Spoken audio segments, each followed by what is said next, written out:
Remove that song from this playlist. Hello, everyone. Welcome to our new Build the Roster stream. Sorry for the 2-month wait. Hey, Shadowlink, I'm usually the host of these things, and I had finals last month. Everything else was complete no-go during that time. But now that we're through the gaming news season, and we are out of the tunnel with the light in sight, it is time to return to our usual antics and shenanigans. So, I am going to undeafen everyone. With like all of his games. Hello. Hello. Wow. Hello. Wow. We're always so good at this. Yeah. All right. Fortnite. Gonna Battle Pass. And then. Boop. Okay.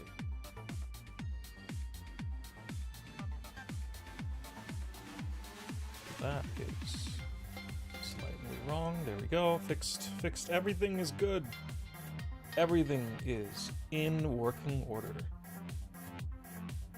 You can see a little bit of my Photoshop window. Don't worry about that. I'm going to just fix the chat. This always happens every time. I don't know why chat breaks.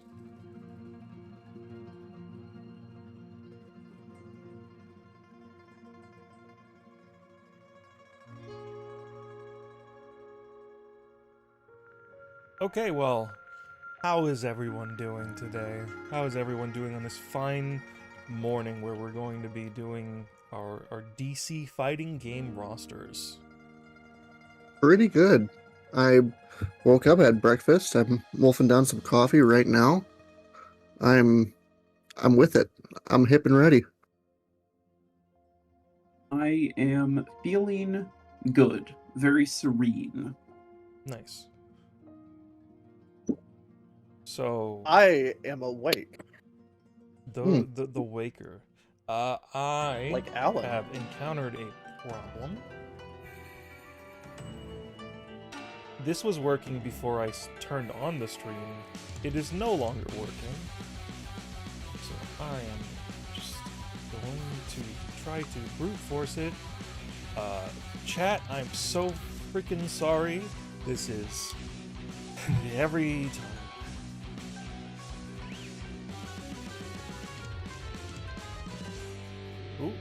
Ooh, we got it.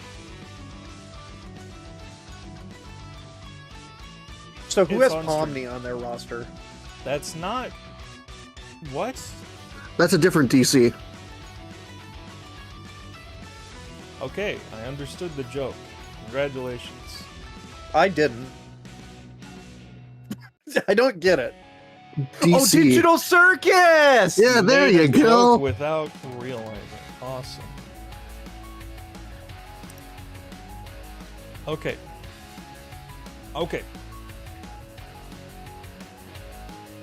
So, for our DC fighting game roster, what we decided to do was we have made a roster of 36 characters. The only real rule is that they have to be from a property that is like wholly owned by DC.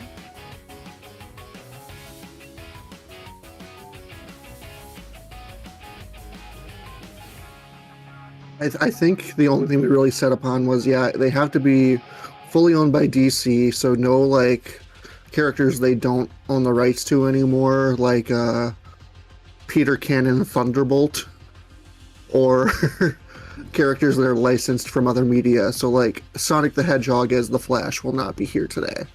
Godzilla. Godzilla. I actually I found those Sonic crossovers very charming. Oh, they are. I love...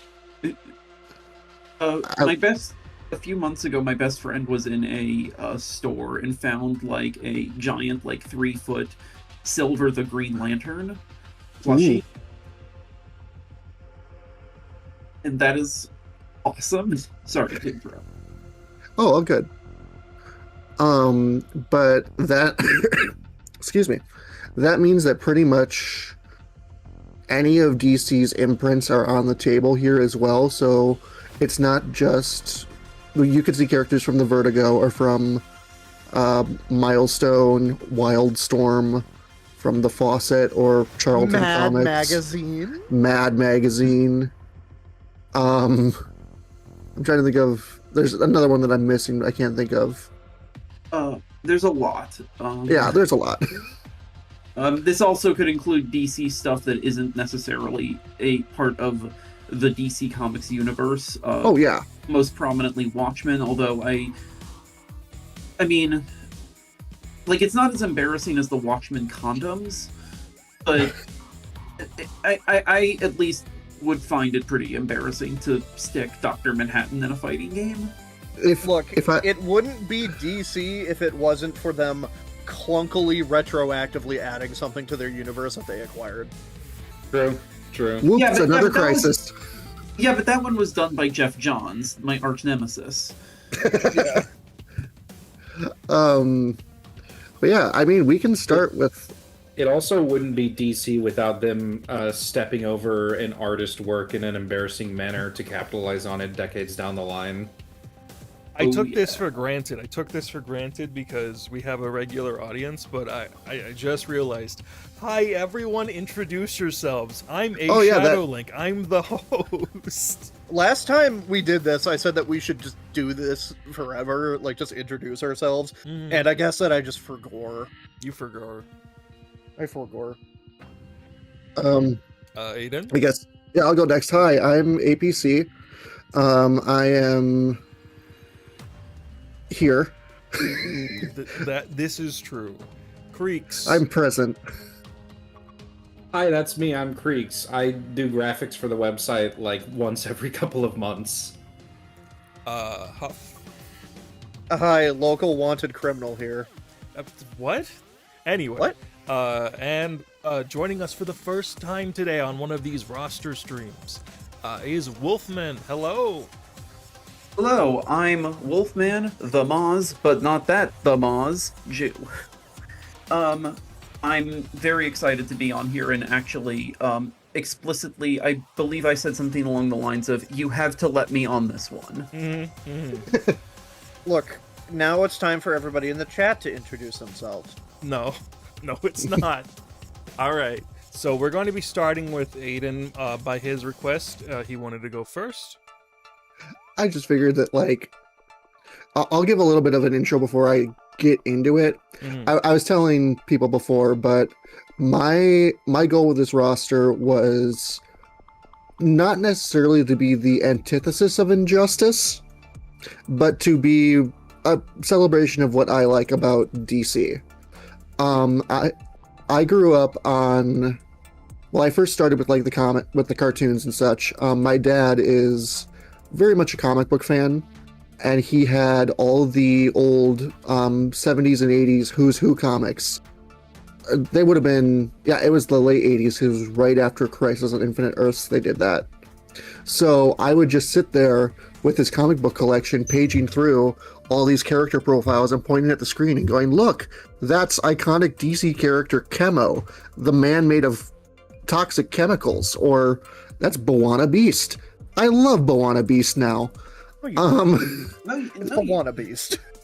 So I guess kind of as a uniting force is think of the general style of this game as more in line with like the DCAU or Batman the Brave and the Bold, or some artists that I was looking towards were Jose Garcia. I'm gonna mess up the name. It's like Jose Garcia Luis. It's, I believe, Jose Luis Garcia Lopez. That's it. He's the guy who basically like codified the designs for the mainline DC characters in the 80s. Like if you see a picture of Superman, like it's either like on a shirt or something, it's either done by was done by Jose Luis Garcia Lopez, or it was inspired by him. Yeah. We can put pictures of it, I think, in the video. I can do that. But other artists are like on the modern side. There's Dan Mora, and then on my personal favorite is my favorite comic book is DC: The New Frontier by Darwin Cook. Ooh, yes. So that's kind of and also like General Alex Ross. Like the era Alex Ross pulls his art from is kind of what I'm pulling at, which means unfortunately Firestorm will not be here because Alex Ross just doesn't like him. Alex Ross, for the unfamiliar, is an artist who I'm going to be somewhat more negative on. He likes to do very photorealistic drawings of what I'm going to be more negative and say of his doughy neighbors dressed as superheroes. He also is very. He's the one who drew and co-wrote Kingdom Come. He is also somewhat cantankerous when it comes to what characters he accepts and respects, which is to say that it took him about 20 years to be willing to draw Nightwing professionally because he refuses to acknowledge an adult version of Dick Grayson. It also, allegedly, according to Bruce Timm and Paul Dini, wrote them and the rest of the Superman the Animated Series staff a strongly worded letter because their pronunciation of Mr. Mixius Pitlick was different from the pronunciation of Mr. Mixius Pitlick by the Super Friends cartoon. I just watched that episode of Superman the Animated Series last night. Yeah, it's really good. I love that show. Speaking of which, let's start away with number one. Honestly, we could, in theory, reveal. Oh, okay. Do the one over that for. Alts go after. Alts go after, but they're underneath. Oh, sorry. Okay. Okay, Superman. I'll kind of explain. We could honestly do 2 and 3 as well, and I'll kind of explain what I'm going for here. Okay, first things first, the Trinity. Superman, Batman, Wonder Woman. I don't really think I need to explain these three too hard. They are what I think is the bare minimum of what's going to be on these rosters. There's going to be Superman, there's going to be Batman, there's going to be Wonder Woman. They're the Mount Rushmore of superheroes. And also Spider-Man's probably there, but they don't own him. Yet. But I really don't feel I need to explain how these characters work because they've been adapted in fighting games like Injustice, Multiversus, other games I can't think of. Justice League Task Force for was it the Genesis? I don't know. There's the Justice League single player or co-op beat 'em up for the Sega GameCube. True. So one of the things that I did as well that I could just kind of clarify on is that for some characters I included premier skins like Injustice 2. My vision of them is a little bit closer to like a halfway mark between a costume and an Echo Fighter, but like not Ken Echo Fighter. We're talking like Richter Echo Fighter. Yeah. Where they are basically all the exact same animations, but there's unique voice work and then maybe a few unique like taunts or intro or victory animations, stuff like that. So for Superman, I did Bizarro. They are functionally the exact same, and I don't think that Bizarro is a character that earns his own place necessarily, but he's one that I do. Like, if you could come up with a unique moveset, I think you could, but it would be very weird and conceptual. Yeah. It'd just be like Superman, but wrong. And change the property of the heat vision to ice. Yeah. No. The problem is just that this is something that I discussed a lot while making this roster. DC has a lot of bricks that are characters that when you throw it at them, they fly in the air for a bit and they hit you really hard. And sometimes they blast energy projectiles. Like, there's so many characters that fill the same kind of power set that it's hard to distinguish between them from a moveset potential. So I tried to do more varied ideas for mine. But yeah, we can get rid of Bizarro now. I don't like looking at him. You know, Bizarro is great because he represents the the actual greatest conundrum of all of American superhero comics, which is his face withered or is his face an actual crystal? Because no, there is no definitive answer, and everyone will pick their own answer. Yeah. I didn't do a premiere or a costume. I'll call them just Echoes for now, just for easy sake. I didn't do an Echo skin for Batman because it's kind of hard, and there's a lot of characters that you could do, but I don't want to delegate them to costume status. There's simultaneously too many options for a Batman premiere skin, and also, like, almost all of them don't fit over Bruce that well. Yeah. Weirdly, Like, I didn't want to do Terry. Should have done Thomas Wayne. I didn't want to do Thomas Wayne on principle. I mean, not yeah. Everybody's favorite character, Thomas Wayne. I think original Owlman or post-crisis Yes. Owlman is very cool.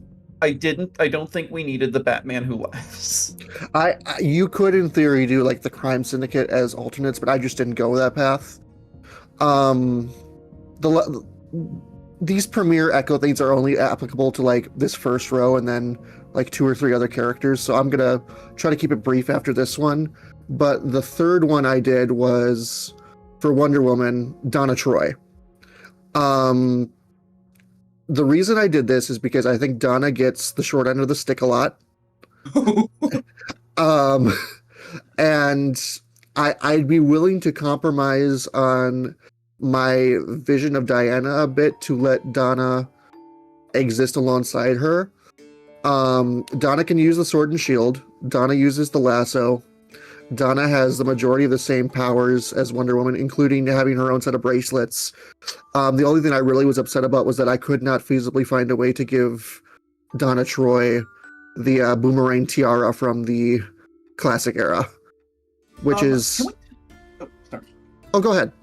I was going to say, can we talk about Donna Troy for a second? Because I feel like part of the appeal of this is just going to be the fact that we're going to be talking about a lot of really weird comic book lore, and Donna Troy is like really weird comic book lore. Yeah, she is... I don't even know where to start with Donna.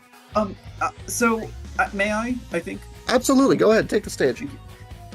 So basically, when Bob Haney was told by DC's editorship that he was supposed to make a super team based on the sidekicks, which became the Teen Titans, he kind of looked around the other comics because he wasn't like reading, because no one was reading all the comics that each other was doing. So he got, Robin and Speedy and Aqualad and Kid Flash, and he didn't really know if Wonder Woman had a sidekick. She didn't.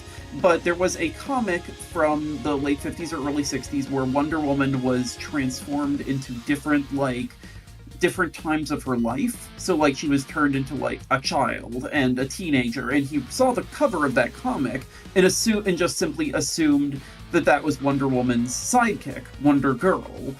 And so, suddenly Wonder Girl is added to this, like, prominent team-up comic. And no one really knew how to square that circle because it was literally a character who was invented whole cloth. And so they constantly gave her different and contradictory origin stories, and then did a lot of really weird things with her. And at one point, she got married to this creepy guy named Terry Long, who just happened to look exactly like New Teen Titans writer Marv Wolfman. Donna has basically been never had a good, has never gotten any kind of props or respect. She's always been kind of thrown to the wolves. She's like if Carol Danvers never became Captain Marvel. Yeah, For our Marvel fans out there. yeah. It's rough. It's a useful point of comparison because I imagine most of the people that are going to be watching this stream or watching the video after the fact are probably more familiar with B-list Marvel characters than DC. If nothing else, just because Marvel actually uses their back catalog of characters in video games. Yes, they They also get video games that are not Batman. yes. True. It'd be like Marvel is like willing to give some of the glup shittos appearances in video games, whereas DC is like, hey, I hope you like Batman. One of the things that I'm appreciating about modern DC comics, and I'm really specifying comics here, is that while Batman is still very dominant, he's not as nearly as dominant as he was like 10 years ago, but that hasn't really translated to the games. I'm sorry though. All good. Yeah. I guess we could just reveal the next character. I think this first row is not going to have many surprises on it. Okay, next one is The Flash. My default is Barry Allen. I'm a big Barry fan. But for those that are worried about it, the very first premiere skin that I decided on was that Flash would also have not just Barry Allen, but Wally West as well. I think that's the next icon, or the one. Yep. So Barry and Wally are here. You can kind of see that I'm trying to include legacy characters as much as possible. The other costume that I've added is my personal favorite DC supervillain, Eobard Thawne, the Reverse Flash. The funniest character to ever do it. We love funny Eobard. There was an old meme I saw, I believe last year, suggesting that DC villains, or most DC villains, kind of operate on an axis of like repressed sexual desire, pure hate, and just like you but evil. And the Professor Zoom, the Reverse Flash, is exactly in the middle. He is the bullseye. There's the fourth DC villain category, which is funny enough what a lot of the other Flash villains fall into, which is, man, I'm just here to rob a bank. Yeah, I've never really liked the Flash that much, but like, man, the Rogues are great. Oh, I love the Rogues. Yeah. That's something I didn't get a chance to really explain on this roster, but Flash has, aside from Batman, because it's Batman, Flash has the best rogues out of any DC character. So much so that they are named the Rogues. I think outside of like Batman and Flash, I think the only other DC character that really has a strong villain lineup is probably just Soups. Yeah. Yeah, Soups kind of has this thing where like he has exactly 4 categories of villain. He has the great villains that basically define the medium and are these incredible philosophical and like emotional and political forces, so Lex and Darkseid and Brainiac. And then he has jobbers, and some of those jobbers can be really fun, like the Parasite, but they're still jobbers. Yeah. And the other 2 categories are a jobber who everyone thinks is important, which is General Zod, and a really important character everyone thinks is a jobber, which is Mr. Mix's Pitlick. I'm trying to think of what else I want to say about the Flash. I don't have too much to say about these first 6 because they are kind of, I have a feeling people kind of know who's going to be up next in this row too, but they are kind of the staples of DC. You know how they're going to fight. The Flash is going to be super fast.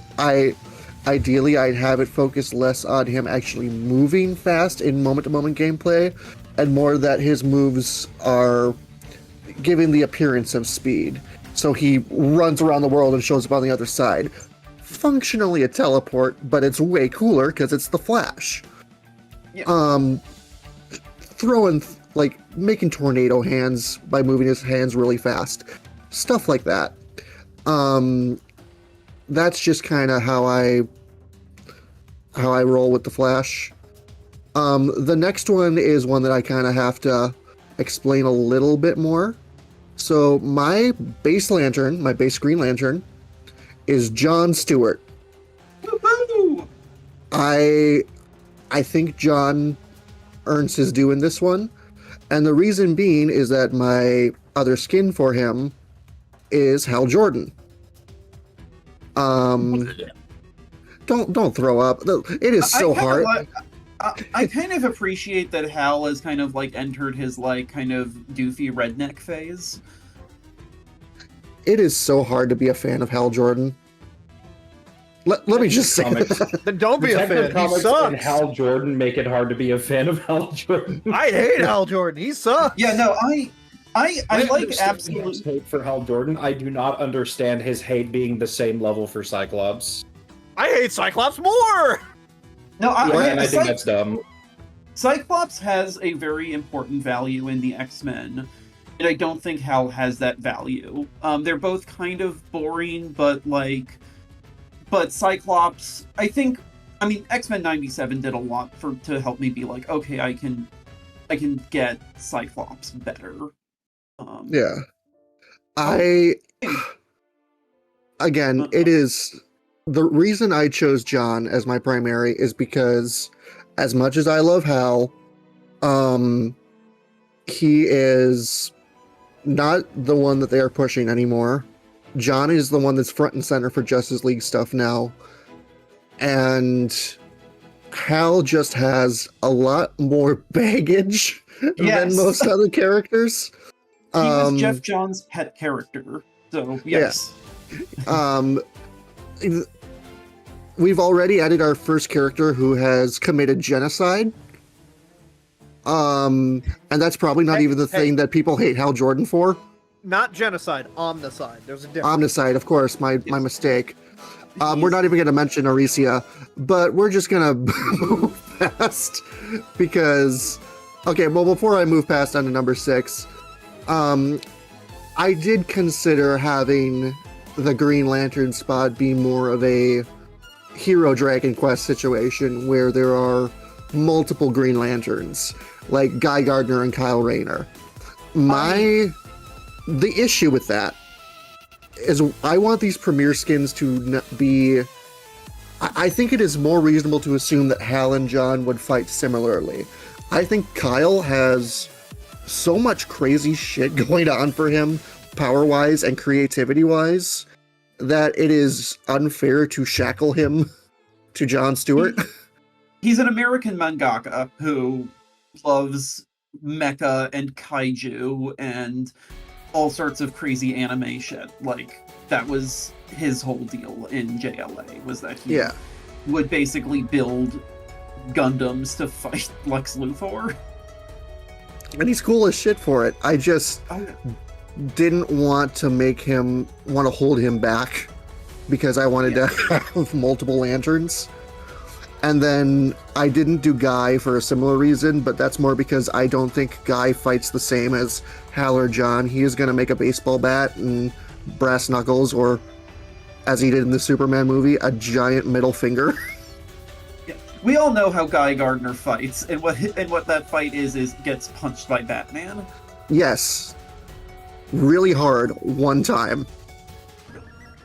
It's the best. And falls prone. You ever think about how, like, Silver got John to agree to just throw Guy out into space without his, Green Lantern ring?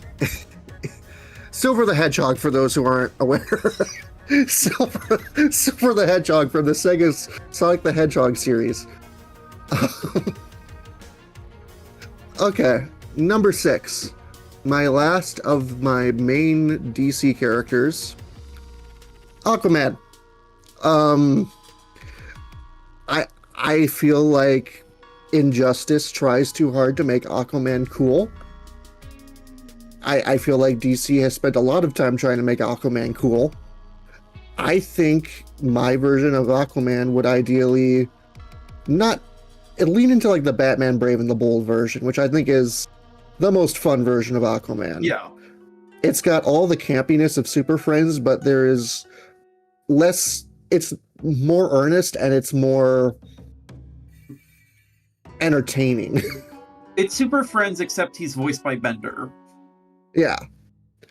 And because of that, I did give him a premiere skin, or Echo, but this is of his brother, the Ocean Master, who would Funniest fight to ever do it. similarly. So yes, everyone but Batman has a Echo from the main Justice League lineup. Very funny.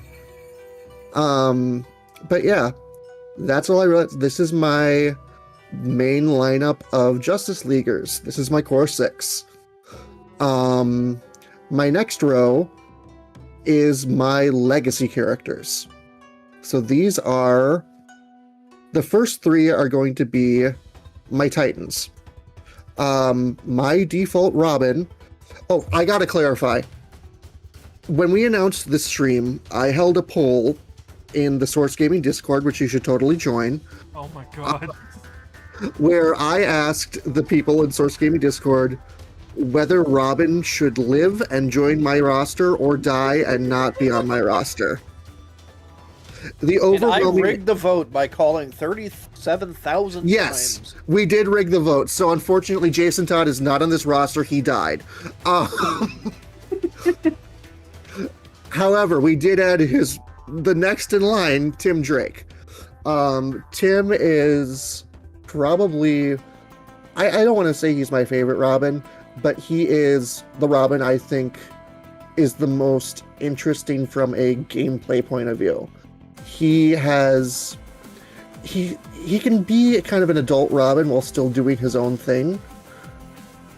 The staff is his main weapon, which Teen Titans completely stole for Dick. So I think it's only fair to steal a little bit back from Teen Titans Robin and have him do that horrible knee drop that just where he grabs the back of his feet and knee drops on people. The knee drop that would kill both people if you used it. He's got his birdarangs. He's doing acrobatic flips and shit. He's more acrobatic than Batman, and he's got the staff. He's whacking people with it. However, I was really having trouble deciding who I wanted to do as my Robin, so I decided to do a little bit of this may be a controversial take, and I decided that Damian Wayne will be a premier Echo for Tim Drake. Yeah. It's a little controversial, I will say. Man.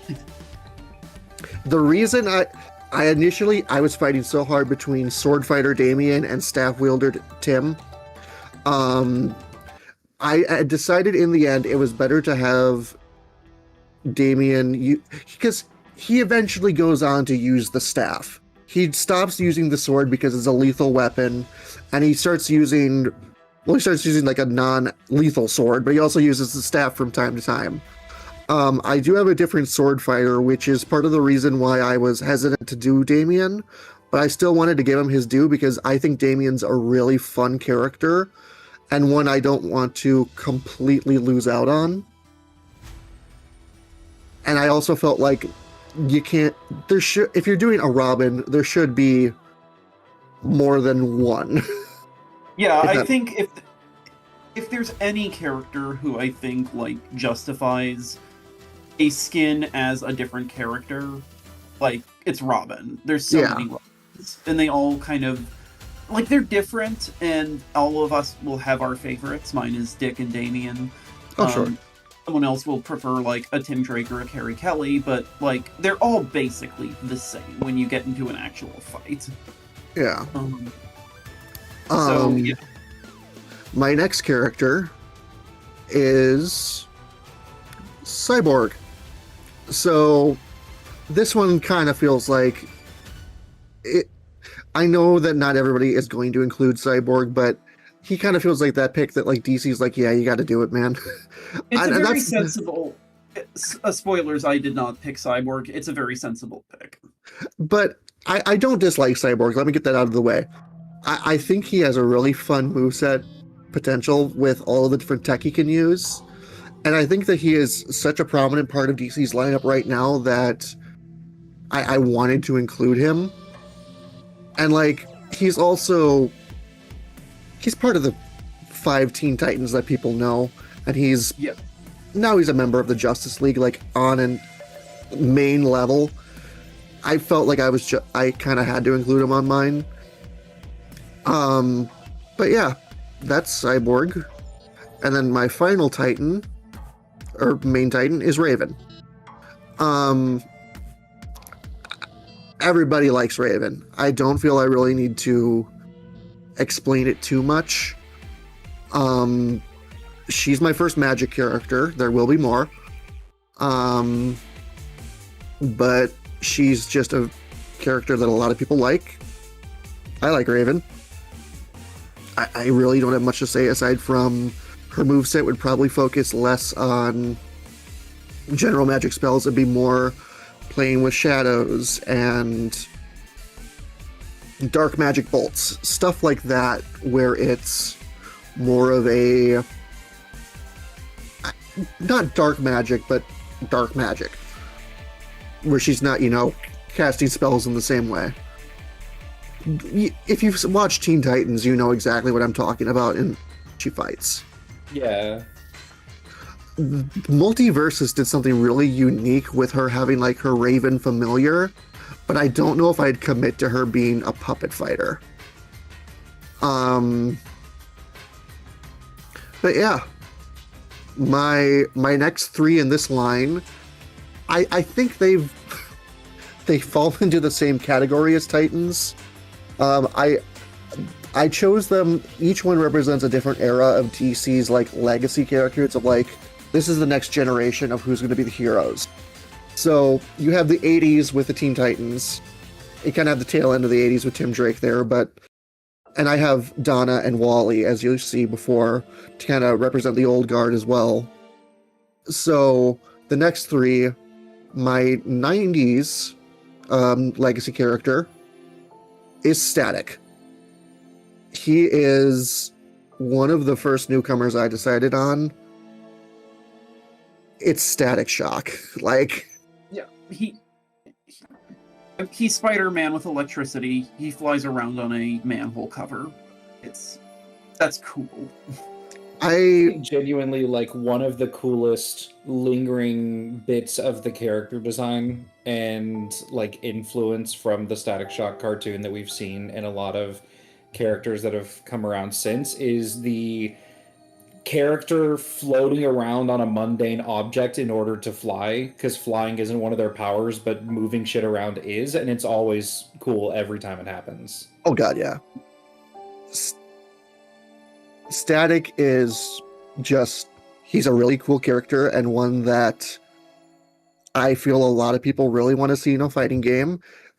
Has he been like, I think he's the most requested character for Injustice. He's been in Injustice 2 for mobile, everybody's favorite game. I think he was in the first game's mobile game too. Not that I've ever played it, but Yeah, because you have standards. Why would you want to play Injustice? that's Yeah. fair. Oh, actually, this is a side note. Are we assuming that we're kind of talking about like a 2D fighting game? That's up Yeah, to you to generally decide. speaking. Okay. My vision was very much like a 2D fighting game, but like somewhere in between. I guess Guilty Gear probably is my closest comparison of like the style I'm going for. Okay, Guilty Gear and the recent Fatal Fury. If you kind of get that, like, Yeah. art style wise. For all of its flaws, City of the Wolves is probably, visually speaking, one of the ideal examples of like how to do a modern fighting game in the visual style of like a comic book. Yeah. I was thinking myself, like my version is Dragon Ball Fighters. Yeah. Or like that other Dragon Ball game whose name I don't remember, the one that has 200 Gokus. Sparking Zero or the Yes, Budokai games? Sparking Zero is the one. Yeah. Thank you. my general point of view is like this is like halfway between an Arxis game and Fatal Fury: City of the Wolves. Okay, next fighter, my 2000s legacy character, Blue Beetle, Jaime Reyes. Yep. Woohoo! I love Blue Beetle. Ted Kord is one of my favorite superheroes of all time.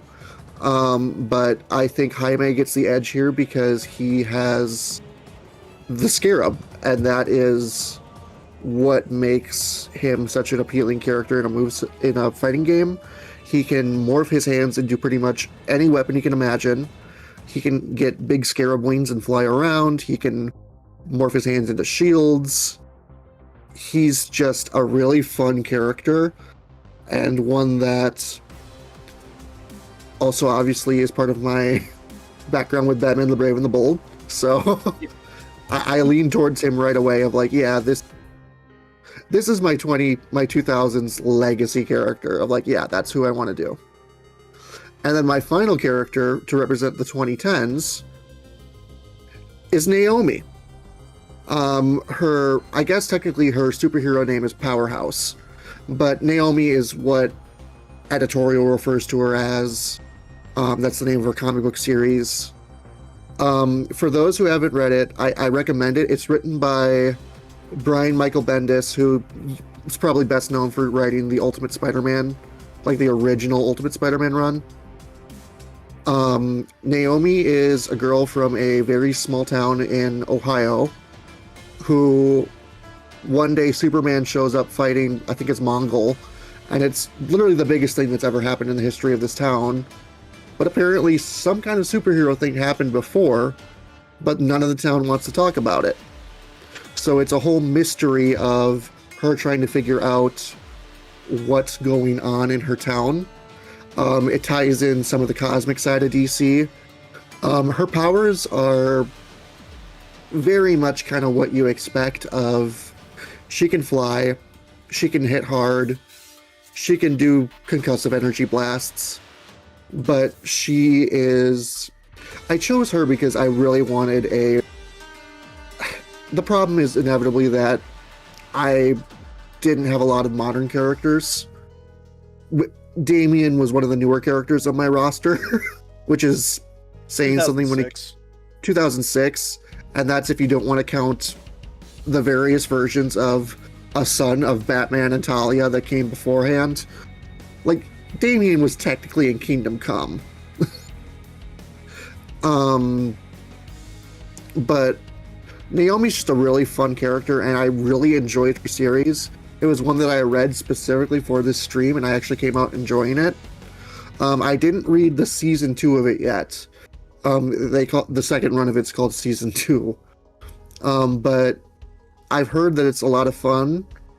The only thing that also comes up that's noteworthy is that her powers are multiversal magic, but she's not a part of the DC Comics multiverse. She is some other multiversal planet that is detached from everything else, which is really kind of interesting because you'd think like, oh, she's a multiverse character like the Spider-Verse stuff, or like Anti-Monitor, or insert any of DC's various multiverse characters. Captain Carrot. Nix Wotan. Yeah. But she actually doesn't tie into any of that. She's just like, yeah, I guess my powers come from somewhere that nobody knows about. It's like actually a plot thread that the Flash's cosmic treadmill is set to this specific multiverse and kind of messes everything up when she tries to use it because it has no clue where it's even going. But yeah, those are my legacy characters. My next row is what I'm going to call my expanded Justice League, my unlimited lineup. These are characters that are Justice League adjacent that I just wanted to include. I didn't go into this intending to do teams, but as I was filling it out, I sorted them by kind of like what area they fall into. So my first character is Green Arrow. I feel like Ollie is another one that's like, yeah, this makes sense. He's an obvious zoner character with a bunch of different arrows that you can use as projectiles. Boxing glove arrow being the fan favorite. That's the iconic one. You gotta have boxing glove arrow. I'm pretty sure I used Green Arrow's trick arrows when we were talking about our Marvel rosters just a couple months ago to explain what I would want Arxis to do with like Hawkeye and Tokon. Oh yeah. I would also say Green Arrow might have the best taunts because yeah. it would mostly be him going on a socialist rant. That is what that's the other thing I love about Green Arrow is that he is explicitly left-leaning and is very loud and proud about it in a way that you could only really get away with during the time that it was written. And it is that kind of personality I do want to carry over. I think there's an issue where he calls Batman a fascist Nazi to his face. What do you think Oliver's interactions with Rorschach would be like if we did pull the Watchmen crossover? Just imagining it is... I think he'd just kill him. Yeah, no, like, just pure rage. They'd look at each other and Greeno would go, I think I have to kill you. And Rorschach would go like, yeah. I think so. Rorschach would spend the whole time like whining about this dumb, fat, rich man thinks he can play being a hero.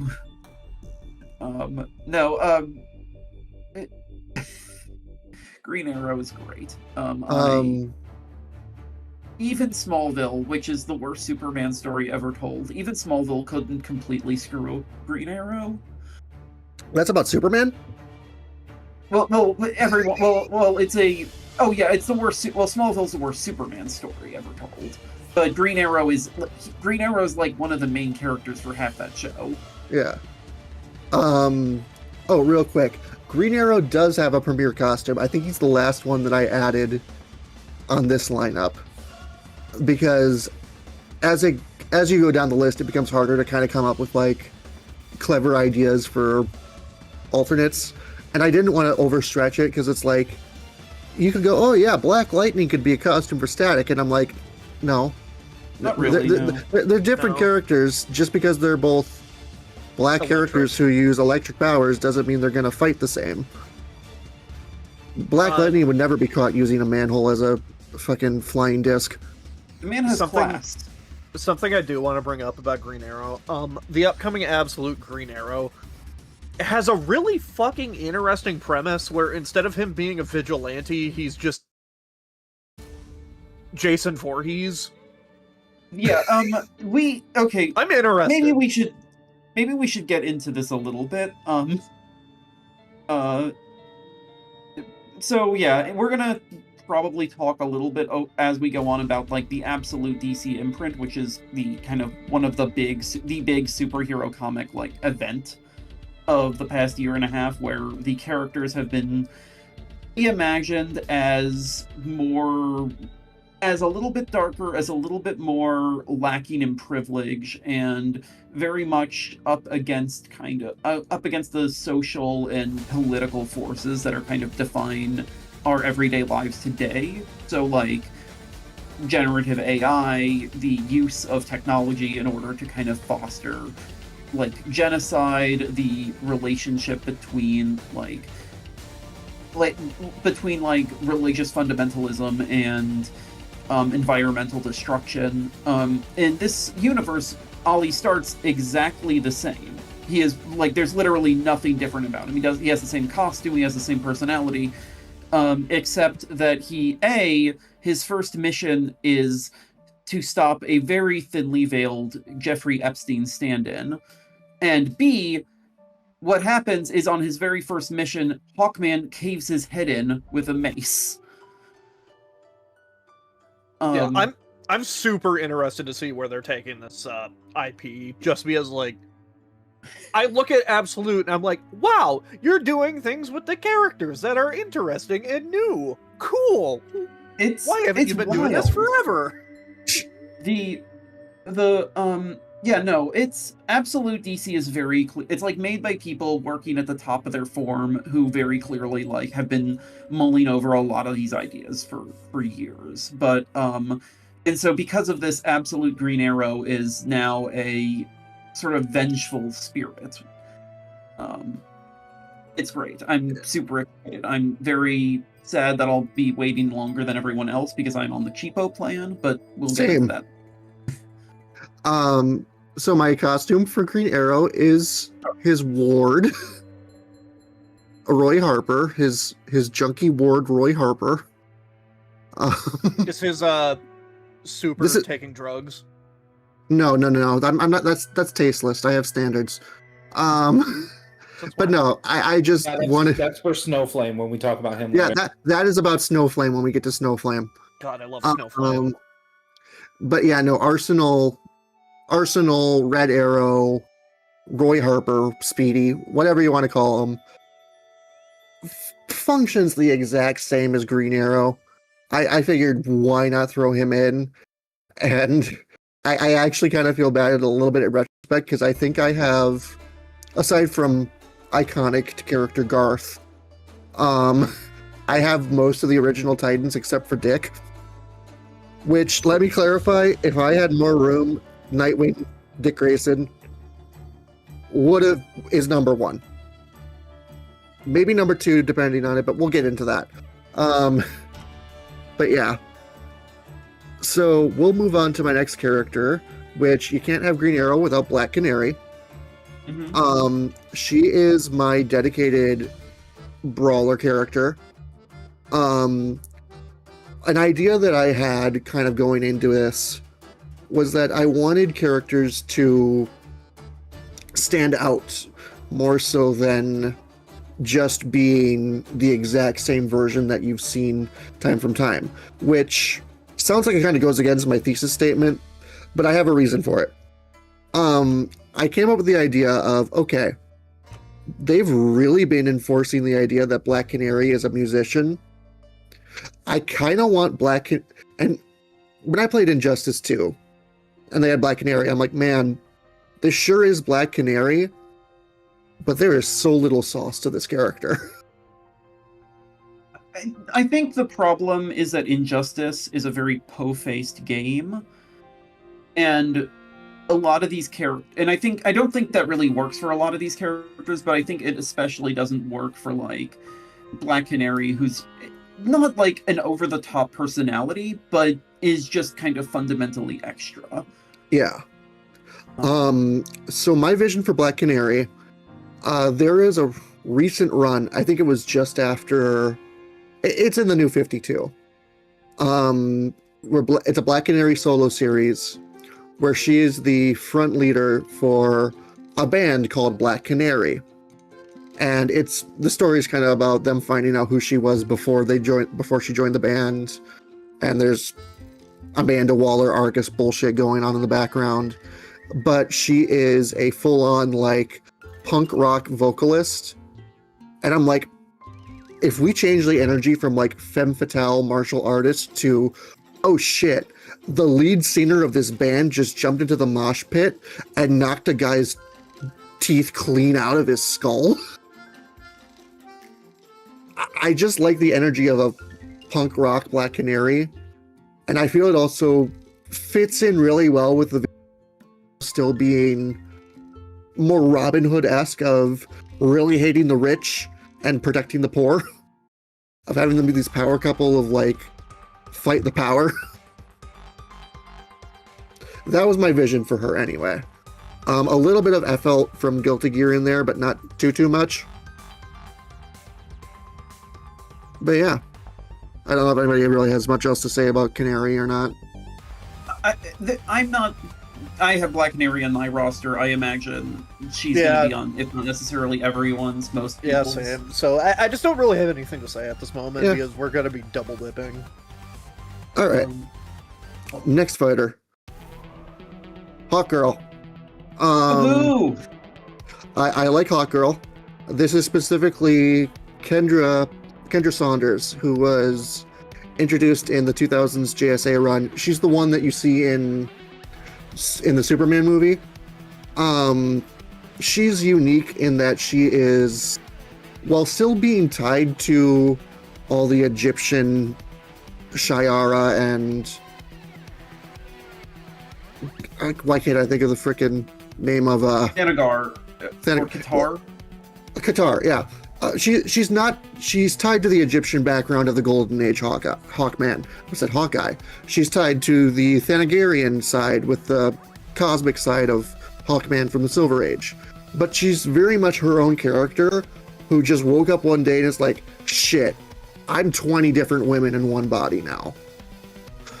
And she does not like that. The Hawkman has a somewhat contentious backstory because in the Golden Age, he and Hawkgirl were the reincarnations of Egyptian princes or gods, and in the Silver Age, pretty much almost all the characters from the Golden Age got redesigned in some way. That's not even just the DC characters. Like, there was a Golden Age Human Torch, a Golden Age Black Widow, a Golden Age and so then, because the 50s was more sci-fi heavy, they were from another planet. And then no one really knew how to kind of figure that out after Crisis on Infinite Earths smushed everything together. So after a while, it was considered so toxic as a continuity issue that DC banned any Hawks from appearing for several years. In JLA, there was a character named Zariel, who is a fallen angel, who was literally invented because Grant Morrison wasn't allowed to use Hawkman. And but now we're in modern times where Hawkgirl is kind of the default version of, like, the default character, the cool character, and Hawkman has become increasingly, it has increasingly enjoyed a position of being a vaguely right-wing creep and just absolute jerk, a real stick in the mud. The Armchair Gamer 2668 says Hawkman was a creep in the DCAU. Oh boy, was he! That's just his thing. He just is. Yeah, no, It's a Hawkman constant. sucks. That's The best version of Hawkman is from Solid JJ's YouTube channel, where he enjoys a combination Taco Bell and KFC. With the I Joker. have one of those in my hometown, and then it just became a Taco Bell, and it sucks now. I do though like that DC has been leaning into Hawkman being this just kind of like gigantic ass. Yeah. Again, I mentioned, in Absolute DC, like he's literally a guy who snitched on all the other superheroes. He teamed up with the House of Un-American Activities Committee in the 50s. He also really likes Two-Face for some reason, which I found out the other day. Like, he's friends with Harvey Dent. In the 50s. That's awesome. But yeah, I a lot of these, there are characters that have shown up in Injustice, so you kind of get the gist of like, oh, how'd they fight? She's got a blunt weapon and a set of wings, and she's going to use that mace to hit you in the head really hard. Like, I really like the way that Superman, the movie, the new one, has her screaming like a hawk as she like jumps into battle. I think that's a really funny way of showing how psychotic the Hawks are. Of just She's pretty normal until the fighting starts. Oh yeah. I love Kendra's design. I love. She's one of my favorite comic book designs for a superhero. I just really like the way that they designed her in JSA and in the modern designs. I like Kendra a lot. Sue me. My next character is Captain Marvel, also known as Shazam, also known as the Captain. But I'm calling him Captain Marvel because they've recently started calling him that again in the books. And that was his original name, and I prefer that to Shazam. He is almost Young as Billy old as... Batson was just 14 when he went into a mysterious subway. mysterious subway and his mom is, yeah. I was gonna say something way more clever than that, but my train of thought, much like the I subway, fucking led quoted nowhere. Danny Phantom. I fuck you. um, but yeah, he has a very similar set of superpowers to Superman. But the fun part about Billy is that this is, well, he still has the wisdom of, or It's the yeah, wisdom of Solomon. wisdom of Solomon. Took me a moment. I'm trying to remember the acronym. Look, all I'm saying is that one of the people is Zahudi, and I just like saying Zahudi. Isn't that a different? That's not. The Z in Shazam is for Zeus. That must be. We might be thinking of Black Adam, but I Yeah. just Oh never yeah, bothered it's to Black get it. Adam. You're right. Speaking of which, I do not have Black Adam as a costume for Captain Marvel. I think that is the two fight very differently, and are in recent years they have tried so hard to even separate them from being associated with each other, despite the fact that they are literally powered by the exact same thing. Thank you, Dwayne "The Rock" Johnson. DC has spent considerable time and effort trying to make Black Adam a thing. Yeah. I'm going to say the phrase trying. It makes me sad because Black Adam is like, before The Rock took over, was one of those like more niche but fan-loved villains. We were saying he was DC's Doctor Doom. Kinda, yeah. Like kinda, but more of like an extreme where it's like more niche, but still beloved by the fans, and then they just kind of just kept making him shit.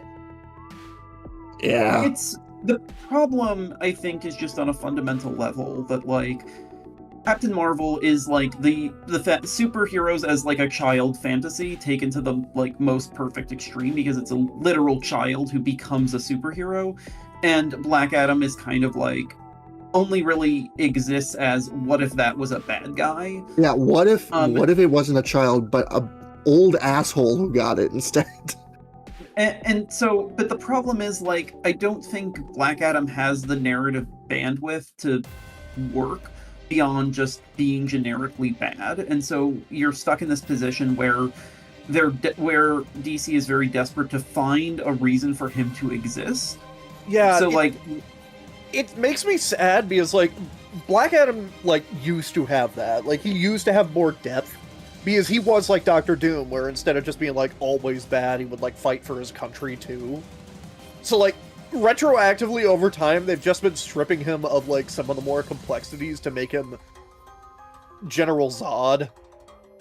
And you don't want to be like General Zod. General Zod sucks. What? You don't like how he became Doomsday in the fucking Snyderverse? Fucking, why did they do that? My friend Rachel Gould, who is actually looking at the in our chat. Hi, Rachel.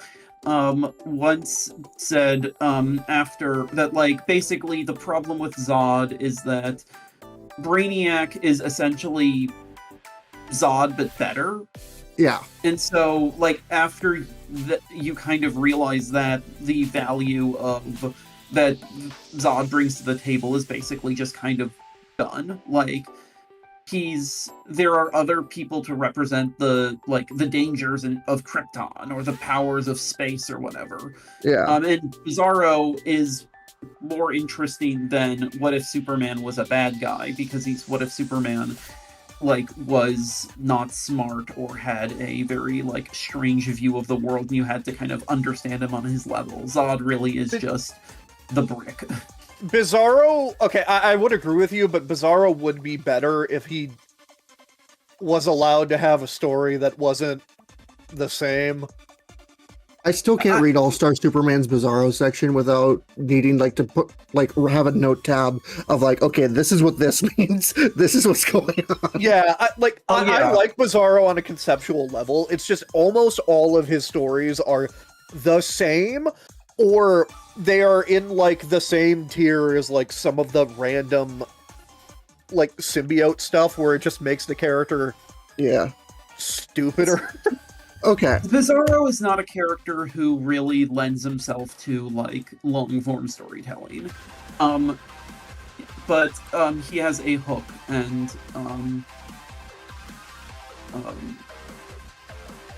He has a hook, and I don't think Zod has that. I don't think Black Adam has that. Anyway. Yeah. Okay. I've got my next character I think I want to talk about. I'm just trying to remember who it is. Booster Gold. Yeah. Okay. That's my goat. That's my goat. That's the greatest comic character of all time. Booster Gold Booster. is such a fun character. He is for those who are unaware, Booster Gold is from I don't remember if it's the 25th or the 31st. There are so many different centuries in DC. Duck Dodgers is from the 31st. Yeah, I think no, he's from the 25th because the 31st is the Legion of Superheroes. Legion. So, okay. Yeah. No. Doesn't he have a Legion flight? Okay. I'm getting ahead of myself. He does, but he got it later. Okay. So he was a janitor in the future who was in a museum, and he was working as a janitor in a museum for heroes from our time, with an asterisk of whenever this is, and was like, wait a moment, I know literally everything about what's going to happen. If I go back in time and like solve crimes before they're, started, or if I like fight supervillains when I know where they're going to be before anybody else can get to them, I can like be a superhero and make a fuck ton of money. So he stole a bunch of superhero equipment. He has a security droid, Skeets, that he took with him. And then he went back in time to basically Back to the Future his way into being Biff Tannen.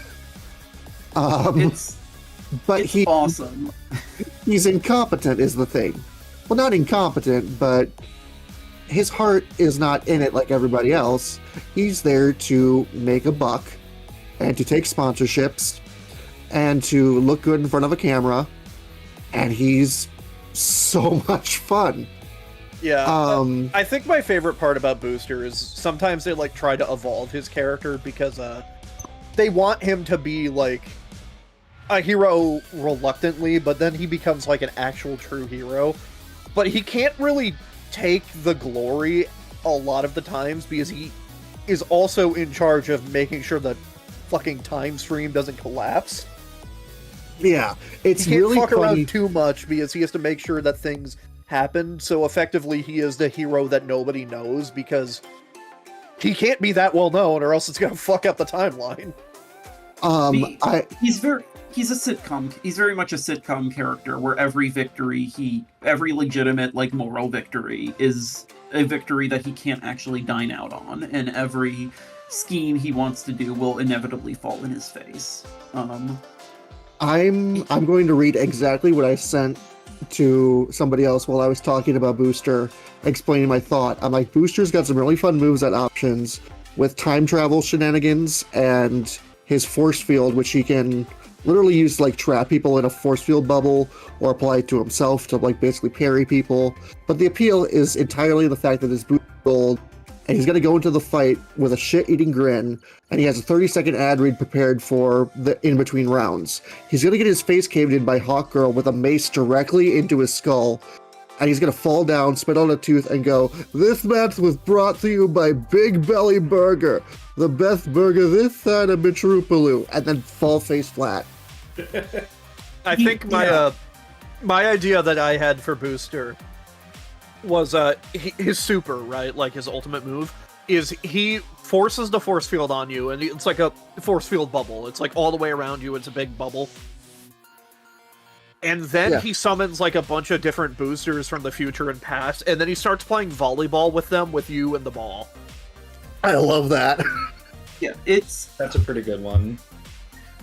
It's just also much like Green Arrow, like a character who just really that you can really sell as a you can really sell this guy as a wacky fighting game character. Like I think I think if it's become pretty clear, a lot of us have maybe not have some criticisms about the tonal dourness and darkness of Injustice. DC has a lot of darkness, it has a lot of strangeness, it also has a lot of of like levity, and I think Booster is kind of like a perfect avenue for that.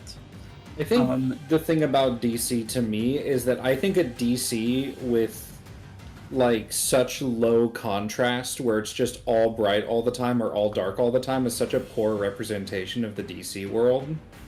Oh Yeah. yeah. I think DC is such like a high contrast world where you really do need characters that are like so brooding and live in a city that is just so corrupt and full of crime, and then you go like 2 blocks down the road and you're in bright, happy sunshine world with like the most wacky character fighting like some whimsical bank robber with a twirly mustache. Like that really is what defines DC to me. Mr. Zaz is put back in Arkham, and his cellmate is Clock King. Yeah, the Metropolis and Gotham City are literally across the river. Yeah. Okay. I realize that we are about an hour in, and I am way through. So I am gonna. Oh, go ahead. I was gonna say, if it helps, a lot of us will be having the same characters, so I Oh, don't yeah. think we'll Yeah. necessarily be, yeah. I'm gonna not necessarily give Sparks notes, but I'm gonna try to go through some of these a little bit faster, except for the ones that I really want to talk about. So my next character is one that I have a feeling will show up a few more times that we can talk about later. Plastic Man. I love Woo-hoo. Plastic Man. He is just. We were literally talking beforehand about the recent Plastic Man run and how good it is. I love Plastic Man No More. I've been trying to get your ass to read it for a bit. Yeah. He's super stretchy. He's not just Dalsim, but he can shapeshift himself into different forms. I think he spent like a good 3 years in real life as an egg. He just watch any episode with Brave and the Bold with him in it, and you'll understand the appeal of the. He is a former criminal turned superhero, and he still kind of has a little bit of that chip on his shoulder of like, I need to try a lot harder to be a good guy. He's not as comedic as Booster Gold, but he has the potential to be. Plastic Man tends to also be written in the same mold as like Deadpool, where he is on the team and he wants to be a hero and prove himself and be accepted because, you know, he used to be a bad motherfucker. But Yeah. he isn't really given a chance because he's seen as the comic relief guy. Yeah. So that's why I keep saying read Plastic Man No More. That's like the perfect example of that archetype of character, because it really does show off how well it's written, because when they're doing the Plastic Man storyline, it's dark and gritty and more mature, but whenever Plastic Man is seen in the Justice League, like he's talking to the Justice League in the same comics, he's seen as like a cartoon character there, because nobody wants to take him seriously, even though his life is falling apart around him. I was gonna say JLA by Grant Morrison. Yeah. Plastic Man. He's really fun there, and he's not the only JLA I have represented here from that timeline. I want to mention, actually, in JLA, he pretty much, like, you would only see him in his, like, goofy wrestling singlet, like, maybe a third of the time, because every panel, he'd be, like, sometimes he'd turn himself into a car, sometimes he'd turn himself into a brick, sometimes he'd, like, stretch himself in these ridiculous ways. He's very much like Green Arrow, or like Green Lantern, a character who kind of exists for the imagination of the artist. And I think people do that much better with Plastic Man than anyone else. Okay, well, there's my extended Justice League. My next few characters are going to be you can call them Justice League Dark if you want, or Shadow Pact, or whatever you want. They are my more occult characters. First one's Zatanna. I love Zatanna. Everyone loves Zatanna. The gimmick of her being a stage show magician whose magic is actually real, or casts magic spells that are in the disguise of stage magic, is such a fun concept that I don't think has been played to the best of its abilities in a fighting game. And She is one of my favorite DC characters. She was on my Multiversus roster way back when, alongside Plastic Man and Flash. So I think it's actually the same icon I used there. But she is. I don't think there's going to be much else to say about Zatanna because I feel like she's going to show up at least one more time. I have a feeling. Ooh. Oh, yes. Yep, my next character, Etrigan the Demon.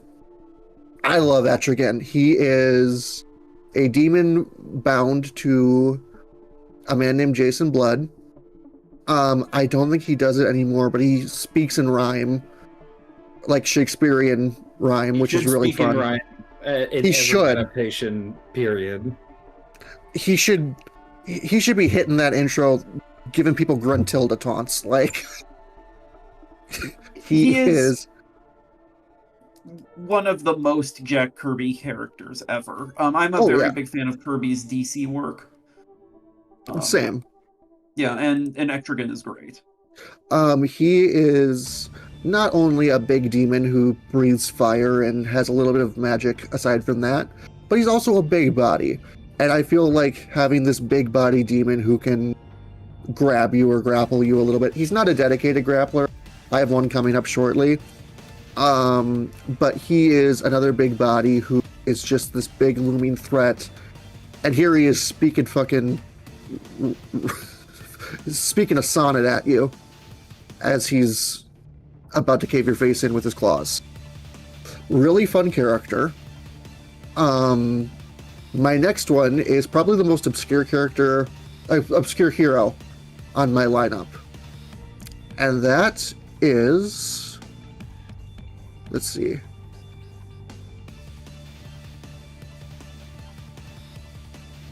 Oh, Slink's not here. Okay, I'll talk a little bit more about Etrigan. Now let's go back and talk about Plastic Man. We could go back and talk about Plastic Man. So can you fight a foe? Plastic Man.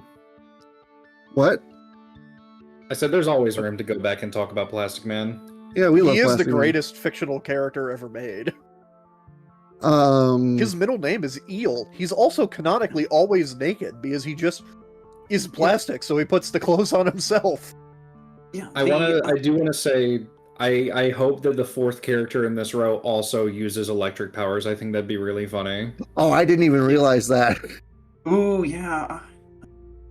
Who's above static? Is that the Flash? Yeah. Flash, yeah. Oh Yeah. god, that's really funny. Yeah, I didn't realize that. That was not intentional. We'll see though. We'll see. But yeah. The like I said, I didn't intend on making teams for this game like a Tokon roster, but it did line up very well. So there is 3 members of like this Justice League Dark. And Etrigan was one of the first characters I decided because he is just, again, he's a really fun character. I kind of feel like the Jack Kirby side of DC does not get the love it should in fighting games, considering how kind of important it is. Everyone leans on Darkseid. And I love Darkseid. He is I think he is the actual greatest supervillain in comic books.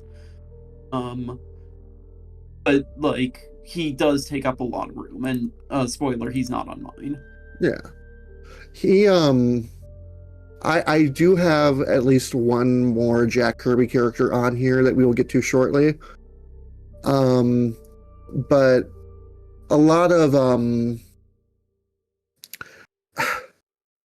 Etrigan is also just, again, it's a body diversity thing, and that was one thing that I really to not just have everybody be the same build, is to have different characters of different heights and sizes and builds so that you can have different character, like it's diversity in a fighting game and not like, surface level diversity, I think that it's really important to represent to have a Okay. very diverse roster in your fighting games. I think that's especially true for DC. I'll probably talk about that on my own when we get to mine. And I do think that from a gameplay perspective and from a visual perspective, one part that is not really kind of on the same level but is still valuable in an aesthetic sense is having more characters whose silhouettes you can distinguish. Which, like, that's always kind of an issue with a lot of these, is that they often do come across as very samey. And I think having like a weird fire-breathing demon in a truly goofy outfit, Yeah. this does not highlight how ridiculously silly Etrigan looks. He also always Alright. speaks in rhymes. I don't think anybody said that. We've said it multiple times. I'm sorry, I went to get a drink. Might be one of the things we've been most about Funny Jason. Okay, Slink's back, so I'm gonna reveal my next character, which is the most obscure one I have. Rory Reagan, the Ragman. Oh yeah, Um, I was gonna do this and I told you to do it instead. Yeah, I Ragman kind of slipped his way onto my roster last minute because the more I thought about him, the more fun he was as a concept. And you just for love those- rags. I do love rags. For those who are unaware, Rory Reagan is I think he was the owner of a bookstore who basically got this, I can't remember what the official name of it is, but it's a bunch of rags that form into a cloak. A suit of souls. That's what it's called, a suit of souls. And basically each patch on the rag is a different soul that the cloak has absorbed across the years. And it absorbs the souls of evil men and takes their power and grants it to whoever wears the suit. So he has enhanced strength, enhanced speed, stamina, but he also can literally become the rags that he's wearing. He can use them as like ropes to ensnare people in. He can drain their souls by doing so. He can kind of hover in the air, and he can basically turn into nothing but rags and completely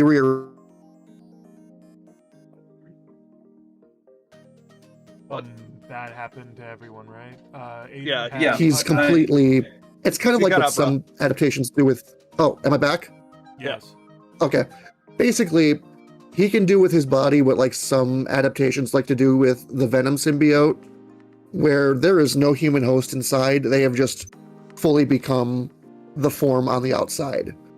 So they can just do whatever they want with their body.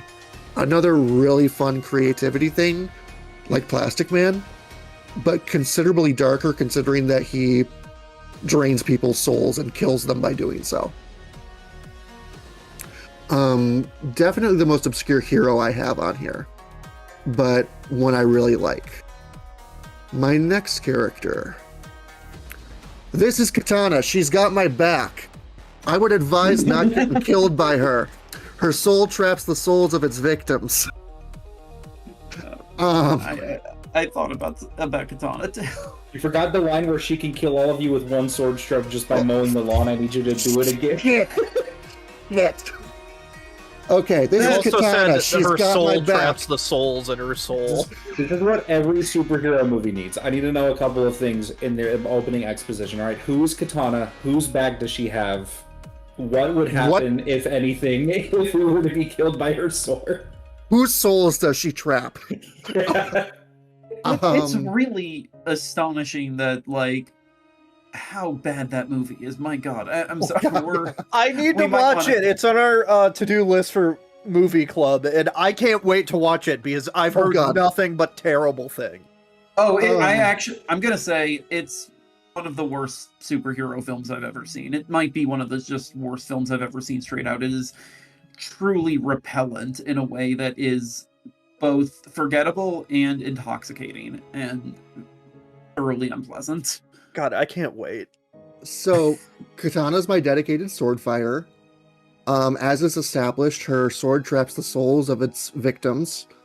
So it's mystically powered.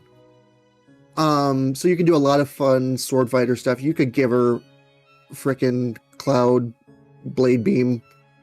Why can't I think of the actual name of it? Blade beam. Blade, is that blade beam? Okay, cool. Cloud neutral special. You can give her all kinds of fancy sword work stuff. She's my dedicated sword character. And there wasn't really any other choice in my mind. It was always going to be Katana, not just for the bit, but because I think she's a really fun character that represents the Suicide Squad, the Birds of Prey, the Outsiders. Yeah. These corners that don't necessarily get represented to the best of their. But unfortunately, she does not have lightning powers, so the trend is ruined, and I'm sorry. We Disappointing. can fix this. We can fix this. We need to give We can her fix this. a lightning sword. So true. Lemon sword. Well, She has well, to the spark. trap the soul of Blanca in her sword. She's Think killed Blanca Black has a Vulcan. soul. I've seen those players. They ain't got soul. Yeah, I was gonna say it's the Blanca players that don't have souls. All right, Jimmy didn't do anything wrong. Justice for Jimmy. Anyway, my next character is going to be Big Barda. She is my Yes. dedicated grappler. We love Big Barda. We love Big Barda. I don't know what happened, but my Twitter feed has been filled with Big Barda thirst traps, and I did nothing to incite it, but I'm not going to complain. That might be my fault, actually. I'm not gonna lie. Wait, did you say Twitter or Blue Sky? I'm not on Twitter anymore. Both. Okay, it's probably not just my fault then. Cool. We stand the work of Jack Kirby, wife guy, in this stream. Yeah. Big Barda is very fun because she is similar to Hawk Girl. She is a big, muscular woman who has a club in her hand, and by golly, she's going to use it on you.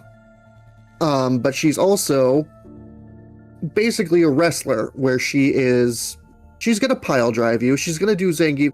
Marissa Street Fighter 6 is an easy comparison too, of like kind of the vision I have for Barda.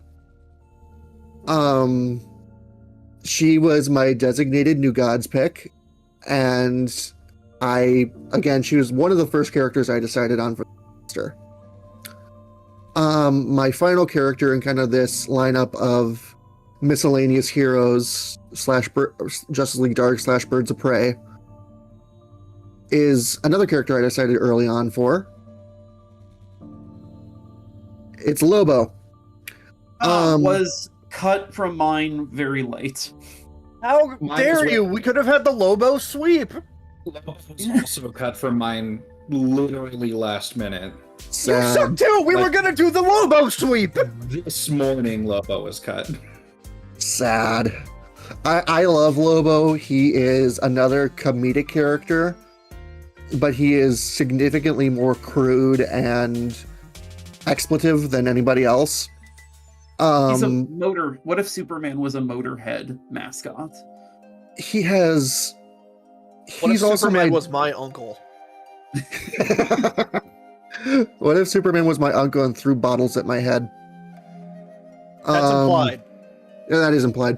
Anyway, he's a really fun character with a huge arsenal of different weapons, of different blasters and guns and grenades. I think he's got like a grotting wire. His Like- space motorcycle. Space motorcycle, the hook and chain, which he can use to scorpion your ass. I lumped him in with my heroes, but you could argue ways. But he is by far he was one of the earliest ones I picked on. Well, obviously because he's relevant right now with Supergirl coming out. But I don't know. I just like Lobo. I think he's neat. Also probably one of their more popular B-listers. He gets brought up in conversation relatively frequently for a character that is not like really aligned with any of their major teams. Yeah. The main thing is that Lobo is in kind of a weird position where he is very, very obviously meant as a incredibly savage parody of basically all of the edgy characters that appeared like in the wake of Wolverine and the Punisher, but everyone assumed he was just kind of a straight version of that. So he's in the, so like he's more notorious and more popular, even though the stuff he's trying to do is also completely unaligned with that and everything else. Like I said, he is Wolverine and Randy Savage after one beautiful summer night and 9 months later. Well, yeah, he's the main man. I'm the main man. We mentioned it. He drives a motorcycle through space. You can't take that seriously. He also has a rivalry with a guy named the Space Cabbie, who is just a guy who drives a taxi. Yes. All right. I'm going to move on to my last 2 rows here. My last 2 rows are exclusively villains. My first row is going to be what I call my Legion of Doom. Lex Luthor. Obvious pick for Superman villain. I have him in his bulky war suit with the kryptonite beams and a lot of like Iron Man style functions. It could be a little slimmer than it normally is, but I feel like part of the appeal is that he's in this big, bulky armor. Not Injustice size, but like bulkier than what you'd expect. He's compensating because he's bald. So Lex truly is the most overcompensatory villain. Yeah. He's No, that's codpiece. that's yeah. That's true, yeah. That's yeah. So my next villain, to surprise of nobody, is the Joker, baby. My vision for the Joker is very much in line with the Mark Hamill BTAS of he is dancing and singing around and like just goofing around, but at any moment he will snap and then just pull out a crowbar and just backhand you with it. He is all the games and tricks of like the classic Silver Age era of like he'll have a Jack in the Box or he will do the electric buzzer, but there's a chance that it could actually end up being lethal. He will whack you with a laughing fish, but then it turns out there's a brick inside the fish that he will then shoot out of the fish. Everything is a joke. It's also the if there is one bit of character animation, and I really do mean one. I went and replayed some Injustice 2 in preparation for this roster to see how these characters were previously handled in a fighting game. From an animation perspective, every single character in that game pisses me off on a deep level because they all look so bad. But there is one bit of character animation from that game that is glorious, and it is a command grab. Yes, it is coded as a command grab that the Joker has, where he pulls out a crowbar, lifts it over his head, and does the fucking Scooby-Doo creepy run at you, regardless of how far it is. Like, he will go full screen until he just hits you with it. And it's unblockable. It is the funniest thing in the universe. Please give this to him in every video game he appears in for the future. Thank you. I've seen somebody pitch that he has like the crowbar, but he uses it as a cane to like grab the opponent and drag him off stage. Yeah. Exit stage right. I feel like you need to have a balance of like the goofy comedic side and then just that slight twinge of unhinged fucking murderous intent. Do But what he won't- Injustice... No, not Injustice. Mortal Kombat versus DC Universe, where his super is just pulling out a gun and shooting Yeah. him off screen. The important thing is he doesn't want to kill you unless it's funny. Your That's life the- only has value if it is deemed comedic to the Joker. He doesn't want to kill you yet. That would be spoiling the punchline. Exactly. All right. Next villain.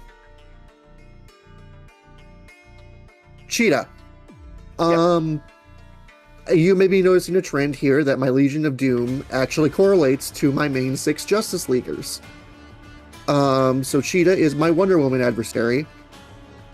This was one that I really fought hard, had to figure out because I really wanted to do Cersei instead, but I feel like if you're doing a Legion of Doom with a Wonder Woman villain, Cheetah is Wonder Woman's main villain. And She also has a unique, like, slopped among the like hand-to-hand people. Yeah, she's a feral rushdown character, and that's something I didn't have. But while I did have other spellcasters, and so I eventually am like, okay, I got to do Cheetah. This is the Barbara and Minerva, the more modern one. I really don't have much to say about her aside from she's going to fight with claw swipes and probably have some version of Strider Ragnarok. That kind of stuff. Next villain. My Flash villain is Gorilla Grodd. He's a giant telepathic telekinetic gorilla. Who hates Obama? Not explicitly, just because it was part of the thing he was doing. I don't think he hates Obama. He did say it would be an honor to kill him. He also time traveled back to the Vietnam War. I'm pretty sure that was exclusively so Legends of Tomorrow could just have a title called Guerrilla Warfare. And every single thing that Gorilla Grodd has ever done is somehow the funniest thing that's appeared in like a DC story. He was also once played by Powers Booth. Yes. Grodd is Grodd. I wanted so hard to find a way to do the rogues as like a Captain Commando style character. I was just having trouble like plotting it out in my head. But it's also like I could do that and have that idea fail. Or I could have the giant telekinetic monkey. Sometimes you just gotta look at the monkey and go, monkey. And This is a game where you can play as multiple characters from DC Comics. You've made a mistake if there isn't a gorilla in your talking. Yeah, they have like 10 different gorilla villains for some reason. Oh, well, the reason is that Julie Schwartz noticed that DC Comics that had gorillas on the cover sold better than DC Comics that didn't have gorillas on the cover. Many such cases. Which is why they made Jimmy Olsen marry a gorilla. This is actually canon. I'm not joking. Yeah, and also there's Titana, which is their fake King Kong. There is the gorilla mob boss of Gotham City. There's the Giganto. There's Monsieur Malat, who is a awesome French. Yes, he's awesome. He's a French gay revolutionary gorilla who's in love with a brain in a jar. I still don't know how to feel about how one of the first openly gay characters was a monkey. It's a challenging thing, but I will say I feel like for me, whatever discomforts I have are answered, specifically are answered, if strangely, by the fact that there was homophobic like letters written in over to Doom Patrol, which had Morrison respond directly in the letters to the editor column saying, "Why aren't you complaining that we showed bestiality?" God, I love Doom Patrol. Also, one gorilla that left unmentioned, truth to my heart, I'm never gonna let Ultra Humanite go. The first true DC supervillain. I had him on my list for a while, but I opted for something exponentially stupider. Alright. My Green Lantern villain. Sinestro. I really toyed with doing a different Lantern. I didn't want to do Atrocitus again. Space Dick Dastardly was the only option, let's be real. He's got a twirly mustache. Like he's evil. Green Lantern has a true paucity of good villains. I honestly struggle to even consider like a second one. So like Sinestro is, I think, the best option of those. And like I wanted it to have a connection to whatever character I had in the Justice League. Yeah, and that's the problem with this, because hey, Green Lantern actually has a fair amount of fun and interesting options for villains. All of them are only really Hal villains. Sinestro works with John, but John just does not have any strong villains. The one that has a grudge against him takes it out on Kyle Rayner for some reason. But then you also just get like so many losers from the stupid other Rancors, or Hector Hammond, who is only fun in Absolute DC, where he is gone from a scientist with a big giant head to just some sleazy like investor. That's the All same right. thing. You said the same thing twice. That is true. I did. I'm known for my redundancy. My Aquaman villain is Black Manta. I love Black Manta. The moment he is the reason that every Justice League character has their own villain, because I needed an excuse to add Black Manta. He shoots lasers from his helmet. From the punch dimension. He hates Aquaman so much, he killed his infant child and repeatedly brought it up any chance he got. He is trying so hard to be a bigger hater than Reverse Flash or Luthor. He's Cyclops with sauce, okay? And in the ocean. And a pirate. Arg. Being a pirate is what gives him the sauce, I fear. Yeah, he's my merc character. He is my pirate mercenary who has different guns and different... He's got a harpoon gun. He's obviously got the giant eye lasers. Hey, why did we both pick a pirate mercenary, but neither of them are the same character? Because pirates rock. True. Manta was on my a short list, but got cut. Or not cut, but I didn't end up having a chance to include him. Same for mine. Manta was a character I would have done if I had more room. All right. So my next line, I've got a few Gotham villains. Because you gotta have some Gotham villains. You do. First one I have is Catwoman, Selena Kyle. She is just a really fun character that really kind of has her own niche with the whip that I don't think other characters fill. And in preparation, I told myself I was going to read a Catwoman to make sure that I actually wanted to include this character and I didn't just include like a different Batman villain. And so I read through all of Darwin Cook's Catwoman run. Mm-hmm. I was instantly sold on the character from there. She is so much fun in that run, and I love Darwin Cook's art so much. I think Catwoman is a useful character because she is a villain. She is sometimes an anti-hero, but also like even when she's at her most villainous, she's very fun and lighthearted. And I think that there's a real value in that. We have a lot of villains who are very heavily driven by being cruel or being like very imposing, but she just likes the work. And the work is generally not too evil. Yeah. The one other thing I want to bring up, because it's in the icon itself, but it's kind of a other thing. I really do not care what race you make Catwoman, because I think all of them have valid reasons to be done. And I think that that's a really cool thing about Catwoman, is that interpretations of her can be literally... There's several prominent black Catwoman, several prominent Latina Catwoman, and all of them keep the idea of the character that, like, there's always this weird thing about, like, character of race swaps of, like, well, you can't make Bruce Wayne black, or you can't make Clark Kent black. Do whatever you want with Selena Kyle from a creative point of view. It works for her. I envisioned her as being in line with the Eartha Kitt Catwoman from the 60s, or the Harley Quinn show, their interpretation of her. So that was what I was envisioning for this roster.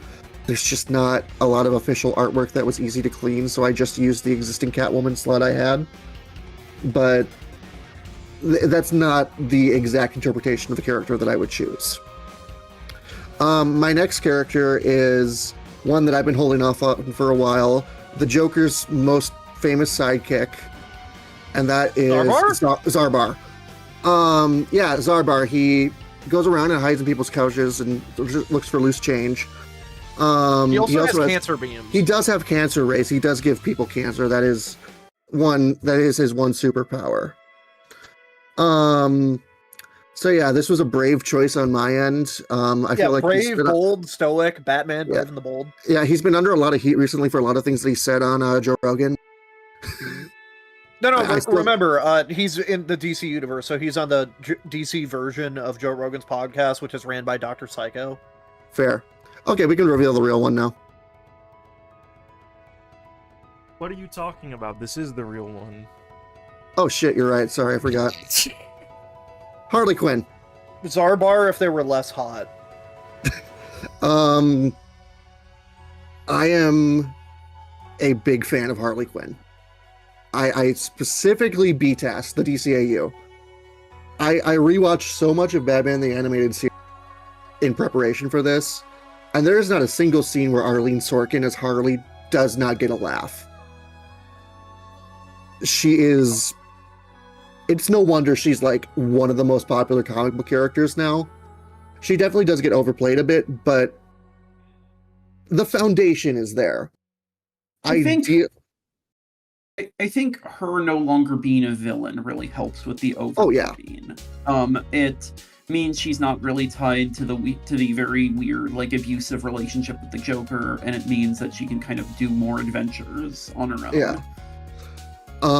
Ideally, this would be a version of her that is more modern, that is not with the Joker, that is doing her own thing, that has the mallet and the pop gun still, but has, like, the baseball bat and the different weapons and such.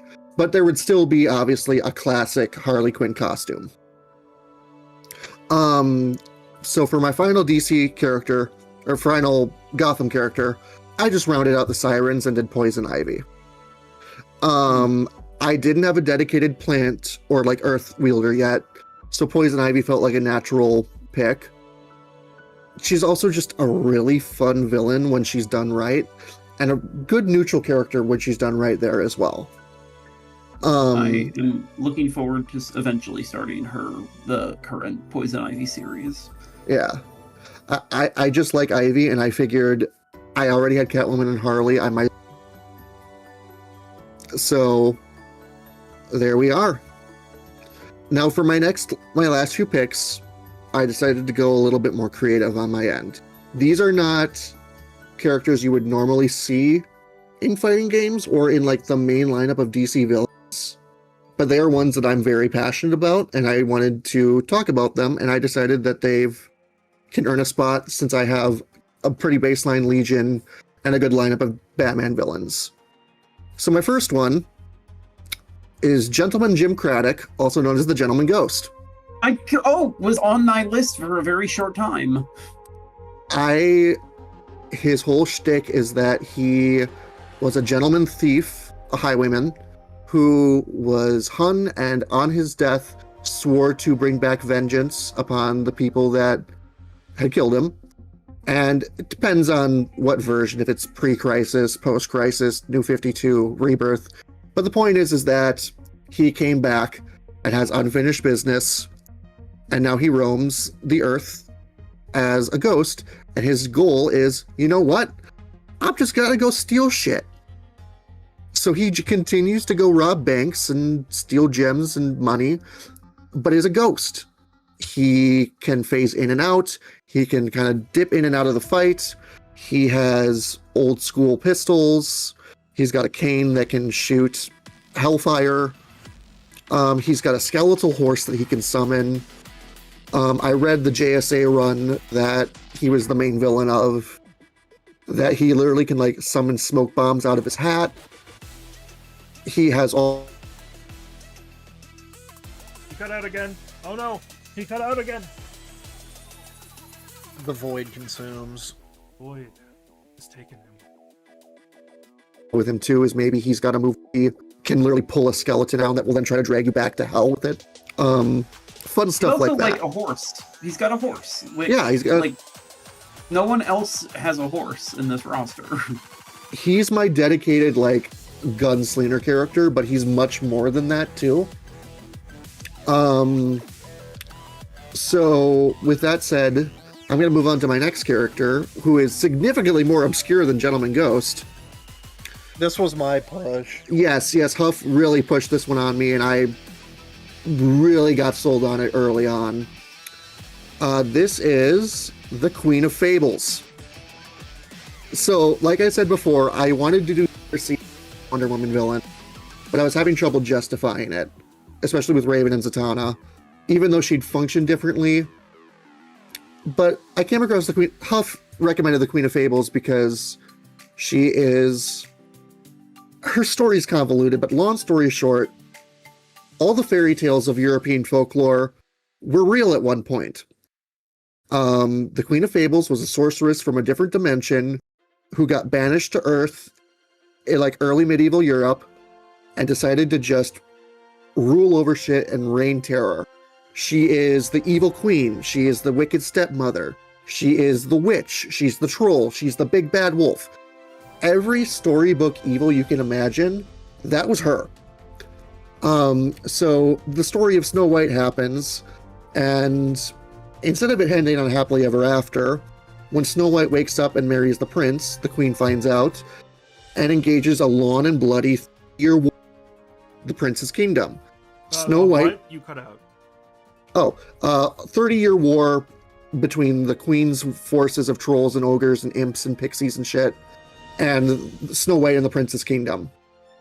Snow White ends the fight by trapping the Queen of Fables in a magic book, but by doing so, renders every action the queen's ever done as fiction, which is why these are now folklore stories.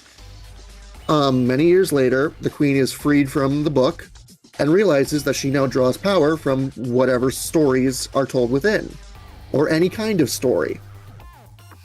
So she literally uses the power of fictional stories to summon different storybook or fictional creatures to do her bidding, alongside having all the usual sorceress fare. So she summons ogres, she summons trolls, she can summon the big bad wolf, she can summon flying monkeys, she can pull out an axe and yell "off with your head" and swing it at you. She can do all this classic storybook stuff, but with a twisted flair. And as an extra bonus, I realized, hey, wait a moment, doesn't DC have an entire story named Fables about storybook characters? I'm not going to go as far as say, yeah, for her neutral spec, Bigby Wolf shows up. But, like, you could throw in a reference or two there. Maybe she summons one of the adversary's puppet warriors that look like the Young Republicans. You could do whatever you want with that to have a little bit of fun there. But the gimmick is that she is a summoner character who summons different storybook characters or fictional characters. She summons Freddy Krueger in one story. There's one story where she decides to direct a adaptation of Wonder Woman's life, and not only wields the stories of Greek mythology, but actually uses Wonder Woman's origin against her, and is only outdone by the one rule by she has to abide to whatever rules of the story. You keep So, like, out during your okay. sentences for some reason. I'm gonna say it's a sensitivity issue on your microphone. Got it. Let me move it away a little bit. Okay. So the big gist is that she has to abide to the rules of whatever story she follows.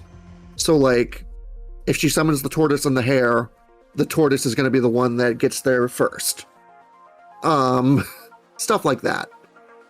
Or if she creates Wonder Woman's origin story, Wonder Woman eventually has to triumph because Wonder Woman wins in the end. Stuff like that. Or like if she tries to blow at you, she can't blow through bricks because the brick house doesn't fall down. Stuff like that. She's a really fun concept for a summoner character and is a general Justice League villain. I also thought of her super being her literally summoning Cthulhu, like pulling out Lovecraftian shit. Just a lot of fun stuff you could do with her. Okay. All right. We're down to So, the final character. my final character, I wanted to end it off with what I consider to be the boss of the game. So this is going to be the big bad that you fight at the very end. That's right. DC editorial. No, Snowflame. Dandidio, no So- villain is greater than Dandidio. Snowflame is the acolyte of cocaine. To rob him of cocaine would be akin to robbing God's love from. What? It would be akin to robbing God's love for this world to rob him of cocaine. You see, his gameplay gimmick is that his neutral special allows him to do a bump of cocaine. But if he does too much cocaine, he just passes out. So yeah, Snowflame is my final character. So he just kind of does all this crazy stuff. Like, basically, he just powers himself up. He can do all of this shit. Is there an... Oh. Oh. I think I messed up somehow. Did I mess up? Did you? Did I? You did. Oh, I forgot. My last character is...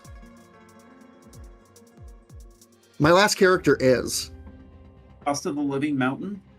My last character is... So, my final character is Darkseid. He is my big boss. Say that again. He's the final boss.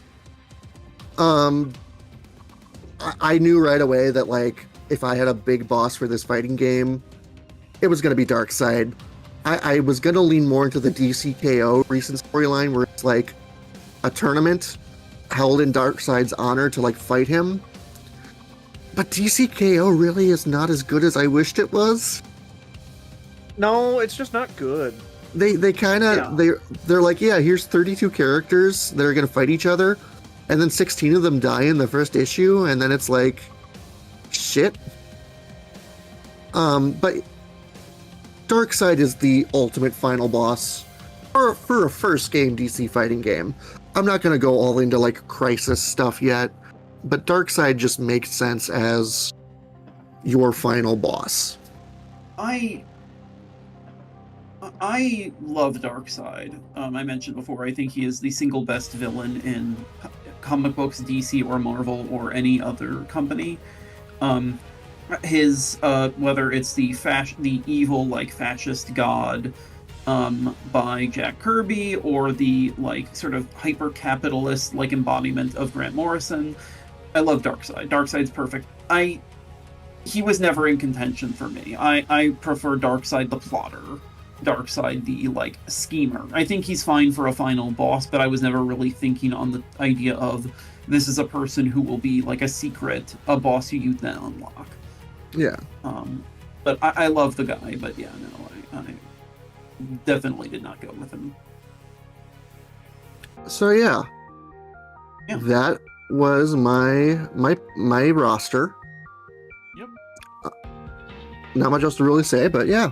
Alright, give me a quick moment. I need to close and reopen Photoshop and flush my RAM, otherwise the stream will start suffering.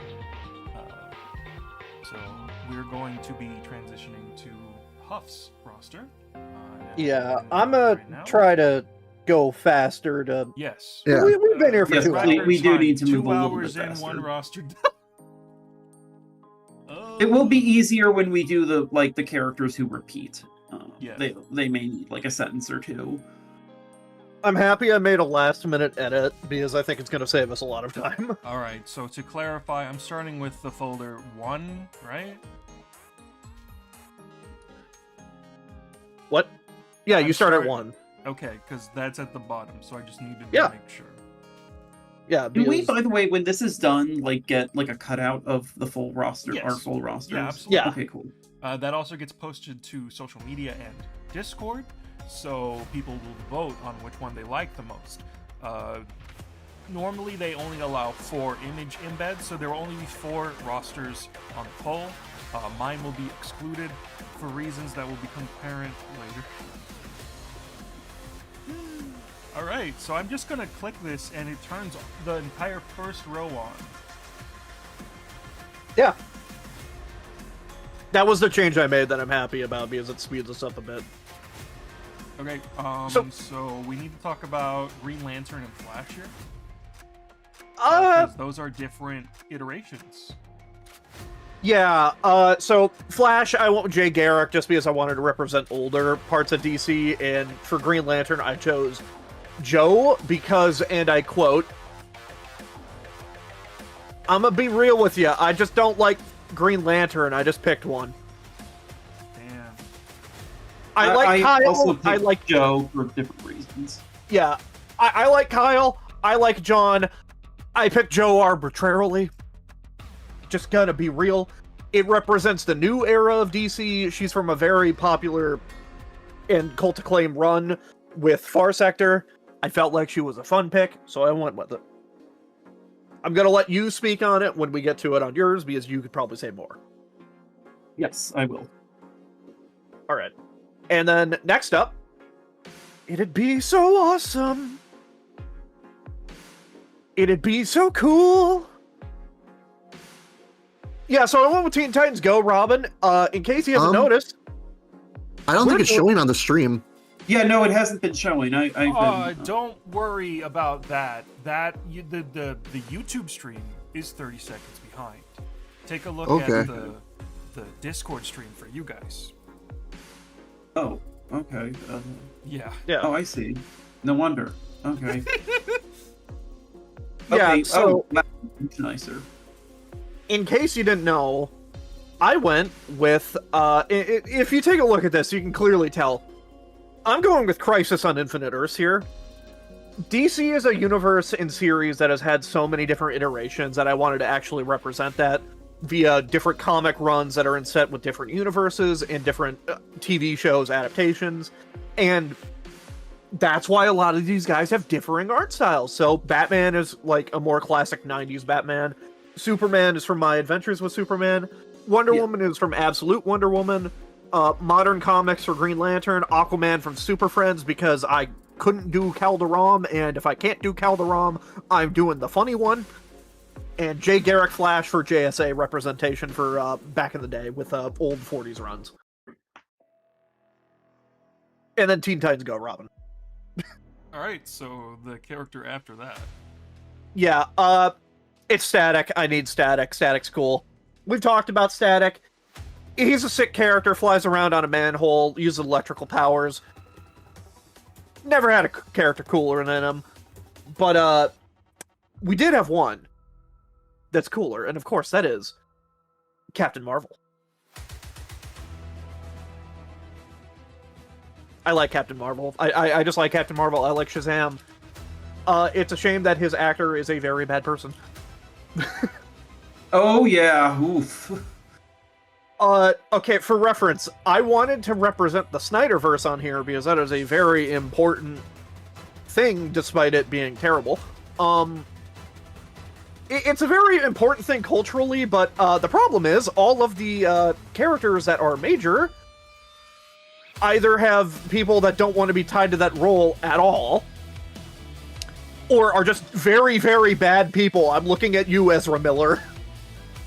Oh dear God, yes, they are not great. Yeah, there were Yeah. not They were many shooting. options. I want to just remind everyone that when they were shooting The Flash, they were literally being driven around by Warner Brothers so they wouldn't be picked up by the police. Yeah. I So- need to I couldn't. Snyderverse is not going to be here. I wanted to do it in some form. I was going to do Captain Marvel from it because I actually do like that iteration, but then I found out about the actor and I'm like, ooh. Also, we can say one funny thing about that guy.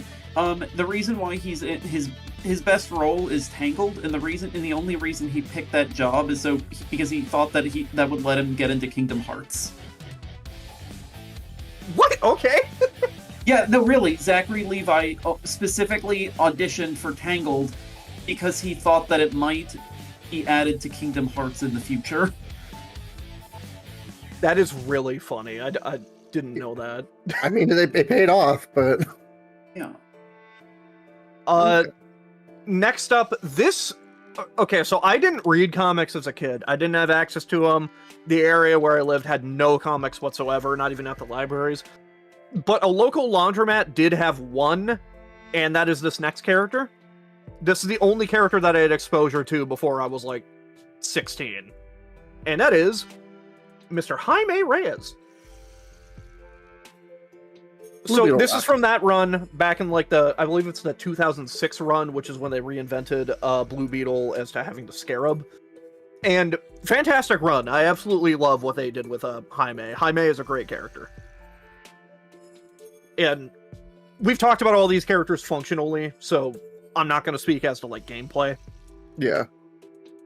And I'm trying to speed us up, trying to get Yeah, us going. I get you. Wait, that would not be a bad idea. Yeah. Swamp Thing. I'm surprised nobody's done Swamp Thing so far. I say that knowing that only one person went before me. Yep, that is true. Only one person picked Swamp Thing so far. Yeah. This is from the Alan Moore Swamp Thing run, which is the saga of the Swamp Thing, which is one of the most critically acclaimed comic book runs of all time. It is on my to-do list. I haven't gotten around to it. But Swamp Thing, as being the first character that we haven't actually tackled yet, is a character connected to the green, so he has complete control over all plant life, essentially. He can grow tendrils, trees, plants, and manipulate them to do its bidding. He can use vines for grappling. He can summon different plants to do like status effects. Yeah. Okay. And then next up is Black Canary from Injustice, because fun story, I asked the Discord server in the fighting game chat, hey, what character from Injustice do people actually like? And the response I got was, LOL.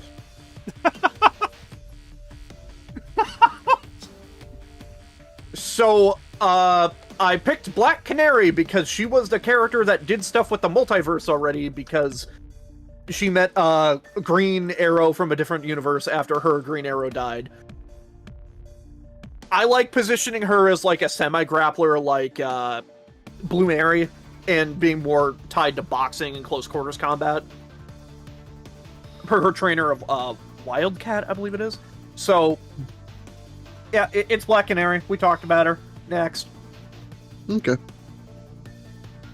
You gotta represent Teen Titans. It is probably one of the biggest animated series that they did in terms of cultural relevance. Like, it is the one that keeps getting brought up in terms of like revival and requesting new things. It is one of the definitive series. I went with Cyborg just because out of the cast there, he is my favorite one. I just really like Cyborg. Cyborg's cool. Also, I don't know why, I really like Cyborg. A lot of his designs and other things I just don't vibe with. Especially like the Snyderverse. Why does he look like that? Why does he look like an Unreal Unity test? Because of there are many things that happened with that design. Don't worry about it. Yeah, Cyborg I really love as a character, but he is artistically a very inconsistent. yeah. And I'm calling you out, random person in the comment section on this stream's announcement. Hey, you said nobody was going to do this. Guess what? Surprise, somebody actually did. Sideways! This is a fun one. Yeah, so I wanted to represent modern DC with a character that was actually introduced and not, hey, here's a new version of character that already exists. And Sideways was my go-to. I did look at Envoy. I was going to do Envoy originally because I think that character is very interesting. I think her idea is interesting. She just isn't in a lot. Yeah. She just doesn't have a lot to work with, Fair. unfortunately. They. I thought I said that. No, you were saying she. Oops. Sorry. I thought it was saying that. Whatever. Don't matter. So Sideways, he can create portals to warp around the stage. And the cool thing about the portals is that he can use them as traps to force the opponent to bounce around to the other side of the stage. But more importantly, he can also cancel out those portals. If he puts a portal on top of a portal, it actually causes an explosion to work for trap setups, which I find very interesting gameplay-wise. Yeah. It's a very cool character for trap usage, and I just like the guy. I think he's cool. I am completely unfamiliar with Sideways. This is interesting. Yeah, this is one of the few new characters from like the past decade that has appeared. Because, as I said with Envoy and a few other characters, they appear, but they don't like. They appear for like their run and then never again. Yeah. Sideways and Naomi are the only two that I could see, and Galaxia, Galaxy, I think. Galaxy. Her name is Galaxy, you're thinking. Okay, Galaxy. Those are like the only ones that appear consistently in like other stories. They're like the only ones that really still appear. Not to start a conversation about that, but DC just has a problem with not being able to introduce new characters that stick. Yeah, I looked into it. The reason is because they're Batman. more okay with their creators sticking to their characters. It's Yeah. just those creators, as with comics, rotate out of companies frequently, so people don't want to touch their creations. Sure. This is a thing where you really have to kind of, like, in the past you would make a character and they would last for an issue and maybe someone would bring them back, and it didn't really matter because you weren't really designed to build these massive franchises. You just cycled characters or writers in. But now today, if you want to have a new character and add new blood, you really have to commit to them, and that means like you have to. Like, you can't write one issue with a Batman villain and expect them to ever get remembered. They need to have their own arcs, maybe multiple arcs. It's very hard for a new character to break out. I think that's part of the reason that I would like to see DC do more, like, I would like to see them do more extra media adaptations and stuff that aren't based around specific individual characters that are already very popular, because I think not having a lot of general DC branded stuff, the way that there's a lot of general Marvel branded stuff, means that there aren't a lot of cases where like a Marvel character like Luna Snow or Deadpool or Elsa Bloodstone can suddenly come into a lot of popularity through being adapted into a movie or a TV show, or Marvel Rivals or Marvel vs. Capcom, or like Deadpool got a lot of his popularity back in the day from appearing in the X-Men Legends and Marvel Ultimate Alliance games, as with Moon Knight. Because DC doesn't have a lot of stuff like that, even if a character shows up, like I think two of the good examples that come to mind that I might actually end up touching on a little bit later are, like, there are recent additions to the Batman mythos that were around for a couple of years as relatively consistent characters, like Ghostmaker and Flatline, that just kind of disappeared when their creatives started doing other stuff. And even if a character sticks for a little while, it doesn't mean that they'll stick like Forever. outside of that period of time where it seems like they've actually made headway. It's very unfortunate. Yeah, you you go.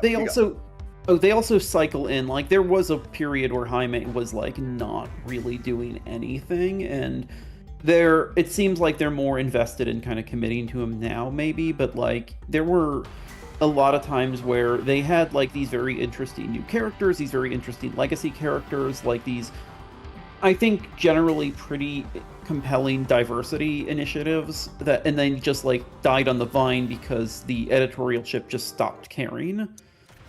And the guy in charge, which is to say, again, my archenemy Jeff Johns, ultimately put so much effort in just bringing on, like, re-establishing older characters.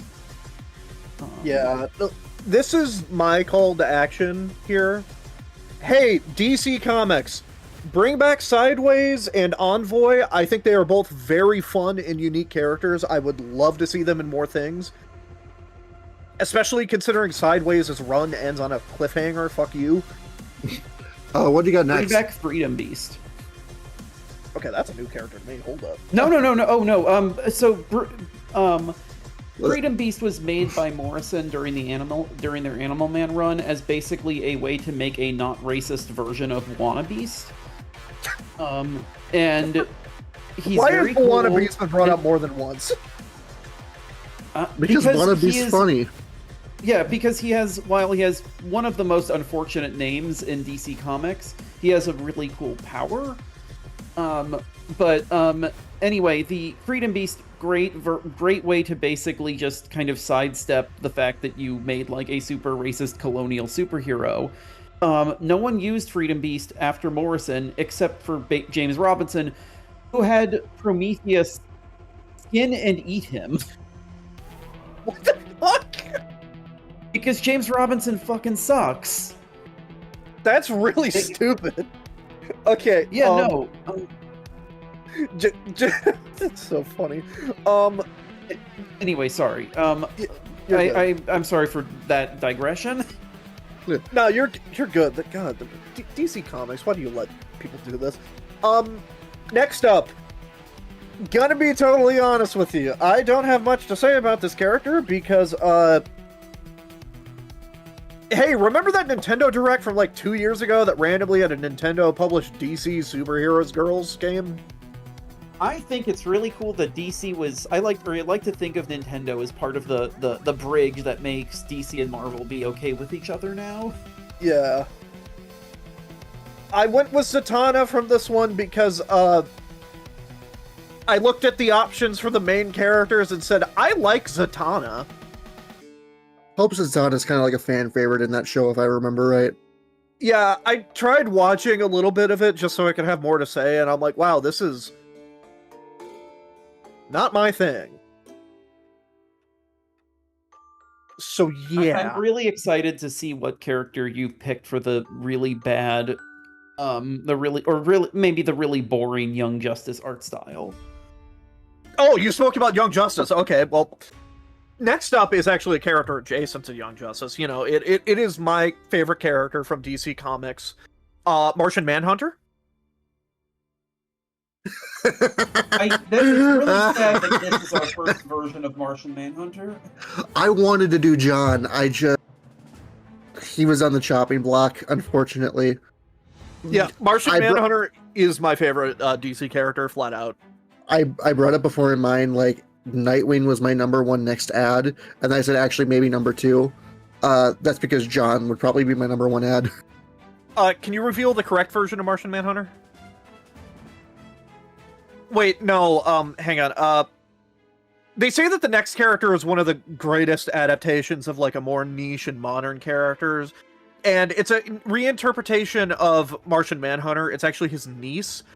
And from Young Justice. And shit, it's Roger again. It's gonna be Roger. Did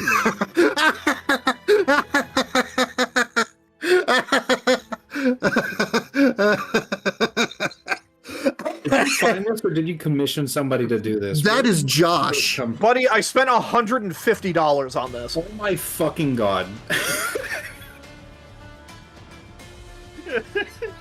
Oh my god, that is Josh's code. You commissioned Josh $150 for this fucking bit. Yes. I looked at this right away and knew it was a friend of us. Enemy of the channel, Omega J12. Yeah, so, Miss Martian is a great version. I really like Miss Martian in Young Justice. She's probably my favorite character after Calderon. And I decided not to do Calderon because Super Friends Aquaman is really funny. Do I turn on the final version of the slide? Yeah. Now? Okay. All right. Thank you for. I thought I was your Family Guy commission guy. I asked you! You didn't respond! I didn't see it! I sent it to you twice! Now I gotta look. You're gaslighting me. You're blackmailing, gaslighting me. I asked you twice, motherfucker! Watch it be he posted it in somebody else's DMs and they didn't respond because they thought it was weird. That wouldn't be the first time. So, and in case you haven't noticed, these columns are kind of sorted by a theme. For instance, the Batman row is Batman and then the Titans, basically. Below Superman is just kind of random street tiers because I didn't know where to put them. Wonder Woman is the Magic row. Column, whatever. Green Lantern is space bullshit. And with Aquaman, first we had the clear, then we had the green, and now we have the red. Yep, I got her too. I really like Vixen. She's fun. She was on my short list too. Yeah, she can summon like the abilities of different animals into. It depends on interpretation because her power works differently sometimes. Sometimes she kind of summons like a construct of the animal around them, and then sometimes they just gain the abilities of them. So my idea more so is to have like a semi-construct built around them to make it more obvious gameplay-wise what they're doing, and have them be like a semi-stance change character between like crane fighting style and monkey style and other animal-based martial arts. And then special moves would be like based around specific animals, such as like a charge that's based on like a rhino or a bull. And yeah, I just like Vixen. She's a very fun character. I read a little bit of the recent run that she was in with Power Company, and she was fun in it. I like Vixen. She's very Vixen's cool. I like Vixen a lot. She is probably the only good to come out of the Detroit League era. Yeah. But just I need to address this really quick. I assume you're a first-time chatter. Somebody has been asking for us to include Bane the entire time. I want to address this so you don't feel like we're ignoring you. The way that these streams work is that we come to it with pre-made rosters. Bane may show up today, but we don't take suggestions from chat. Yeah, and also normally we don't converse among ourselves to know who has what, so I normally do because I usually make most of the icons. We try to make it like a conversation about like. yeah. Also, slight update. I did check. Huff did ask me, but it was buried under several comments saying, "Hey, did you know that in Family Guy, James Woods plays three characters, all named James Woods, but they're different characters? What's up with that?" Yeah, what is up with that? Why didn't you respond to that one either, motherfucker? Man, I was at work. It was fucking 12 at night. This is my call-out post to Aiden. Fuck you. It's okay. Anyway, next character. Okay, and then the next column is Jay Garrick featuring the series that I'm contractually obligated to appear. I don't give a shit about the CW series, but there are so many of them, I felt like I should include one. I picked Green Arrow because it is the one that people still remember and kind of like. Flash was good. There are a lot of CW, DC characters that people do like. I suspect actually Green Arrow is probably not as high on the list. I would guess Captain Cold. Yeah. I just asked for like who would be a more important one to a friend of mine that watched them all. And they said Green Arrow is probably the biggest one that people still like because the Flash apparently fell off super hard and became bad. The Flash and Supergirl had, to my understanding, very bad. They really struggled after their first seasons. Yeah. I did consider something from Legion of Superheroes, Legends of Tomorrow, that's what it's called. Because I just find that interesting. I just find that concept interesting using some of the more glup shittos. But if I was going to do anything from it, I was going to do Gorilla Grodd because he tried to kill Obama for some reason, which is still one of the stupidest things I've ever seen, ever. Why did they write that? Who wrote that? Why does Gorilla Grodd go back in time to attack Obama? There's also an episode where someone tries to force George Lucas to not make Star Wars. Wait, that's awesome. It's like Legends really is very much a show about taking the piss, and I don't know how sincere or serious it is about that, but that is what it wants to do. Yeah, I did watch one episode. It was the episode where a Furby gets sent back in time to like Nordic times and becomes worshipped by Vikings as a god. Okay.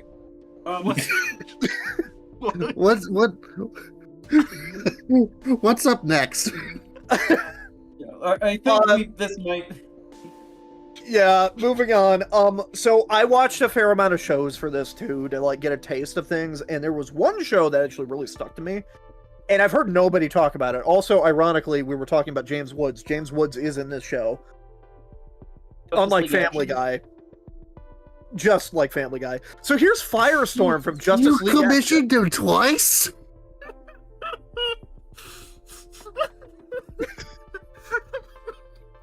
I'm a big fan of the shitty generic PNG of fire behind him instead of like drawing the fire.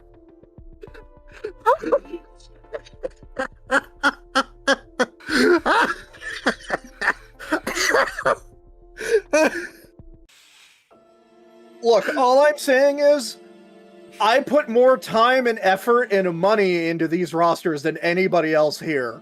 Give me more respect, motherfuckers. So yeah, Justice League Action is a show that I actually quite liked. It is very fun. It uses the cast very well and focuses on a lot of the more niche characters. And I've actually grown to really appreciate Firestorm from it. Before, I thought Firestorm was really fucking boring. But what he is normally they just portray him as a fucking fire guy. But no, this guy has the ability to completely rearrange the atoms and molecules within things. So he can just like shoot the ground and turn it into like a bounce pad to launch you forward. He's just really sick, and in this show he is so endearing and fun. He is like, it is at the point where he appeared so much that it genuinely feels like they wanted to just make a Firestorm show. Like, they even gave this motherfucker his own catchphrase with, "The heat is on!" And then they have him defeat, like, multiple of the main bad guys in it. It is so weird how dedicated they are to him. They have him defeat Mr. Mixel Spitlick. I would also want to notice, this is one fun little bit, those of you who are familiar with the villain Killer Frost from Justice League, or Justice League Unlimited, or the Injustice series, she's his archenemy. Yeah. Also, what they've done with Killer Frost recently is interesting. I like how she's kind of a good guy now, going by Frost. She's cool, she's interesting, she's not here though. But you want to know who is here? Yeah, that's right, the Big Mama! Big Barda's back! I just like Big Barda. Okay, well. And then Etrigan the Demon, we already talked about him. One thing I will bring up about Barda, just because it popped in my mind. I like the idea of one of her supers being Mr. Miracle being summoned and forcing the opponent into like one of his nonsense traps and seeing if he can escape. That'd be fun. I considered Mr. Miracle, but ultimately felt like his whole deal would not really be good for a fighting game. But it also made me realize a video game about where you play as Mr. Miracle would be awesome, because it would all be about like escaping death traps.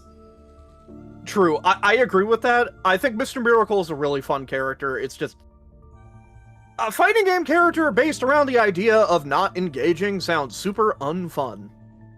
It is, yeah, it's kind of hard to basically have a game about beating the stuffing out of people and having one of the main characters be an active, conscientious objector. Yeah. And that's why Mr. Miracle's great, but sometimes being great isn't conducive to being and doing everything. Yeah. Okay, so lastly, or not, why did I say lastly? Fuck you. Next up, we have a character from a series that I recently read and really like. We're doing classic era Adam Strange to represent the more like Aiden, is it the Silver Era? Is that what it was called? It's Silver Age. Yes, he is very much a Silver Age character with a lot of like classic comic strip history. Yeah, being a Flash Gordon or Buck Rogers type. Why did I say Flash Gordon without going Flash? Ah! Okay, so Adam Strange is he's a spacefaring guy with a jetpack and a gun. He is a more traditional fighter in that sense, as he really only has like a cosmic ray gun and flight capabilities. But that kind of makes him stand out in a roster full of wacky characters with a lot of reality manipulation and gadgets. sometimes having a more basic gunner is a good idea. And Strange is just a really good character. I would highly recommend his more recent run on Strange Adventures, in which it is a murder mystery about the truth about him going to Ran, and it's starring him and Mr. Terrific. Just a weird combination of characters. I love the art style. It's a very strong written comic, and it even won a bunch of awards. So I would recommend it. And for the next one, we had the clear, then we had the green, then we have the red. The red is about animals. Might as well pick an actual animal, and my only response is oink. Oh my god. Yeah, this is you were another gonna go Family with the Guy ta- art style. How many of these are there? Are there more? There's a couple more. Interesting. I Oh my god, you actually paid Josh $150. I appreciate. I the thought you were just dedication making to up the bit. money. No, you actually did. Oh my god. Oink! So, Pig Iron is... Okay, so DC originally had, like, a comedy series starring a pig in, like, an animal world. And it was just, like, a more general comic. You know, just a general, basic, comedic series starring Peter Porkchops. And then, for whatever reason, they eventually reinvented him as Pig Iron. Because he got a pig iron on his hip, in which he is a member of the Zoo Crew from Earthsea, a universe where everybody is an animal. And, you know, Crisis on Infinite Earths, you gotta pick somebody from the fucking what if everybody was a goddamn animal for some reason. And he's a professional wrestler who is a pig and also made of metal. And his name is Pig Iron. I found out his name was Pig Iron, said he got a pig iron on his hip, and I made a slot for him. And then I paid Josh money. All right. Wow. Money well spent. Let's continue. Yeah, and then this is a contractual obligation column. Unfortunately, I don't really like this as an option, just because I don't like Watchmen in DC Comics. I like Watchmen. In DC Comics, it's not great. And If I If talk you're about my thoughts on Watchmen being mixed with DC, we'd be here another 3 hours. So I'm just yeah, Yeah, we're really hitting this long, and I believe we already have several Family Guy jokes to get to. yeah, Yep. we do. We got a couple more. With the concept of Crisis on Infinite Earth, you unfortunately got to pick one from the big imprint, which everybody knows, which is Watchmen. I picked Rorschach because I felt like having a more traditional just brawler was a good idea. I don't have much to say about him. That's kind of it. All right. So continuing on, we're going to the next road. You want me to turn on the one that looks like it reveals all of them at once? Yes, because of course we need to pick the villains. And who else are better villains than Polka Dot Man, Nuclear Man, my Snowflame, the cocaine-powered supervillain, Steppenwolf from Snyderverse, Cancero, the Electric Crab Man, I and Animal I Vegetable Mineral must Man. clarify for the audience. That is Steppenwolf from the Joss Whedon version. Is it? I just looked up Steppenwolf Yeah, from don't the worry DC. about it. I just we're The, gonna get comments otherwise. I would like to just note that Animal Vegetable Mineral Man has a very fun small role in the Doom Patrol TV show. Yes, I was hoping somebody would bring it up. Doom Patrol TV show is really good. It's really Yeah. good. It's really good. I can't believe Snowflame has showed up on more rosters than Martian Hunter. If you can believe it, he almost showed up in 3, but I was talked down from it. Who the fuck would do that? Sensible people who told me not to put the cocaine character in a fighting game. But He's to awesome. rob the world of Snowflame is akin to robbing guns. I mean, Man of God's honestly, gift. by that point, we might as well add Gunfire, the man who can turn anything into a gun. Okay, True. but what about Codpiece, the guy with a gun on his penis?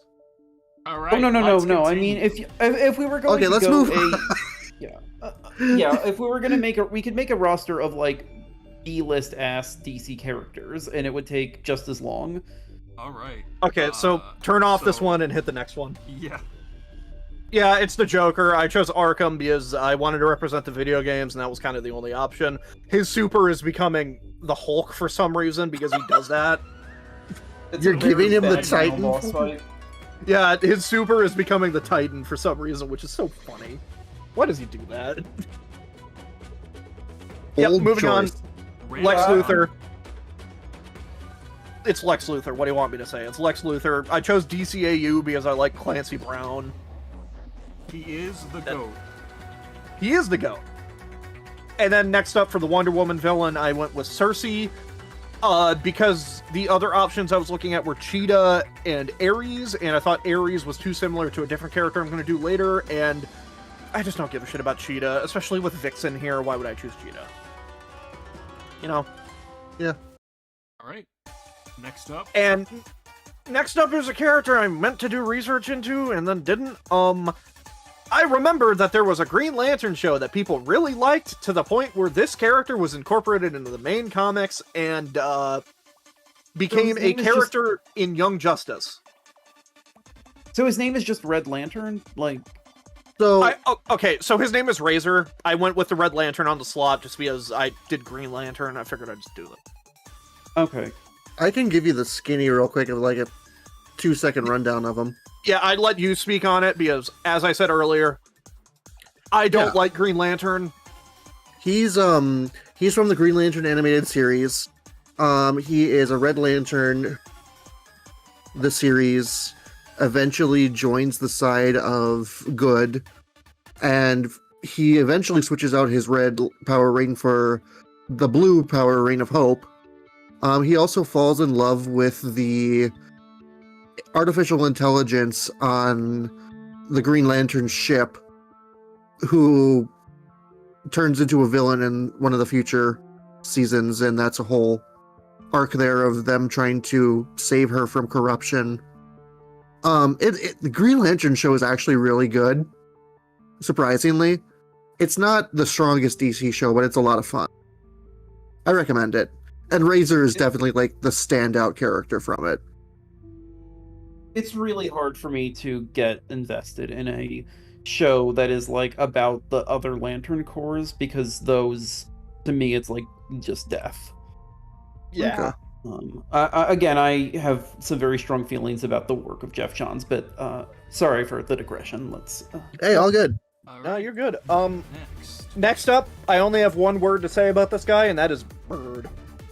Yeah, the Sylvester Stallone's finest role. Yep, Bird. I love King Shark. Nanue is fun. It gets you another grappler and a representative of the current DCU, because for some reason, I chose King Shark to represent the major DC line. I don't think you could Bird. have made a better choice. It's a pretty good option, yeah. Yeah. And finally, to end up the obligation multiverse representation, I needed something from Flashpoint. Here's your pirate. Did you? It's Deathstroke. He's a pirate this time for some reason. Flashpoint is... I needed something from it because Crisis on Infinite Earth, it is, multiverse stuff. This is the most well-known multiverse story, Flashpoint is. So I just picked Deathstroke. Flashpoint is rough. Bad. It is. No, yeah, it's again, it's the proof of Jeff Johns' complete paucity of creativity. It's a really cool idea with iffy execution.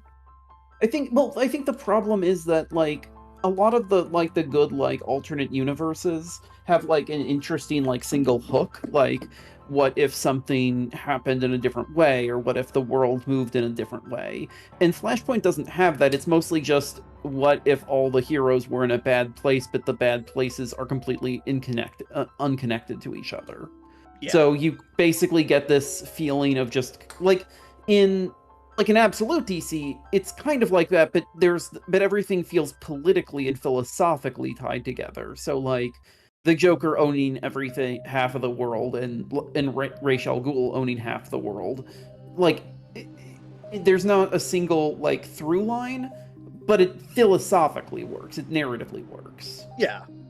Um, All right. but, To start our final row, I like the Harley Quinn show, so I chose Harley Quinn from the Harley Quinn show. If you have a problem with it, don't. Lobo is funny. We talked about Lobo before. Mr. Nobody is one of the greatest characters of all time. yes, yes, yes, yes. Oh my god. So he's a member of the Brotherhood of Dada, and essentially he is a guy, I believe his name is Eric Mordrin originally. Yes. And he essentially had like his own personality and sense of stealth within the universe erased and became the concept of nobody. So he's just in a constant state of trying to be like noticed. And he is a crazy motherfucker. He does anything he wants. He can warp reality. He turned Gotham City into a musical just for the hell of it. He just wants to sow chaos, and he's fun. And he kind of acts like an anarchist Mr. Game & Watch. Yeah. I'm sold. Yeah, no, He's Mr. also Nobody a rules. sentient question mark. Like, just look at him. He's a question mark. One of his team members is a guy with a bird cage in his chest. Another one of his team members is Number None, which is literally the thing that inconveniences you every day. So if you trip while you're walking down the stairs, you were attacked by Number None. God, Doom Patrol is so good. I love Doom Patrol. Yeah. He's also played by Alan Tudyk in the show. So yeah, next up, Monarch. I really like Nathaniel Adam. I like Captain Atom. They did a run back, way back, called Time Crisis, I believe it was called, in which they were doing a storyline in which a hero is confirmed to become a villain in the future and comes back in time to, like, destroy everything. That character was originally meant to be Captain Atom, because that makes sense for his character. They randomly decided to swap it to Hawk from Hawk and Dove because it leaked. Yes, this is like this MCU shit. Like, that was happening in the 90s. Yeah. We have to rewrite our storyline to get away from leaks.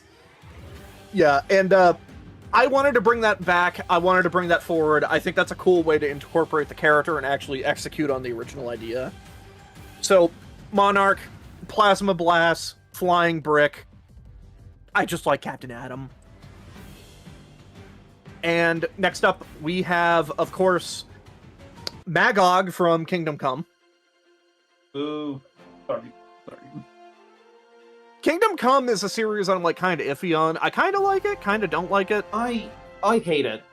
I really dislike the phrase overrated. I think that's one of the few pieces of art I would actually give that to. I think. Yeah, I read it I was like, why is this the most, like, one of the most highly acclaimed pieces of comics? It's on my desk next to me right now. The reason why is because in the late 90s, the superhero comics industry was basically suffering on the just overmass of 90s bullshit of edgy characters and collectible first issues for characters who never appeared again, and this just constant sense of very aggressive edginess and very aggressive performative toughness. And Kingdom Come was meant to be the idea of comics reckoning with that, and comics trying to sort of bring back the older, more holistic, less psychotic vision of what superheroes should be. But the problem is that it never really does that much to show why the old way is actually better. B, it's for all of that it's very reactionary, which is why, if you look at the actual lists, all the new young heroes are where you see all the characters of color or the characters who are women, and the old guard is basically only white guys. And it doesn't really do anything to suggest that the world that Superman was running also had problems, and he didn't really ever account for that. And it basically doesn't seem to imply that in any way he can change too. It just says that what we need to do is bring things back to how they were. It's very reactionary, is again the word I would really use. I agree. I agree with the sentiment, but Kingdom Come is, like I said, it's a series I'm very mixed on. I think it is okay for what it's trying to tell, but I don't think that it actually delves deep enough into like the actual themes or tackles them in an interesting way or addressing the fact that there were problems before. Yeah. And it just kind of hand waves them. It's a very messy story, and like I said, I don't see why it's the be-all, end-all. I think it's a good story. I don't think it's, like, fantastic. I think it's just fine. But I still wanted to represent it because it is one of the more well-known and popular, like, segmented universes, I guess. I would also say, I believe this art does not come from Kingdom Come. This is probably from the Justice Society arc that introduces Magog. Magog is meant... He's meant to be, like, the Iron Age personified. Like, he is every crappy Wolverine ripoff and every, like, crappy Punisher ripoff all fused into, like, one just incredibly off-putting, like, golden suit. When they brought him back in the mainline comics, they had to humanize him because if you're going to use him for more than those issues, what's the point? Yeah. And they decided that Magog's origin story is that he's FDR's grandson. It's so stupid. What? So he's Cable. Yes, he is Cable. Alright, and for the last playable character on the roster, we of course had to pick everybody's most iconic villain, Darkseid. In the Tales from thereof. Yeah. I mean, Darkseid. You have no clue how scared I was that was going to be an actual another commission and it was a full, like, matte painting. I mean, Darkseid. I'm just going to shut up. I'm just gonna shut up. Oh my fucking god. This one's the one on top. Is this staying? Yes, because we needed something from the Family Guy universe. Alright, okay. Okay. Alright, so and you said you wanted to do something unique for this roster. Can you explain what that is? I'm gonna run through this really quick because, hey, I was very inspired by this idea, as you can't tell. I looked through so many ideas. I had a list of like 200 characters that I had to whittle down. So I'm just going to do something really quick. Start at the bottom with one. Okay. This is to create a character. This is your Street Fighter avatar. Damn it! God damn it, this was my big secret thing. I had the H-dial for the random character. Okay, so the H-dial is essentially the precursor and inspiration behind Ben 10, where... it is a dial that you type hero into, and then you get the powers of a random hero. So in this game, you set up your playable character like you do in Street Fighter 6, where you get to hodgepodge a bunch of moves and ideas together to become its own character, and you can even build your own costume with it. And the character summoned from the hero dial is that. That's what you play as. So this is like you in the story mode. And then next up, I believe we have the bosses. I wanted some bosses for the narrative story mode. The Batman Who Laughs, I think, is really fucking stupid, but I do think is something that is important and needs to be represented in something like this, especially with the multiverse. Emerald Empress to represent the future. Spectre, which is God's vengeful wrath. And then Superboy Prime from real life. The two on the left are the villains for the hero routes, and the two on the right are the villains from the villains route. Superboy Prime, for, again, another Jeff Johns invention, is that he was initially meant to represent, like, fans as a way of, like, an olive branch to represent, like, their DC's appreciation of fan support, and then in Infinite Crisis he became the representation of fan complaints, which is what led to him punching reality. Yeah. He's a weird character because I think he was bad. I think what they're doing with him now is interesting, at least. And then Anti-Monitor is the game's true final boss. Because, Crisis on Infinite Earths, of course, it's going to be Anti-Monitor. But it's actually not the Anti-Monitor. When you beat him, hit 4. I did the wrong one. Oops. When you beat them, Fuck yeah. Batmite and Mr. Mixel Spitlick fall out, and it is revealed that they were warping reality to summon all these characters together for a tournament to prove who is truly the best. Batmite did it just because he wanted to prove how cool Batman was, and Mr. Mixel Spitlick did it because he's a douchebag. And, of course, the secret joke boss.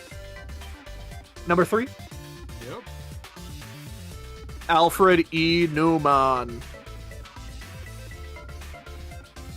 I just like Mad Magazine, fuck you. And then lastly, after everything is completed, editorial Mr. Johnny DC comes in to warp everything back to normal and put everybody back where they're supposed to be.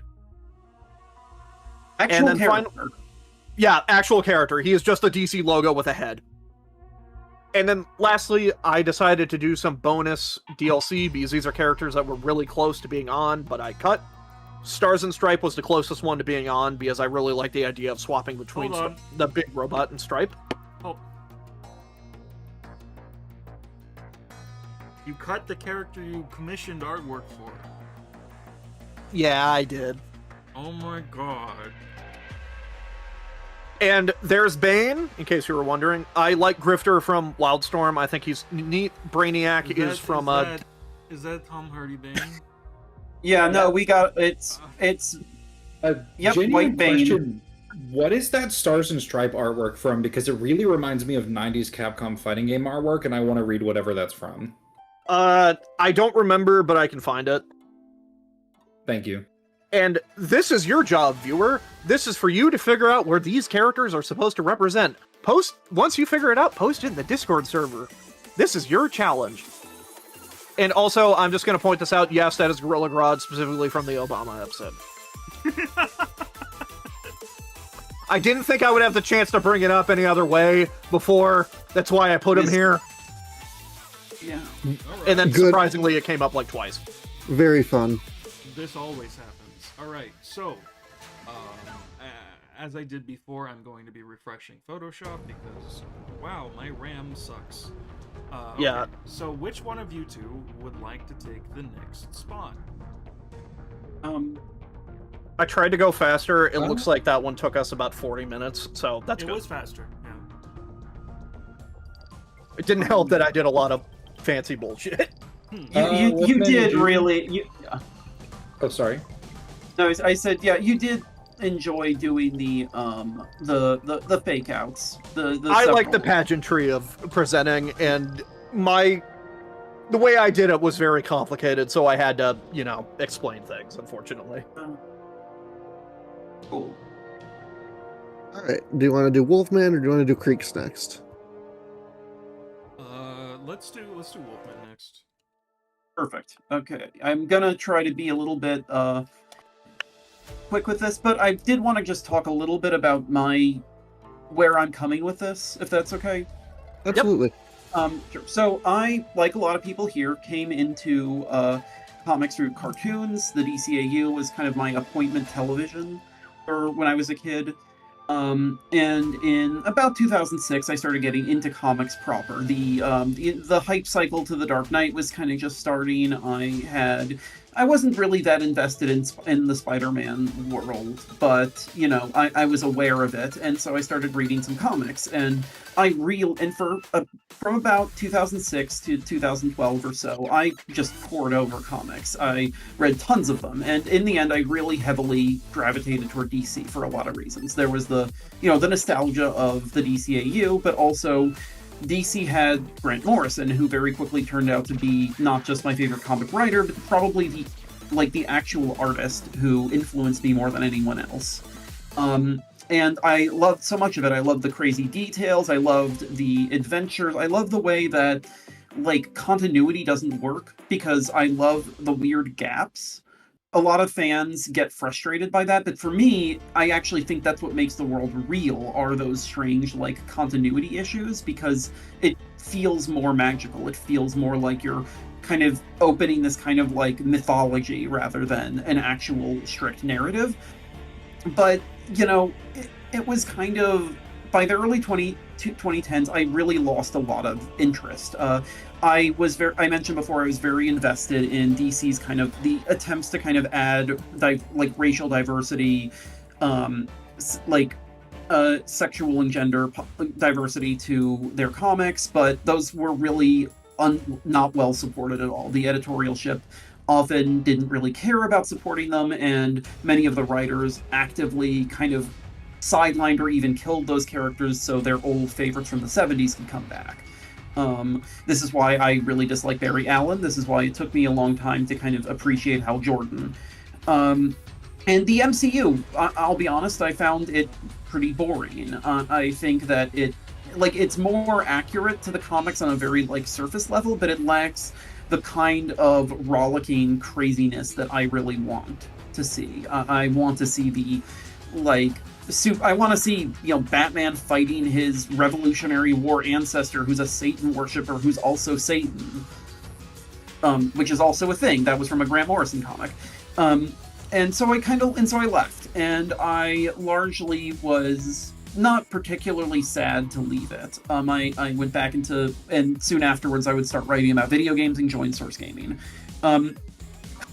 This year, where I at the same time I still considered a DC fan, albeit a lapsed fan. I felt pretty confident that I would consider myself more familiar with the stuff than most readers. But in May, I literally just a few weeks ago, I decided to subscribe to DC's subscription service, DC Universe Infinite, and I've been just poring over it. What really got me in was hearing about Absolute DC. That was really exciting to me, and I think it's just incredibly fun. But I've been poring over everything from Far Sector to the Mark Russell, Flintstones, and to Matt Fraction's Jimmy Olsen, but also to stuff from my time, like Gotham Central and Birds of Prey, and stuff from before my time, like John Ostrander and Camille's Suicide Squad. This is what was really special to me.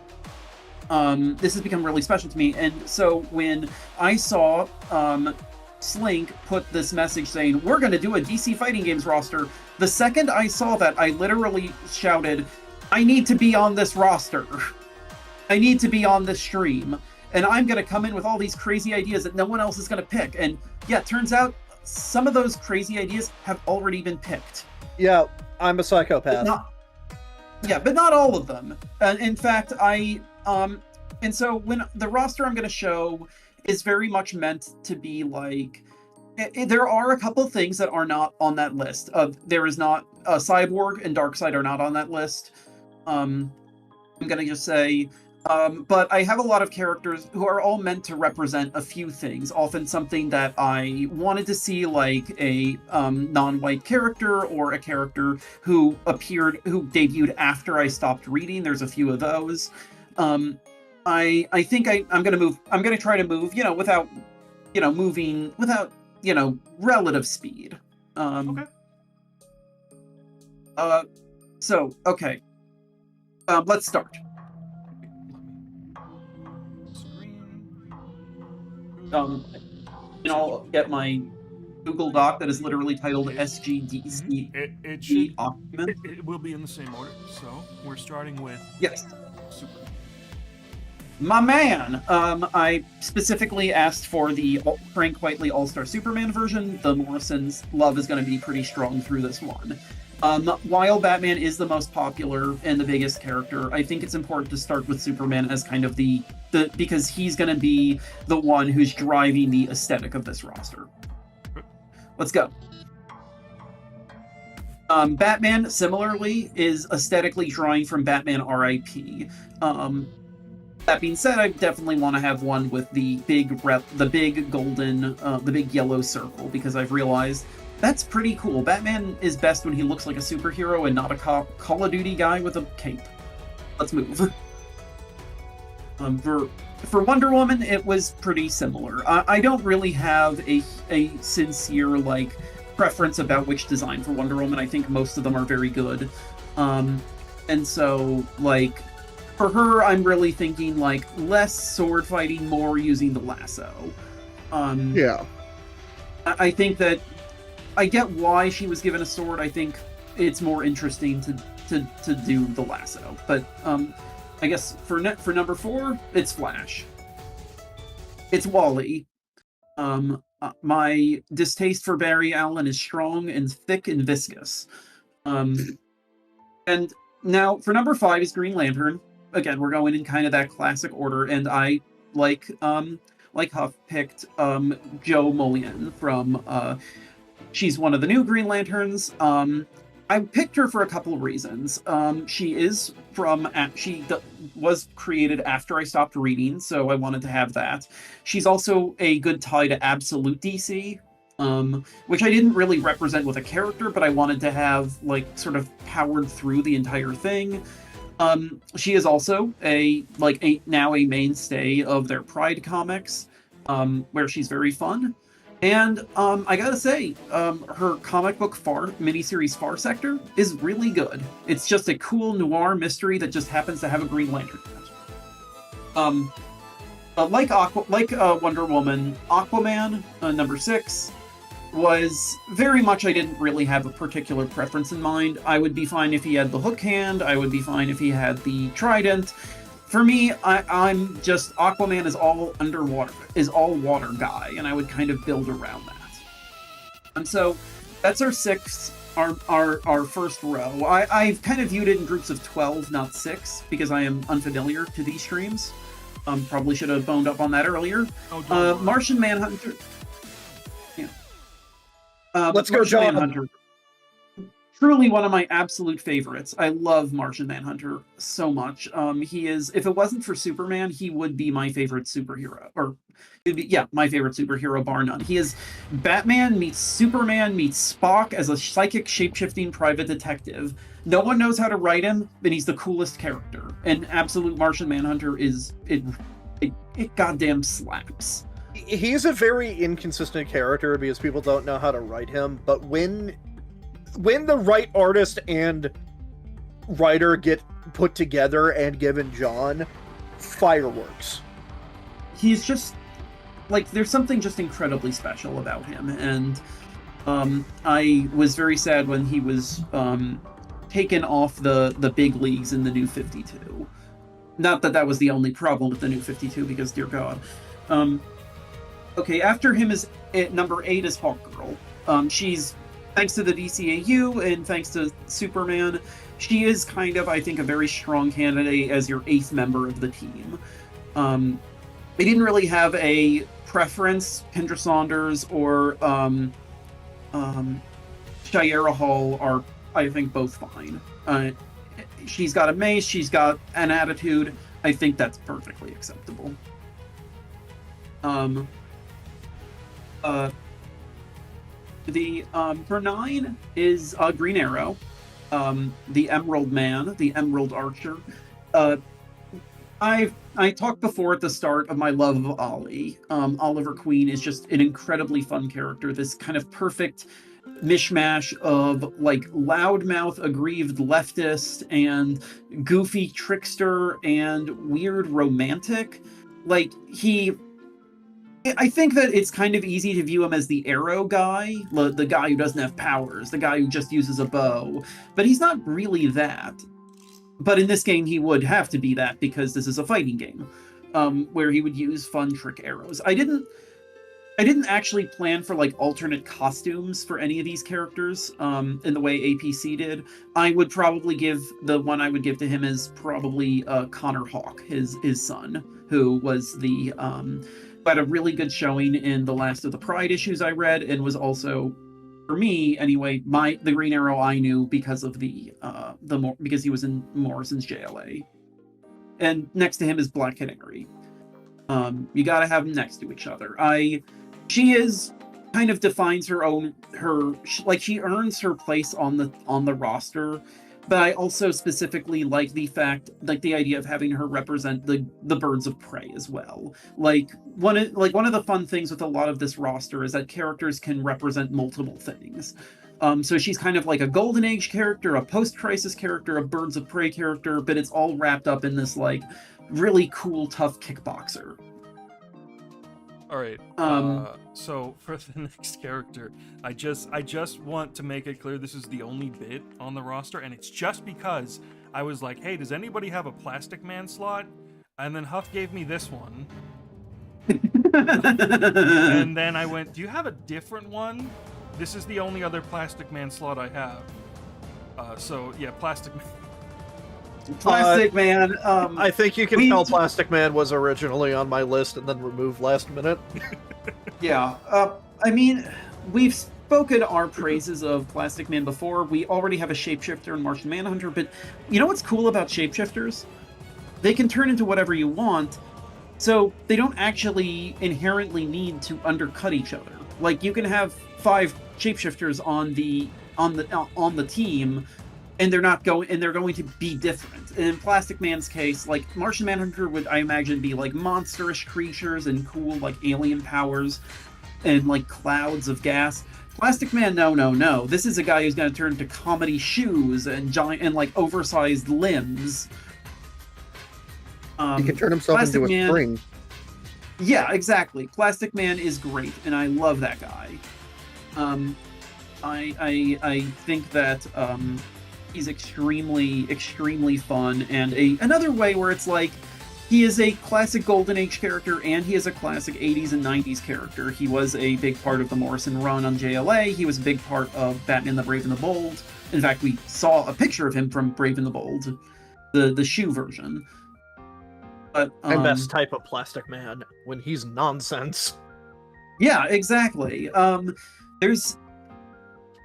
think he's not going to be the only comedy character on this roster, but I needed a comedy, at least one.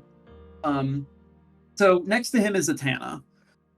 We've talked before about Zatanna. I think that, I mean, she kind of has that perfect thing of, she's kind of in everything. She can kind of represent a lot of different stuff because she's a legacy character, and she's a legacy character to a guy who debuted in Action Comics 1. Like, Zatanna's I was dad, gonna ask something about that. Hey, did anybody ever consider Kid Zatara for this? No, because Zatanna exists. Yeah. I like Zatara, but like, dude, it's Zatanna. Yeah. You gotta do Zatanna. Yeah, no, Zatanna's great. I think she's wonderful, and I really wanted to. She was one of those like, character is absolutely coming on this roster. Following her is Vixen, who is meant to again represent a lot of different things. I wanted to have a pretty diverse racially diverse cast. I didn't quite get there as far as I wanted to, but it was really important for me to include Vixen. She's also a character who has a lot of different history because she has been on the Justice League. She debuted, I believe, in the somewhat lamentable Detroit League, which also tried to, be very like racially diverse, but unfortunately was saddled with huge amounts of racial caricatures. Including the one whose name we can't even say. Yes, Yeah. the one whose name is an ethnic slur. It's still probably not even the worst time they try to do something for diversity, which is saying something. The worst one is still probably Snowflame's debut, whatever that was called. New Guardians. Yeah. Yeah. Yikes.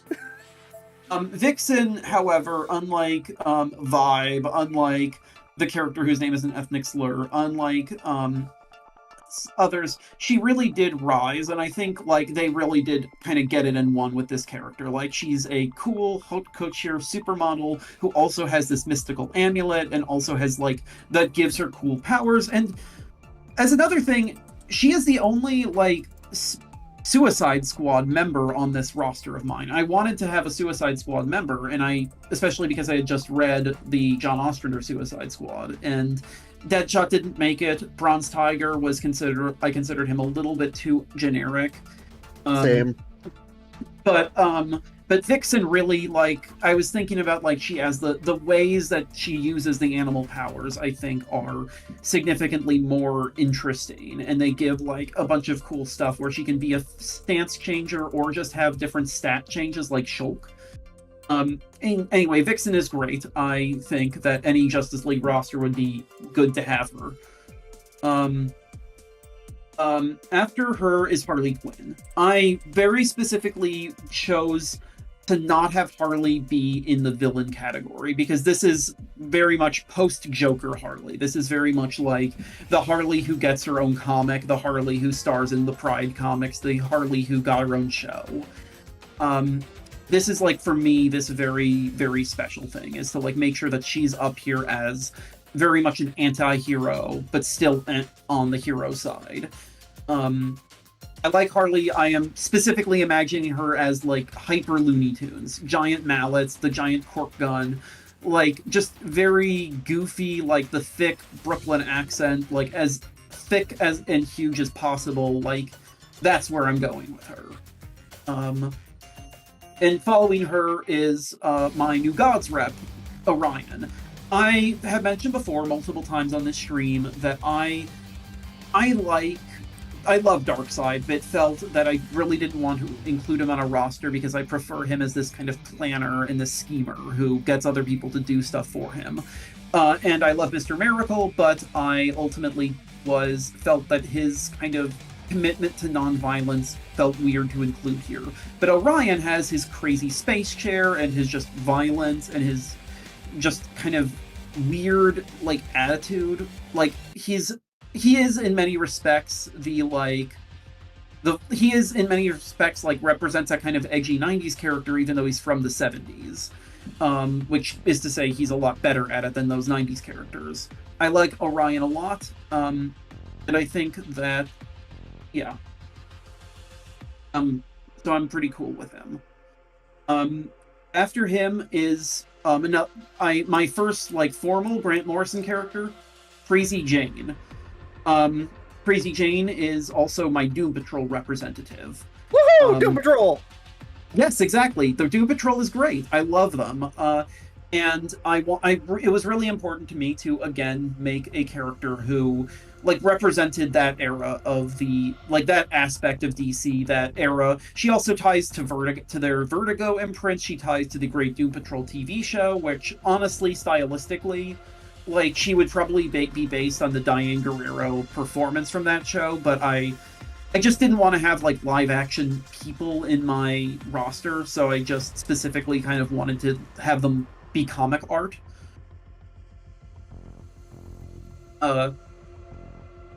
Anyway, she also has 64 personalities, all of which have a superpower. So, like, you're getting an incredibly crazy character. Like, she literally turns into a giant sun. So after Crazy Jane, I picked a character. I wanted to have a character to represent Charlton Comics. And I went through a few. Initially, the roster had Peacemaker, which was meant to represent basically the new DC era and kind of the new, like, movies, and also I thought was just a good, tough anti-hero. But in the end, I decided that his powers were a little less exciting. I considered the Renee Montoya version of The Question, but again, wanted something that was a little bit more like mechanically interesting. So much like a Huff and APC, I picked Blue Beetle. Let's go. Wait. Yeah, We love Blue Beetle. Blue Beetle's great. He's got everything. He is Iron Man but fun. He is what if Peter Parker was bitten by a radioactive Odo from Deep Space Nine. He's great. I'm gonna move on. Because, yeah, Galaxy, who is the first character, and I suspect probably the character that no one else has on one of their rosters. I did consider it, as I said, when I was looking at, like, the newcomers. I just went with Sideways just because I had a more clear vision of a gameplay. I did not know about her beforehand, so I did. Yeah. I'm a bigger fan of you. Yeah, Galaxy is a character who debuted in, I believe, 2022. She is incredibly new. And again, the other character who came like post me leaving comics. It was really important to have one. It was very important to have one who I thought would look interesting and sound interesting and kind of represent the era, the version of DC that I wanted, that that it just was never going to be while Dan DiDio was running things and Jeff Johns was basically driving the house style. She is a trans allegory space princess who has these cool, I guess I wouldn't really call it like avatar bending. She basically can manipulate elemental forces like gravity and light. And Yeah, it's like more realistic or more esoteric avatar bending. Yeah, exactly. And that was really important to me to have this character. I put her on my list because I want it, but right after I put her on my list, I read her kind of main comic, which is Galaxy the Prettiest Star, a graphic novel that isn't really like an action comic. It is very much a growing up comic. It's really a coming good. of age, self-acceptance piece. Yeah. And it's really good. Its art is incredible. The writing is excellent. I was very, very impressed, and it made me just incredibly happy to put this character on my list. So yeah, I'm looking forward to whenever what I have affectionately called the cheapo plan on the DC subscription service lets me get its new sequel, Galaxy as the World Falls Down. But until then, we're gonna go with Robin for our next character, who is specifically Dick Grayson. If I had more room and I picked Nightwing, he would be Damian, but I wanted to go with the main one, the default. I think collectively we're gonna end up with every Robin. Yeah, which is cool. I think everyone gets their own. I'm imagining him as very much like a semi-clone of Batman in the sense of he's half the size. So all of the cool Batman stuff is just completely different. It'd be like the Pichu of without taking damage. And next was my Teen Titans rep. My second main Teen Titans rep would be Raven. She's the best option from the show. She is, I think, the best option from the comics. Comics. Well, yeah, I mean, there's not really a lot of great options there. Cyborg is my most kind of obvious miss here, and I do think that that's probably one of the big problems with my roster. But I just didn't want he does overlap with Blue Beetle a bit. It's all right. We the important thing is choosing the characters that you want to put on there. Yeah, that is true. And we're having a lot of different characters from different people, so Cyborg's in the stream, and that matters more than him being on everyone's roster. Everywhere. Yeah.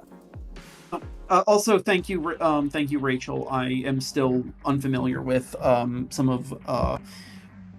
I'm still unfamiliar with some of Galaxy's backstory, so thank you for correcting me. I was going to make a comment on that because I thought that it was more of from my interpretation, I thought it was more of an allegory because she isn't human. So it was more deemed as an allegory in some cultural spaces than an actual representation. But at the end of the day, an allegory is still representation. They're both. Yeah, and also she's also still very powerfully queer too. Which I think is important. Okay, so after Raven is Static, again, we're going through our same, a lot of same characters. He has a show, he represents Milestone, he kind of represents that, like Jaime, he represents that, that era of, basically Spider-Man analogs, but I think a lot more interesting than most Spider-Man analogs. And because he is also, I think it's important to represent Milestone, which is not a particularly impactful era, impactful company, but it's important to me to include it. And I also think it's important to include a character who had been kind of defined so much by Dwayne McDuffie, who his hand is all over the cartoons that I loved when I was a kid. After him, though, is a character that I'm pretty sure no one else has, Mr. Talkie Tawny, He was on my list. As you can tell, I made this slot. I caught him at the end of the day. Okay, god damn it. I respect the original Captain Marvel comics. I respect Shazam's his influence on comics, on stuff. But like in the end, I just don't think I would find him interesting in a fighting game at all. I don't think there's as much he would bring to the table, and he's not interesting in a fighting game where Superman is required. Yeah, also like, and the problem is also that like, again, the other option would be Black Adam, who is terrible and has almost never been good, and it's just was so like blatantly trying to make something out of nothing. Black Adam sucks, and it's hilarious that he's in multiverses. To me, that's like almost like perfect example of what was up with that comic. Or that video game. So, Mr. Talkie, the hierarchy of power was about to change.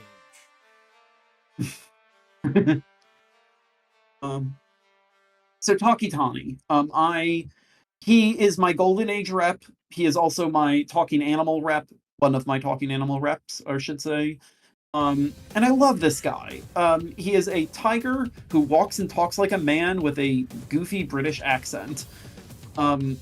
I think that guy would rule. I don't really know or care about how he would fight. I'm imagining like he's an old-timey pugilist. I think it would be funny if you set him up to be like just a kind of like how you would imagine Alfred would fight, you know, like more cultured. And then like come on, man, put up your dukes. Yeah, like have him set up like he's an Alfred type, and then just have like some moves where he is like an actual tiger and just fucking bites you. Yeah, no, I love this guy. He's adorable. Okay, so I'm really hoping I'm the only one who picked the next character, which is my dedicated comedy character, Jimmy Olsen. Which is really funny because you're gonna be had it on the list. We had him on the list and we cut him. I am so glad that you did this because I was actually really strongly considering when I was first drafting my initial list. I was really strongly considering doing Jimmy Olsen, but I couldn't narrow down what I wanted to do with him. And so I ended up passing it up, and so I'm really glad that somebody committed to the bit. Okay, so I'm going to be clear. When we all started these rosters, all of us had about 10 characters who we knew had to be on the list, right? Like, all of us knew that at least probably a third of our rosters have to be the same, because... Essentially, the first row of characters needed to be there in some form. Doesn't matter which specific iteration. Yeah. Harley Quinn, Joker, and Lex. Yeah. But, like, So, like, all of those I didn't think about because I knew I would put them on. Jimmy Olsen was the very first character I chose. Love Jimmy Olsen. I love the fact that the dark secret of Jimmy Olsen is that Jimmy has always been cool. And that's... Yeah, Jimmy Olsen, like... It just crazy... in the way that Talkie Tawny represents the Golden Age... Jimmy Olsen is my idea of representing the Silver Age, and he is a full comedy character. He pratfalls, he like tries to get pictures and fails, he trips on people, he transforms, he becomes Elastic Lad, he becomes a giant turtle, he like all You forgot about the turtle! Yeah, has one move where he turns into Timmy Olsen. His horrible alter ego, who is basically Logan Paul. I brought this up as a bit because this was my original pitch for Jimmy Olsen, because, for reference, I had Jimmy Olsen on my short list, and Alfred was actually probably the character that almost made it on, just because I thought that was funny. My bit for Jimmy was that his super would just be calling Superman, and... That's pretty good, too. If you are fighting Superman, it summons Bizarro, and Bizarro beats the shit out of Jimmy because he doesn't know what to do. Yeah, no, I think that's awesome. They had... an idea of like, you know how in Marvel vs. Capcom, Jin from Cyberbots has the move where like he bursts and his costume disappears. I had that for Jimmy Olsen, but it was him shooting out all the quills from his porcupine transformation. I forgot about the pork. Why has he changed into so many fucking animals? Because it's Jimmy Olsen. Jimmy is basically like a perfect representation of the insanity and like the cheap thrills of the Silver Age. He was a character who constantly had to be put into completely ridiculous situations because the way that they were selling, often the way DC was selling its comics was through covers, and the covers had to be things like, wait, is Superman turned evil? Has Superman been killed by Jimmy Olsen? Is Superman throwing Lois Lane into outer space? I love Super Dickery. It's so funny. My favorite one is still like Superman holding a bottle of water saying, no, nobody is allowed to drink water. My favorite is the story where it's a two-parter where Superman and Batman go back in time and Superman gets possessed by a djinn and basically tries to burn Batman at the stake. Honorable mention to when Superman, one of the covers is Superman burning a sweater that Jimmy made for him and saying, this is gonna hurt me more than it hurts you, Jimmy. Jimmy is, I love him. I love his weirdness. I love his just, like, pride in his own, like, silliness. I also, one of the first comics I read when I came back was the aforementioned Matt Fraction and Steve Lieber Jimmy Olsen run, which I am going to recommend to every single person watching this video now and anyone who comes in after the fact. It is a absolutely hilarious, just completely irreverent story that mocks Jimmy Olsen, it mocks Superman, it mocks DC, it mocks comics as a whole, the concept of sequential art. It is basically what would happen if a Raymond Chandler novel starred Strong Bad.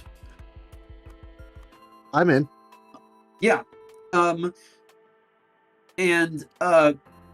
Would also say, like, the other had I had more space, I would have included another comedy character or a team with the Wonder Twins, but specifically representing the Mark Russell Wonder Twins miniseries, in which it is revealed that Lex Luthor owns not only Fox News, but also the entire prison, for-profit prison system in the United States.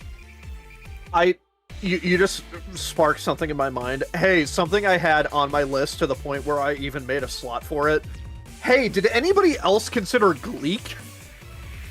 I would not have. I would have gone fully like Jan and Zaina. Yeah, Gleek is so fucking stupid. Zan and Why does he exist? I fucking hate Gleek. I should also note, after Jimmy is the far more conventional Swamp Thing. I wanted him because he's Swamp Thing. He kind of justifies on his own merits. But also, because Swamp Thing represents something that none of us have really kind of been interested in exploring, which is not like a complaint, I only actually realized it after I submitted my list, which is that he represents DC's horror era. Yeah, like, fair. That's why I chose the Alan Moore run. Yeah, I also picked the Moore run as well. I don't think anyone would have picked anyone else, though. So for me, like we think of DC and we think of Marvel as being like purely superhero comics, like that's what they mostly are now. But like they had a very long history of non-superhero comics. Marvel basically helped define the American romance comic in the United States, and DC had a very long lineage of Western comics, World War II comics, and horror comics with stuff like the House of Mystery and House of Secrets.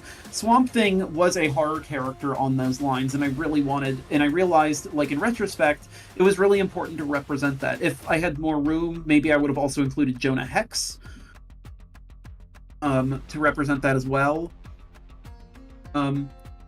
Also for reference, just because a lot of other options there. Vertigo imprint, I looked at Constantine. Oh, that's enough. Okay, I was gonna actually say this right now. I was gonna save it until after I was done. I had considered Constantine. On the list I had included and then dropped Lobo, Peacemaker, Mr. Mxyzptlk, and Gentleman Ghost. And I had considered Steel, The Question, The Huntress, Black Manta, John Constantine, and Katana. And I Steel would have been lo- such a fun pick. I love Steel. Steel is great. He basically has the best parts of Iron Man, but none of the worst parts, and some of the fun parts of Thor, but with none of the drawbacks. Mixed with this kind of cool, like conscious, like kind of outlook that I really like. Yeah.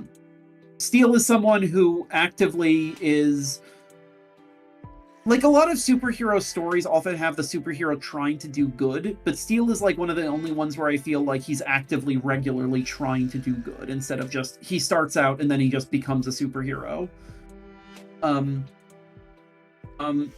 I also would have liked to have gotten the good Dr. Light, Deadshot, Captain Cold, and Cyborg, but anyway, so after Swamp Thing is the final list, and it's all but one of them are villains. The final one is a secret bonus character, but it's 11 villains, and we're starting with Lex Luthor.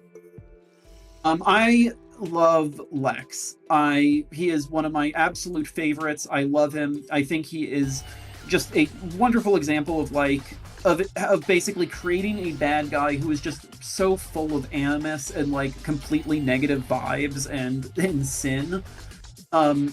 He is just envious. He's lustful for power and respect. He will never like take the willingness to just like take the L at all.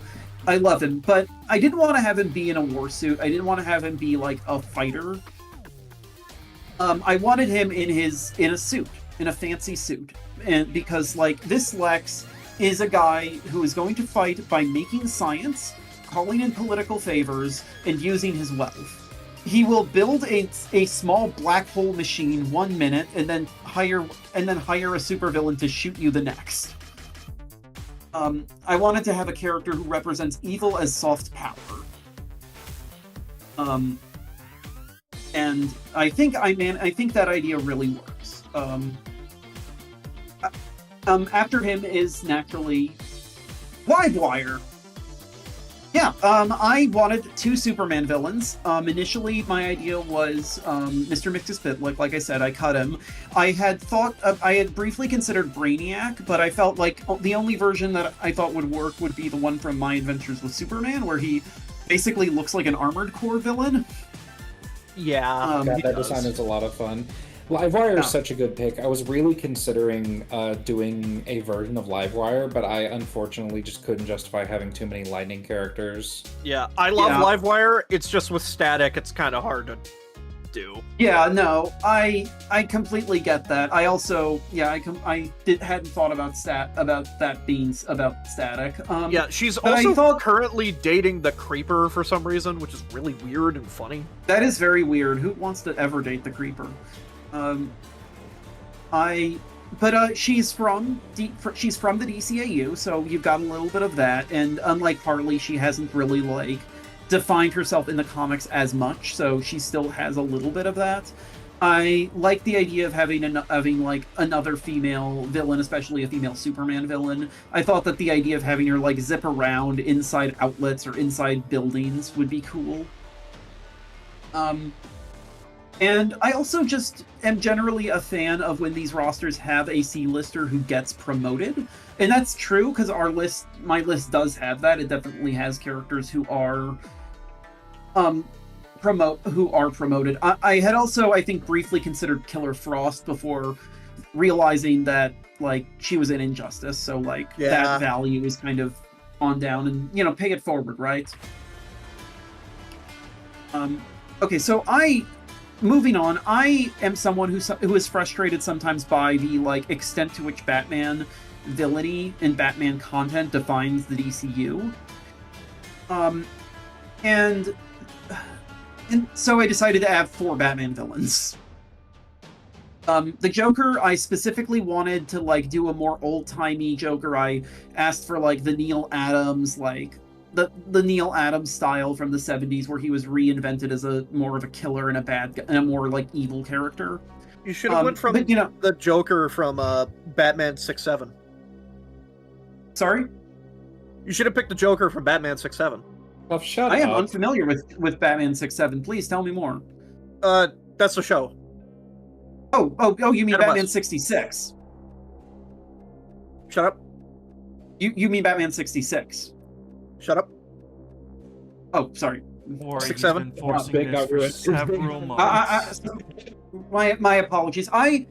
In general, For I really reference, try. I've been doing a bit, and I'm revealing my bit now. Hey, I'm playing my hand. Hey, Creeks, every meme, PNG, like JPEG, whatever image I've sent you for the past 2 months, I photoshopped 6'7" into it. Every single DM Oh, you've sent okay. me for the past 2 months has been 6-7 related. What the fuck is going on? Yeah, but you Yeah, haven't I have pointed no it idea out. what It it makes is. me mad that you haven't noticed. Fuck you. I just got back from the bathroom. 6'7". 6'7". Okay. Also, and- Livewire's a fun choice. That's all I really have to say. Yeah, Yeah. now you can go, Wolfman. Sorry. Okay, no, it's okay. In general, like, I wanted to really be like comics first with these designs. I hadn't really considered Cesar Romero Joker. If I did one for any of them, it would definitely be like Crazy Jane from the show. But yeah, I am. You will never, ever, ever hear me disparage or not show props to Cesar Romero Joker. He is a true delight, a towering delight. Anyway, after him is Catwoman. I specifically, yeah. I wanted the I asked for the Darwin Cook design. I believe we earlier talked about the quality of the Darwin Cook run, which I actually do need to finish and start. But yeah, I wanted a villain who is, if not lighthearted, at least relatively like less villainous and less sort of actively antagonistic. And Catwoman's great. She's a super thief. She is like a perfect example of that kind of character. And after her, we've heard some requests in the chat about a certain character, and that character is finally here performing for you. It is Bane. My secret, Bane is my favorite Batman villain. I love Bane. He is great when done right. Harvey. Bane is, well, one thing I like the idea of having a non-white villain. Bane, so that was one part of it. But really, if I'm going to be honest, it's just because it was primarily because Bane is my favorite villain. He's a super intelligent, muscled luchador who uses steroid juice that he plugs at the back of his neck. I love this guy. What's great about Bane is that he was positioned as this like dark, ultimate evil supervillain, this guy who just completely dominates Batman and dominates the world of Batman, but he is as goofy as hell, and I love that about him. I love Bane when he's on the Secret Six. I love Bane when he's just doing his own thing. I love Bane when he's trying to be a good guy. I love him when he's secretly not really trying to be a good guy. I love the fact that I love Absolute Bane. I love the fact that they've redesigned everyone like dramatically in Absolute DC except Bane for some reason. Maybe because he's so good as he is. And if I am gonna basically if anyone's grabbing like their Absolute design, or at least drawing from their Absolute design aesthetically, it would be him, because you've seen that. Like, that dude is crazy. It's like body dysmorphia taken to the nth degree. Anyway, Bane is I love him. He is great. Even in the sub-mediocre Young Justice show, where he's great. He's voiced by Danny Trejo. Also, his origin story is nuts. Like, this is a dude who escaped a crazy prison island and then decided to destroy Batman. Anyway, after Bane is Poison Ivy, I like Ivy. If my roster was to change, Ivy would be the one I would cut. Because we already have 3 Batman villains, and because we have a plant person. But I do like Ivy. I think that she's kind of great as a character who can work well as a protagonist or as an antagonist. I think that her like poisons and the use of her like plants is distinct from the way Swamp Thing moves. Yeah, and again, in my ever expanding desire to add a lot of like crazy and extremely like over the top queer characters. She's definitely really valuable. After her, I guess I should explain something quickly, which is that like a lot of the people here, I came in with the idea of doing a supervillain that, like a Legion of Doom, where everyone gets an archenemy. But truthfully, I'm gonna say Green Lantern has a boring ass list of villains, and I had considered Black Manta, but in the end, I decided to go with something that's a little more character franchise focused. So it's Cheetah is our first one. We've talked about her before. After her is Circe. I actually, with her cool design from Creature Commandos. Creature Commandos. Thank you. Yeah, I like that show. That show's good. I do too. Maybe Frankenstein would have been on this list if I had, or The Bride if I had more space. But so I like the idea. I really wanted to have multiple Wonder Woman villains. I think it's kind of easy to reject or ignore her villains, and Cheetah gives you like more of a person who fights, like a brawler, and then Circe has like cool dark magic, and you could maybe even bring in some magic from like other versions. So I really wanted to do that. I wanted to kind of make it so that, like, if Wonder Woman, we're going to treat her as one of the big three, like, that means I really wanted to give an extra villain from her. After her, though, is Gorilla Grodd. I mean, come on. Monkey. We've talked about this before. And then after Grodd is Clarion the Witch Boy. I'm happy you did this. I made this slot and couldn't use it. Yeah, the Clarion the Witch Boy. He is Etrigan's archenemy, but I mostly know him, or initially really knew him from Morrison's Seven Soldiers run, which also featured Zatanna. I love Clarion. He is evil, he is goofy, he is weird. You can really basically pitch him at whatever tonal level you need. He's a creepy child who's an evil witch, and he's got an evil cat familiar. And you can have the cat fight for him. You can have him in the cat fight. I'm imagining him being this really spooky, but with like little jolts of levity in there. And I wanted someone who was just fundamentally a C-lister, a C-list villain who could then be elevated as like more of this kind of figure, more of this like powerful villain figure. Rounding him, the villains out is Deathstroke. I really like Deathstroke for similar reasons to why I like Bane, albeit he's not as good as Bane. Like, this is a guy who is simultaneously this like master planner and one of the greatest supervillains and minds in the DC universe, but he's also this dude who wears a dumb mask and chainmail and like can regrow his eye, because in Birds of Prey there's a part where Black Canary like hits his eye with her thumb and he's like, I can grow my eye back, but I can fight blind too.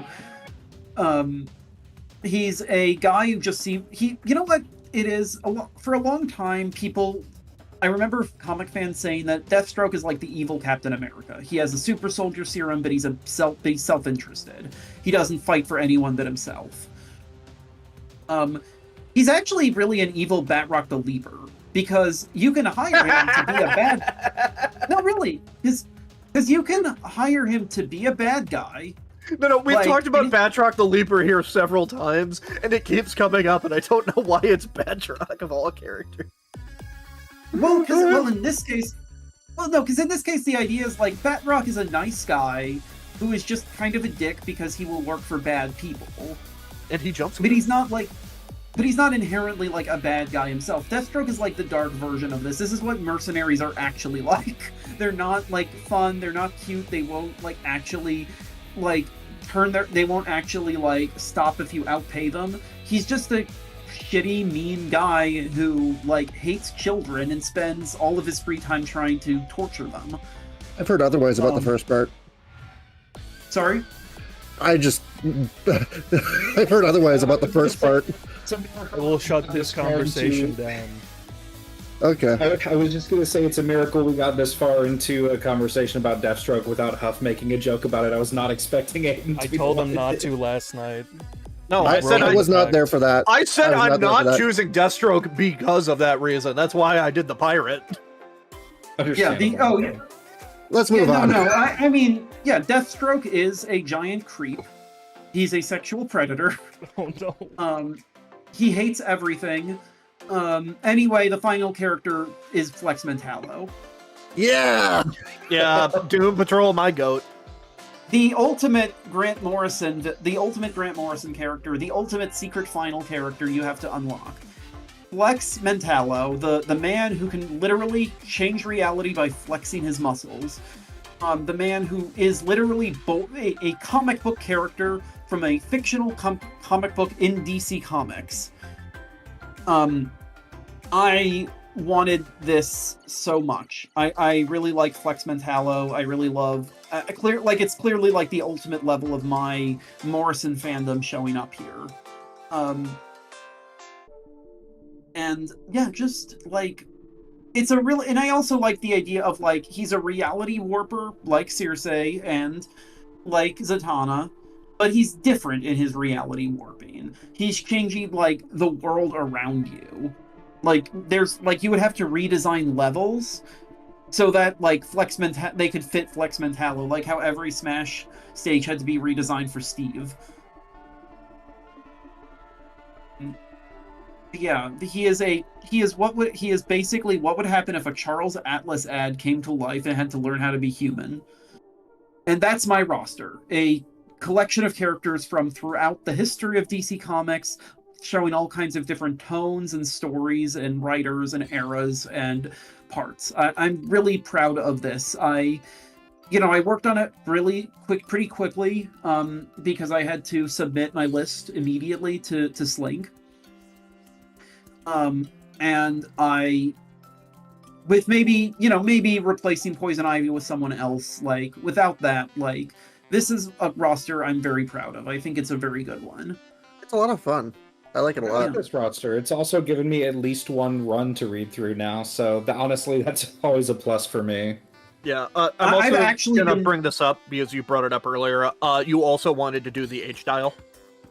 Yeah, oh, you're right. Yes. Oh, the H-Dial too is part of it. Yes, I wanted to do the random H-Dial, but I have a little bit of a twist, which is that when you pick it on the character selection screen, what happens is every time you pick it, you see a sprite you see a little like 2D animation of a character doing the rotary phone and then transforming, and then the word balloon random spins around like in Batman 66.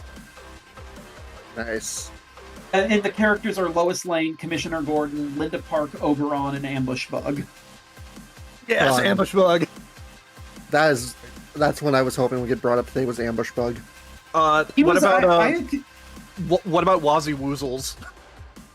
Or Woozy Winks? Wazzy you Winks. could also go with DC's highest profile Republican, Detective Chimp. Who is literally... I did not know he was Republican. I always figured that Hal or Wally was their highest profile Republican. No, Wally is a Midwestern conservative. Also, Hawkman is right-wing, but I don't know if he's allowed to have a political party, depending on whether or not he's... Can Hawkman vote? I mean, he could presumably be naturalized. Yeah, like do they allow... How would that work if, like, somebody from a literal different planet, like, could you... Yeah, I mean, I think it's pretty, like, if you can do the test, like, I think it's fine. Yeah, that's something I just never thought about, you know? Yeah. Also, we know that Superman is a citizen in every UN charter nation, so he's, like, got not, like, 100, like, 400... country dual citizenship. It would be really funny if there was like one random country that didn't give it to him, like, I don't know, Australia. No, but yeah, you could definitely do that. It's just also in Except also in the Superman movie, when in that version of DC, the U.S. government has decided that extraterrestrials don't count as human and don't get human rights. Okay. Let's keep the Yeah, rosters let's keep it going. I'm going to turn off the monitor really quick so I can close Photoshop and reopen it. I need more RAM. Okay.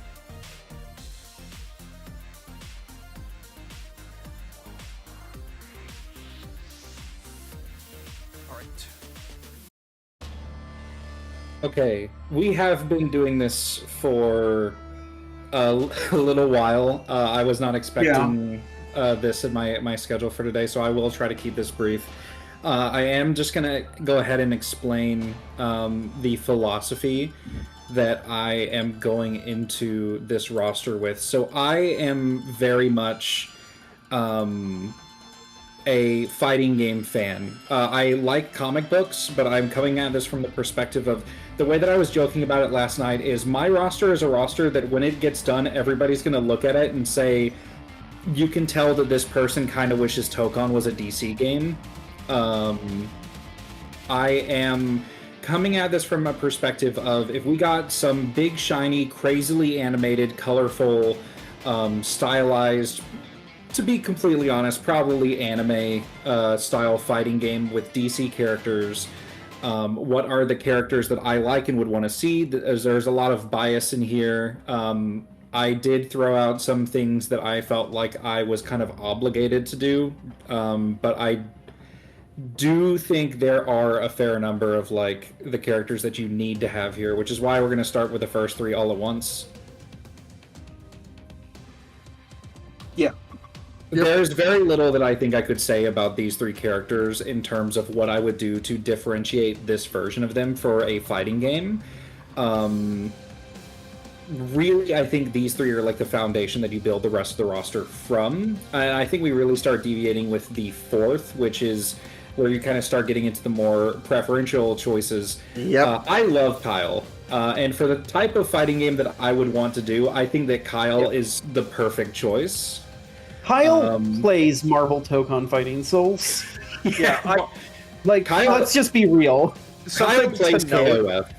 I was gonna do Kyle because Kyle is like the Green Lantern I like the most. It's just if I was going to do Kyle, I wouldn't do Green Lantern. I'd do White Lantern and have them swap between the construct types. Yeah, understandable. I just didn't have room. You need a Green Lantern, and I decided to go with Kyle. I'm going to post the image in the chat. I love the stupid fucking card. This is how you know he's from LA. His constructs are all, like, really fun. I love his personality. I really like his design. I think he's, like, woefully underutilized, which I think is, like, a really big shame. But he's been kind of cropping up a little bit more here and there. I think... Funny enough, I think genuinely it might have been the Kyle versus Simo the Digger death battle that kind of popped him back up into internet relevance for a little bit. I've seen a little bit more people talking about him. Hey, fun fact, Death Battle now has officially adapted two major DC characters before DC with White Lantern and Superboy Prime. Yeah. But yeah, no, I really felt like so I'm a 2000s kid whose first exposure to DC characters came from the DC AU, as with a lot of other people that are around our age range. I really had to fight my first instinct that it really should be John, but I, like, as a fan of this character, please one adaptation, like one. Yeah, please do something. What are you talking about? Rayner, he was in the one episode of the DCAU Superman show where they just made him Hal Jordan. Yeah, he was very similar. Oh, continue. Yeah. Oh, sure. Sorry. Oh, you continue. No. I literally had nothing to say other than I believe like Kyle Rayner can be pretty cool. Okay. Fridge. Yeah, but the next character that we have is obviously we're going through the main Justice League lineup here. I've kind of sorted the characters in a somewhat interesting way for the concept of this fighting game that I'm going with. And obviously that means that next up after Green Lantern is the Flash, and I've also chosen Jay Garrick because Interesting. I have a lot of more modern characters on the roster, relatively speaking. I say more modern, and that mostly just means I have characters that are from the 2010s and like the 90s. I did want, like, because to me, a big part of DC is not just what they've been doing recently, it's also DC is kind of the. When I think of the classic hokey, goody two shoes superhero who says golly gee and fights like I said earlier when I was talking about that other class of super villains that DC has that are just like bank robbing, mustache twirling like villains. I do really have a lot of fondness for that early era of comic books, and I think that Jay is one of the characters that has still maintained a lot of popularity from that era and like works really well. And I felt like the Flash is probably one of the characters where I could most get away with doing something a little bit different of the core lineup. Yeah, I think so. Something to note, because I didn't bring this up when I was talking about Jay, because I tried to rush through the main members. The way that he works as the Flash also translates better to a fighting game, because he's fast, but he's not Speed Force fast. FTL. Yeah, he doesn't have a bullshit like magic speed world behind Yeah, him. he's just more doable in a fighting game without being really weird. Thank you, enemy of the channel, Omega J12, for the $199 donation. You did miss many special things. I still can't believe the scope of the special things. Well, I guess that is, I paid him less now, I guess. There were so many cool C and D list characters that deserve more attention. So many. And moving just through some of the more obvious ones that we've already talked about, I honestly think, Aquaman we've talked a lot about, and honestly I think you can reveal the next one as well. While we're talking about like big classic legacy characters, Aquaman, Green Arrow, I actually considered not having Green Arrow because I feel like he's a bit of an obvious pick, but I really like Ollie, and like I said, in terms of fighting game, I think Archer is a really interesting thing to work with, and in terms of Archer, you're not going to get much more interesting than Ollie. There's just so many arrows, so much to work with. Another character that's actually been very prevalent on these rosters is coming up next as well. I also opted for Vixen. Great design, great personality. I think she's a lot of fun. Cool legacy character, good representation. Vixen's great, and you can also kind of see after the first row, the second row is kind of I would say first row is like core Justice League for what we're doing. Second row is more like Justice League adjacent or Justice League additional, and that continues with, of course. I wasn't gonna go through this roster and not have John. Jean is the best. He's so cool. Cool character, cool personality, cool abilities. I do think that I would probably tone down what I use the shape-shifting for in terms of his moveset, just because I have some other characters that can do some crazy stuff with changing elements of their body and stuff like that coming a little later on the roster, and I would like to lean into like the intangibility, like invisibility, flight, kind of the stuff that he has more in common, I guess, with Vision on the other side of the aisle compared to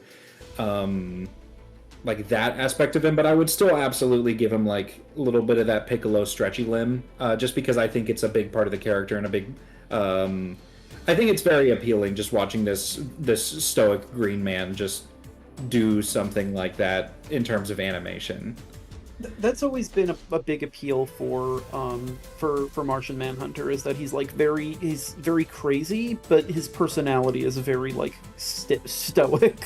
He's a very down to earth, but also like very self-serious kind of character, and that makes it very funny that he's this character that is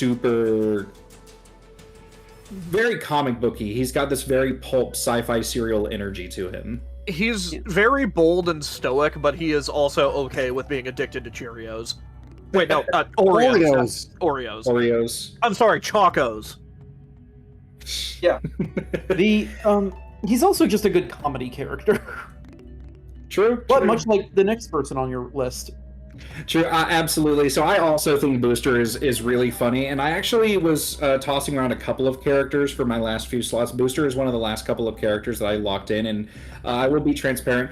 Huff did request that if Booster was on my short list, that I bump him up in the priority order. So part of this is going out to Huff, but Booster is also really interesting because I have a few tech characters, and one of the things I would like to do with Booster is. In terms of all his future technology, I have kind of conceptualized him. He doesn't necessarily use tech that is much in the way of like sci-fi guns as much as he typically uses more like flashy superhero stuff. But I would kind of envision him as a little bit of a zoner, just being that like tech-oriented, future guy character. And he's part of what I consider to be kind of a trilogy of characters in that vein. I have a character that is let me just say this. He's the future end of that spectrum, and we'll get around to that later. And speaking of characters that use a lot of crazy technology, I wanted to do Mr. Terrific. I do think it's a little bit obvious to do Mr. Terrific after the huge boost in popularity he got after the Superman movie, but he got that boost in popularity because he was awesome in the Superman movie. Yeah. Mr. Terrific is he's a great character.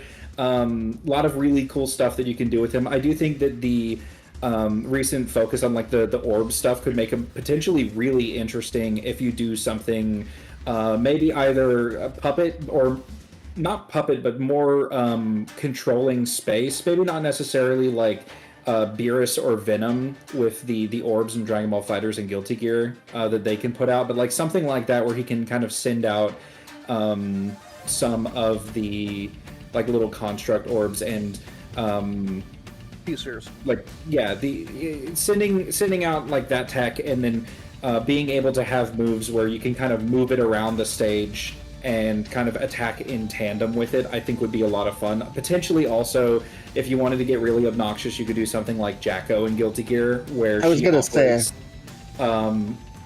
like her little minions that she spawned just kind of attack on a timer, and you have to deal with those separately because they attack independently of her is also a lot of fun.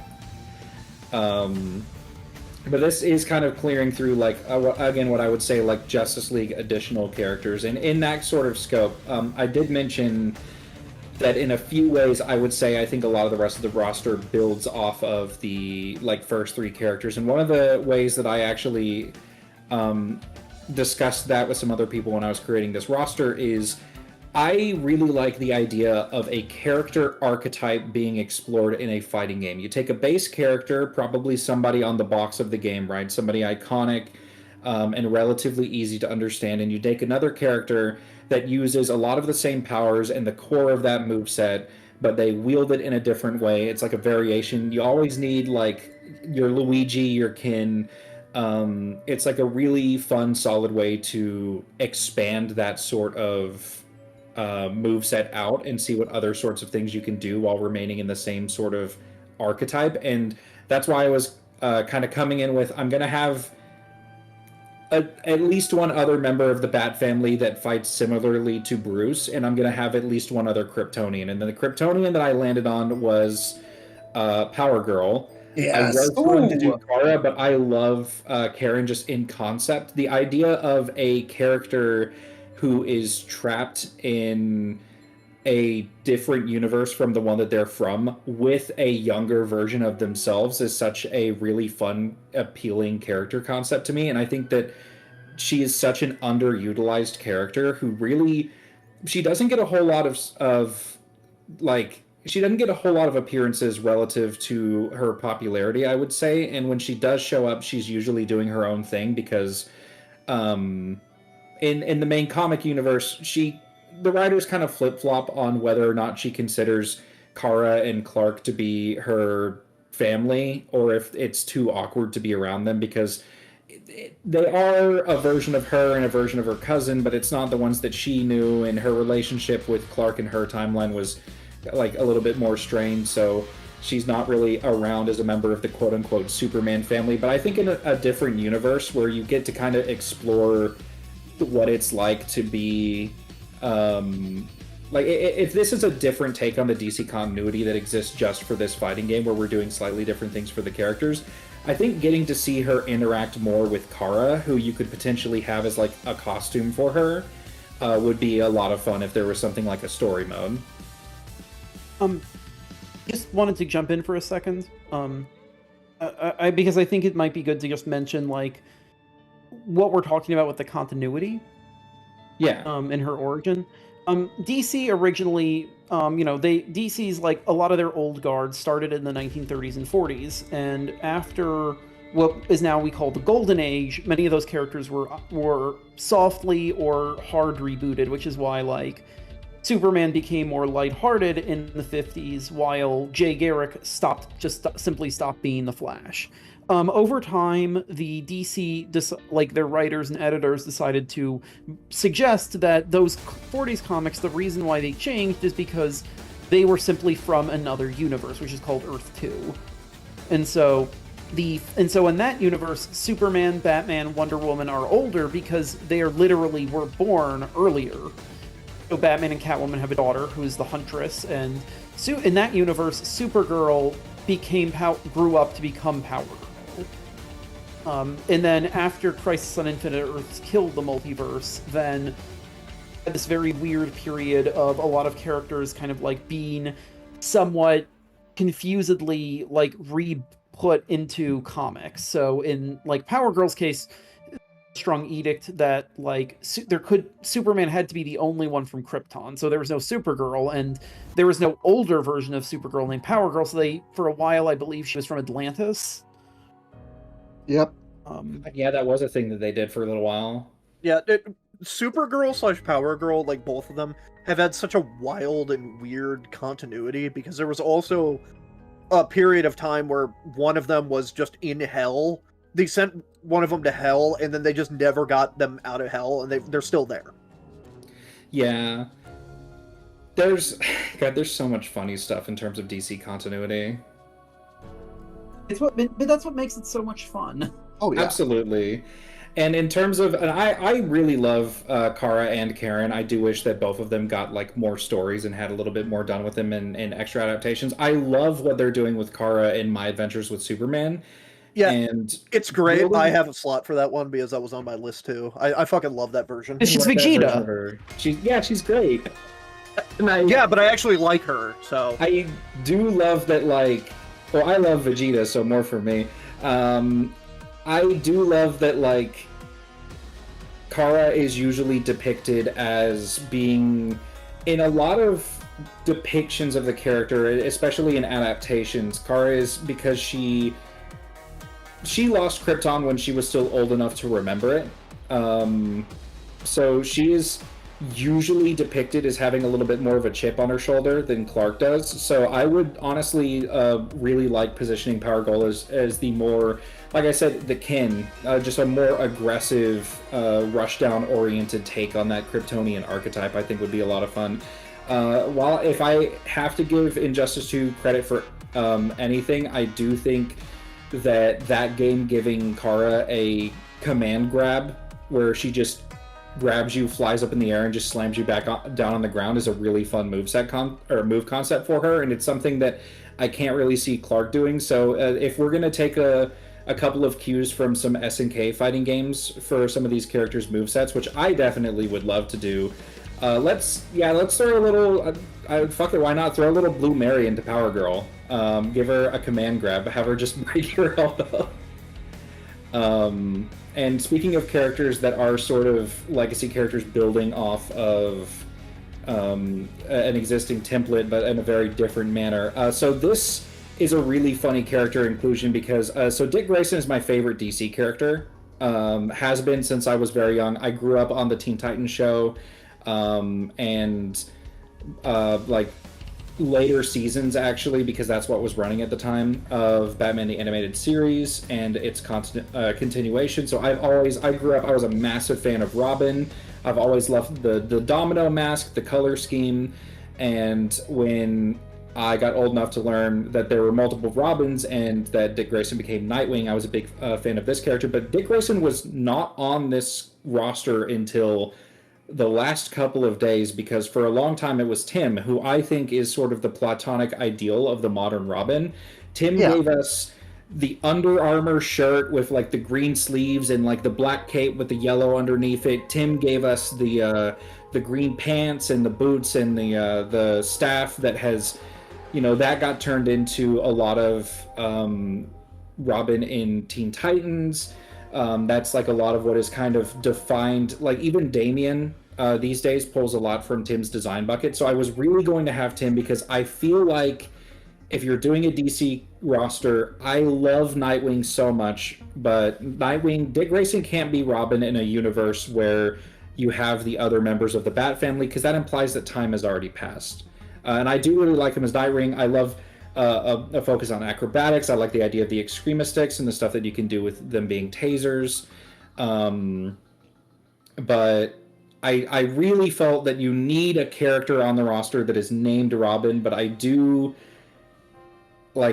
did ultimately decide to do my favorite character instead. I'm sorry, I'm weak. I just had to do Grayson because I just love him so much. But I do have a workaround. Like I said, I'm conceptualizing this game with a story mode in mind.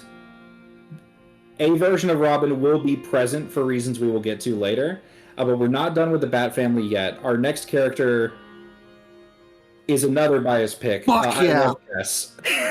I really love Cass. Please read the original like lengthy run of Cassandra's like comic where she has really, really solid character growth. I love the design of her Batgirl costume. I actually really like the hood that she wears in the orphan costume as well. If it was up to me and I had the time and ability, I've been a little bit busy the last couple of weeks because of some personal stuff and a lot of work stuff, but I was originally considering just drawing ideas for how I'd like the characters to look in this fighting game.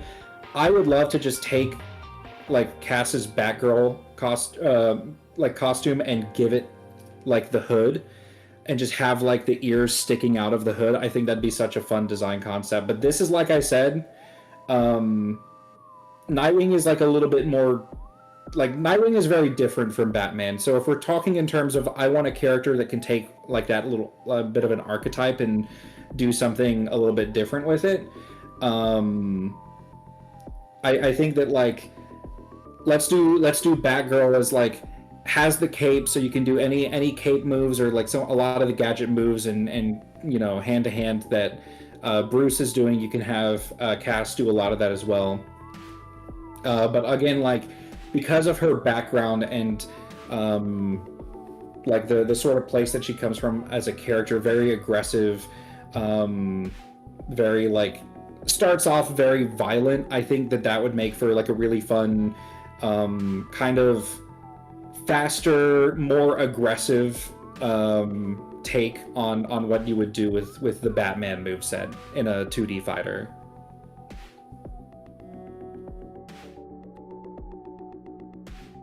Let me see. I love Cass and I love Nightwing, so I'm very glad that both of them are here. And so I am this one is really funny, so you can kind of tell we're getting into the younger characters here, next generation a little bit. I am technically not done with the Bat family on a technicality. So I really, really wish that DC Comics would do more with Flatline. Same. And Lord Deathman, the greatest fictional character ever. Okay. So this is actually a character that might require a little bit of explanation. So Flatline, for the people that are not aware, is a martial artist and assassin who is the sidekick of a Batman villain called Lord Deathman, who is one of the funniest characters ever. I genuinely cannot explain it better than please look up Lord Deathman and read the runs of Batman that he is in, and if you are unable to locate a high quality, you know, translation or scan of the original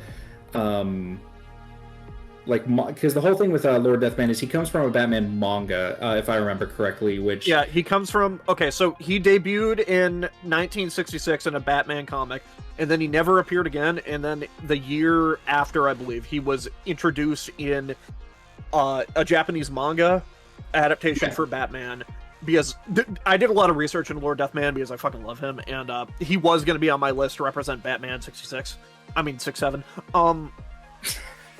And basically, he was a nothing character that was just, hey, I'm very good at yoga and can come back from the dead because I'm good at yoga. And then Japan readapted him to just being a random tokusatsu Skeletor villain.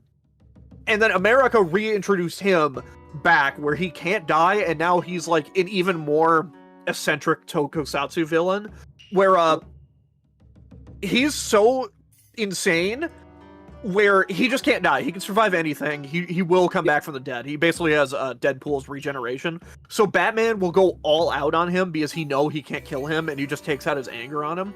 And he wanted to get to know Harley Quinn because he had a crush on her. So he put a bounty on his own head so Harley Quinn would hunt him down.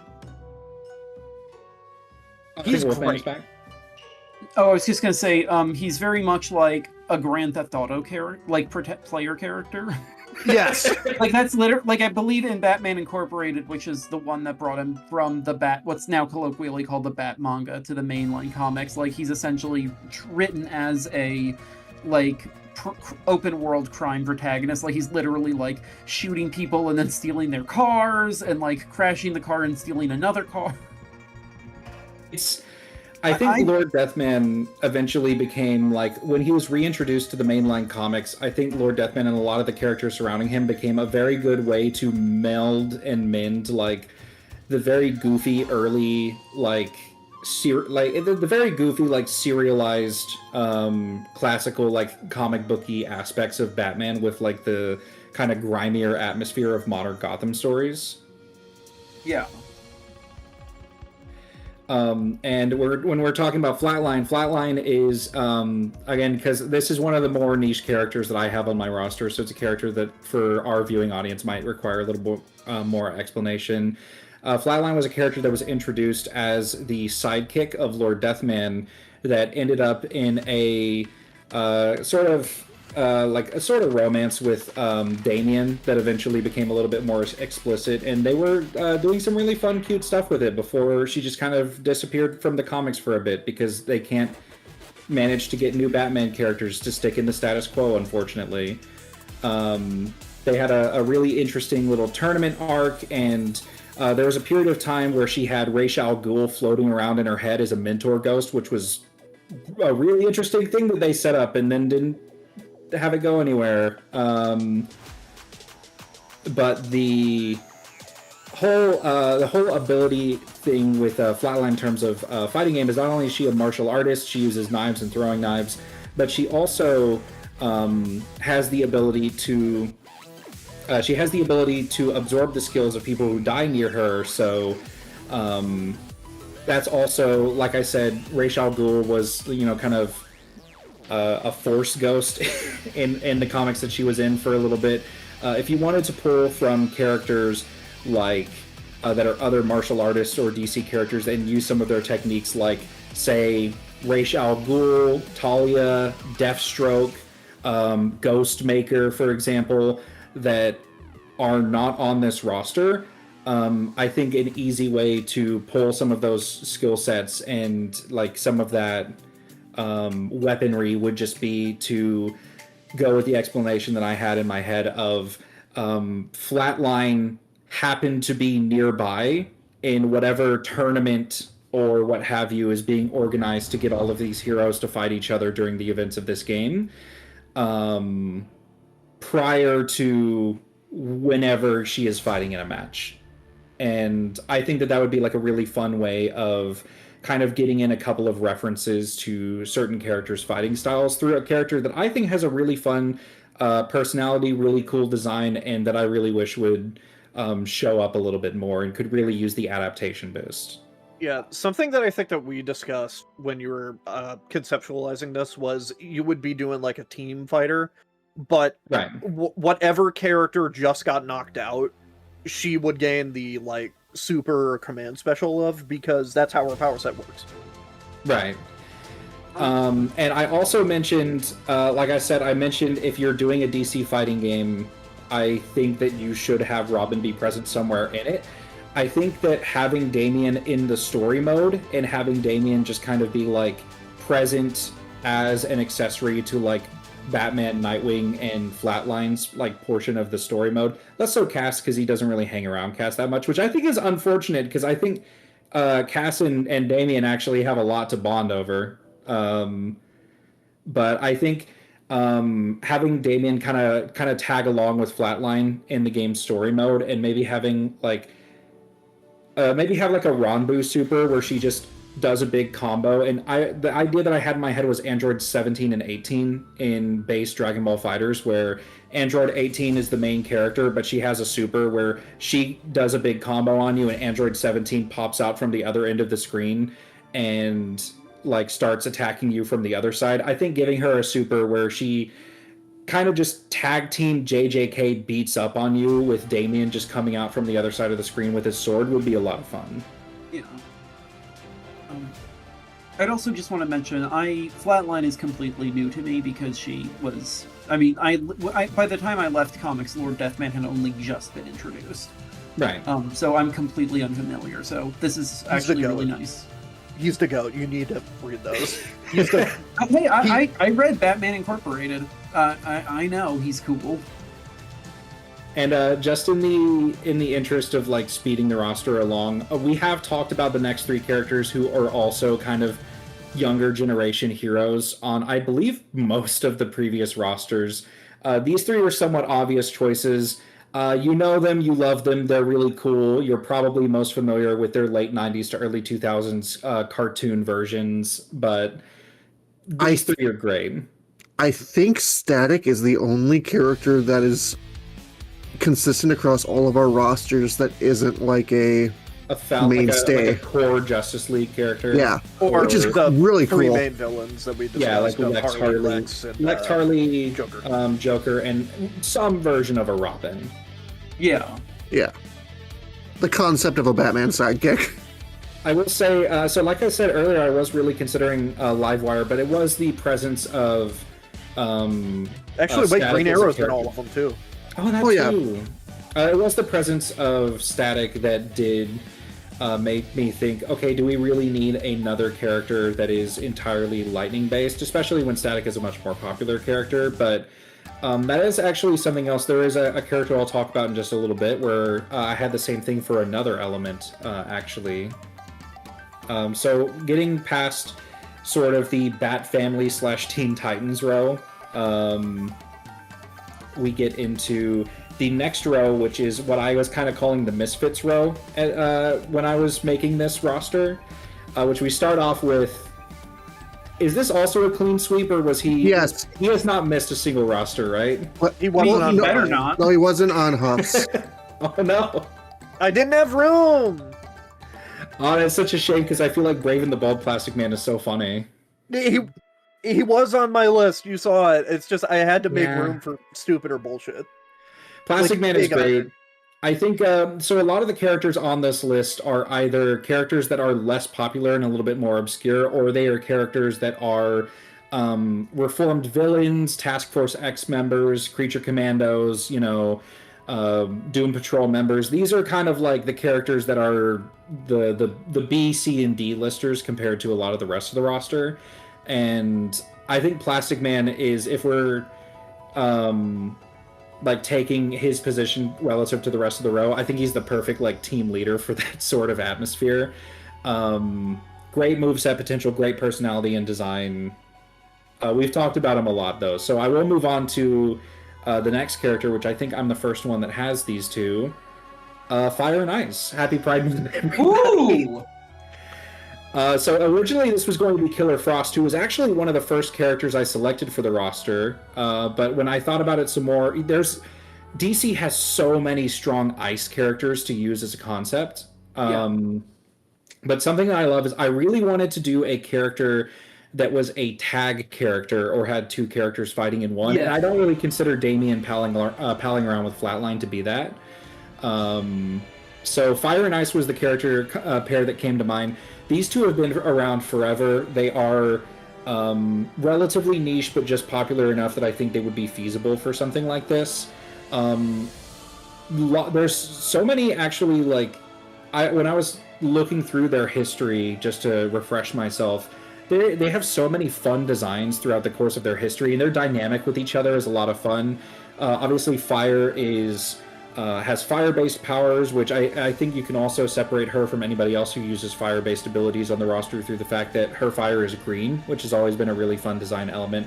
And then Ice obviously speaks for herself. I think the combination of these two fighting together makes for a really fun concept. Their interactions with each other are always a lot of fun. I just really like the dynamic that they have, and I think the fact that despite how like strong I think Killer Frost's design is, and the fact that I really wanted somebody to represent like at least Firestorm's brand of comics, the fact that I decided not to do Killer Frost for Fire and Ice does speak a lot to the strengths of them as a choice. And they were roommates. The critics are calling them the most "and they were roommates" characters of all time, up there with, the protagonists of the Alien. I actually did not know they were. That's very cool. They're also just fun. Like, they're literally just like. I was gonna. Well, go ahead, Wolfman. Yeah, like before I guess they started dating, I guess. It's always more coding than anything. Okay, yeah, because I also just like the idea that they're superheroes and they're friends, because like superheroes almost never have like superhero best friends. I hate to break it to you, but Ice is currently dating Guy Gardner. That is such a downgrade from literally anyone, even not dating. That's a downgrade from being single. Yeah. Never mind, that's depressing. At least somebody is eventually going to commit. There's been teases in the past. I have faith that a writer will eventually just commit to it. I think takeaway from all of this is that we all really like Justice League International. We really do like Justice League International, though. We really do. Actually, I'm kind of sad because I actually realized, like, some point after submitting, like, I don't actually have a character who represents JLI at all. Like, there are people who were in JLI, but there's no Booster, the Beetle. It wasn't Ted Cord. There's no Fire and Ice. No. Actually, Dr. Light, the good Dr. Light, I think, would have been really good for that. Okay, and let me see. So continuing this row. This was one of the first character choices I made. I fucking love Larry. Larry Trainer is so fucking good. Again, watch the Doom Patrol show. The episode focusing on him and Danny the Street is one of the best episodes of TV. Yeah, no, it's incredible. Watch the Doom Patrol show. Read the Doom Patrol comics. Doom Patrol is great. This is like his design from the 2010s Doom Patrol comic, which I love the art style of. I believe that's the Gerard Way one. It is. Still can't believe it's by My Chemical Romance guy. I absolutely love the art style of that comic. I really love that comic's visual interpretation of Jane, where she kind of looks to me like it might just be in my head, but she looks a little bit like Shelley Duvall to me, and I think it's a really good design. But I love Larry. I love his personality. I think his design is really cool. For the people in the chat that might be a little bit less familiar, Negative Man's whole conceit is you can see him wrapped up in all the bandages, Invisible Man style. That is because the bandages are keeping nuclear radiation inside of his body, because he is highly irradiated, and his superpower is that he can project the radiation through the bandages to attack people with. And more importantly, I wanted a stand user on the roster, and he can project himself outside of his body and just go limp for a little bit to attack people as a Force ghost of as a ghost of nuclear radiation that leaves his body to punch people. Yeah, he's cool as hell. It's so fun. I think the one from the show might be the best version of the character. But He's so great in the Danny episode too. Speaking of which, stage concepts, Danny the Street as a stage. oh my please. god, yes. For people who are unfamiliar with DC Comics, Danny the Street is a sentient genderqueer street, like a literal street. There are a lot. Yeah, it is a road that is an anomalous, like SCP-esque, reality warping location that can appear anywhere as a traveling location that exists kind of within and outside of reality. That is a safe haven for queer people with nowhere to go. Yeah, it is awesome. We love Danny the Street. Yeah, no. If there is a DC fighting game and Danny the Street isn't there, actually, it's probably good they're not in Injustice, because I can't imagine Injustice doing. I would not feel comfortable with their handling. Oh, you just know that the background cameos in an NRS version of Danny the Street would be such caricatures. Yeah. Oh, yeah. But yeah, no. Danny the Street rules. I really also noticed that, like, I know you and I are the ones who actually no, because I was the only one who didn't do Doom Patrol stuff. Yeah, I was thinking, like, we are big into JLI, big into Doom Patrol here. It's really funny about the Doom Patrol thing, because we've done like 4 Doom Patrol characters, and none of them have overlapped. Yeah. I was gonna do Robot Man at one point, which is even. Or it'd gotten us a clean sweep, wouldn't it? It would have. Ooh, oh my god! What if we got someone to do like the chief, like, and all of it's just like evil schemes. Oh, that would be so fun. His machinations. So at the very beginning of this stream, many years ago, I did mention that I love the rogues, and we were talking about the rogues earlier. And so my next character is, of course, at the very least, tangentially a Flash villain. I was going to do Weather Wizard, but like I said, if I couldn't justify Livewire, I couldn't justify Weather Wizard. Huff talked me into this one. This is Golden Glider. Yay! A Flash villain whose whole bit is that she skates around, and when she skates around, she can move at incredible speed, and she also generates these ribbons, like these trails, that she can then use to attack people with, or like grab one. Maybe you could grab one, use one as like a rope to, like, you know how Indiana Jones uses the whip to just grapple onto stuff. Kind of attack people with the ribbons. This is the design that she uses in the Harley Quinn and specifically the Kite Man show. I believe this is Kite Man, not Harley Quinn. Yeah, it's Kite Man. It's Kite Man, parentheses, hell yeah. I always forget when she cuts her hair in. Where she's like a kind of a more recurring character. And I just think that the core conceit of the character is a lot of fun. I really like the design, and I just like having more kind of niche characters. And like I said, I have ice, so I didn't want to do Killer Frost, and that obviously means I love Captain Cold. Didn't want to do Captain Cold. Didn't want to do Weather Wizard because I felt like there might be overlap with Fire and Ice and Static. So Golden Glider was what I ended up on, which is, it's an interesting choice for a Flash villain, but I mean, hey, we can't justifiably do funny Eobard when our Flash is Jay Garrick, so you do what you do, you know what I mean? I gotta say, the idea of Golden Glider having this trail behind her that, like, follows where she moves and potentially not only blocks off areas but could damage people that walk into it. Yeah, it's really fun. She gained a new power that has been retroactively added to some, like, older stuff. I think it originates in Kite Man. It might have originated in the comics. I don't remember. But, essentially, she has the ability to create a duplicate of herself made of said ribbons, so she could do, like, Ice Climber bullshit. Oh, nice. I love Ice Climber bullshit. It would be so fun if you interpreted it out as the, because I hadn't thought about it before, but it would be really fun to interpret that as something like Morgan Super. Ooh. Or like Zero's Super. Yeah. In Marvel 3. where it acts after you, so you can do like high-low mix-ups with your own shadow image. Yeah, that's effectively what it does. But So- I love Glider. She's awesome.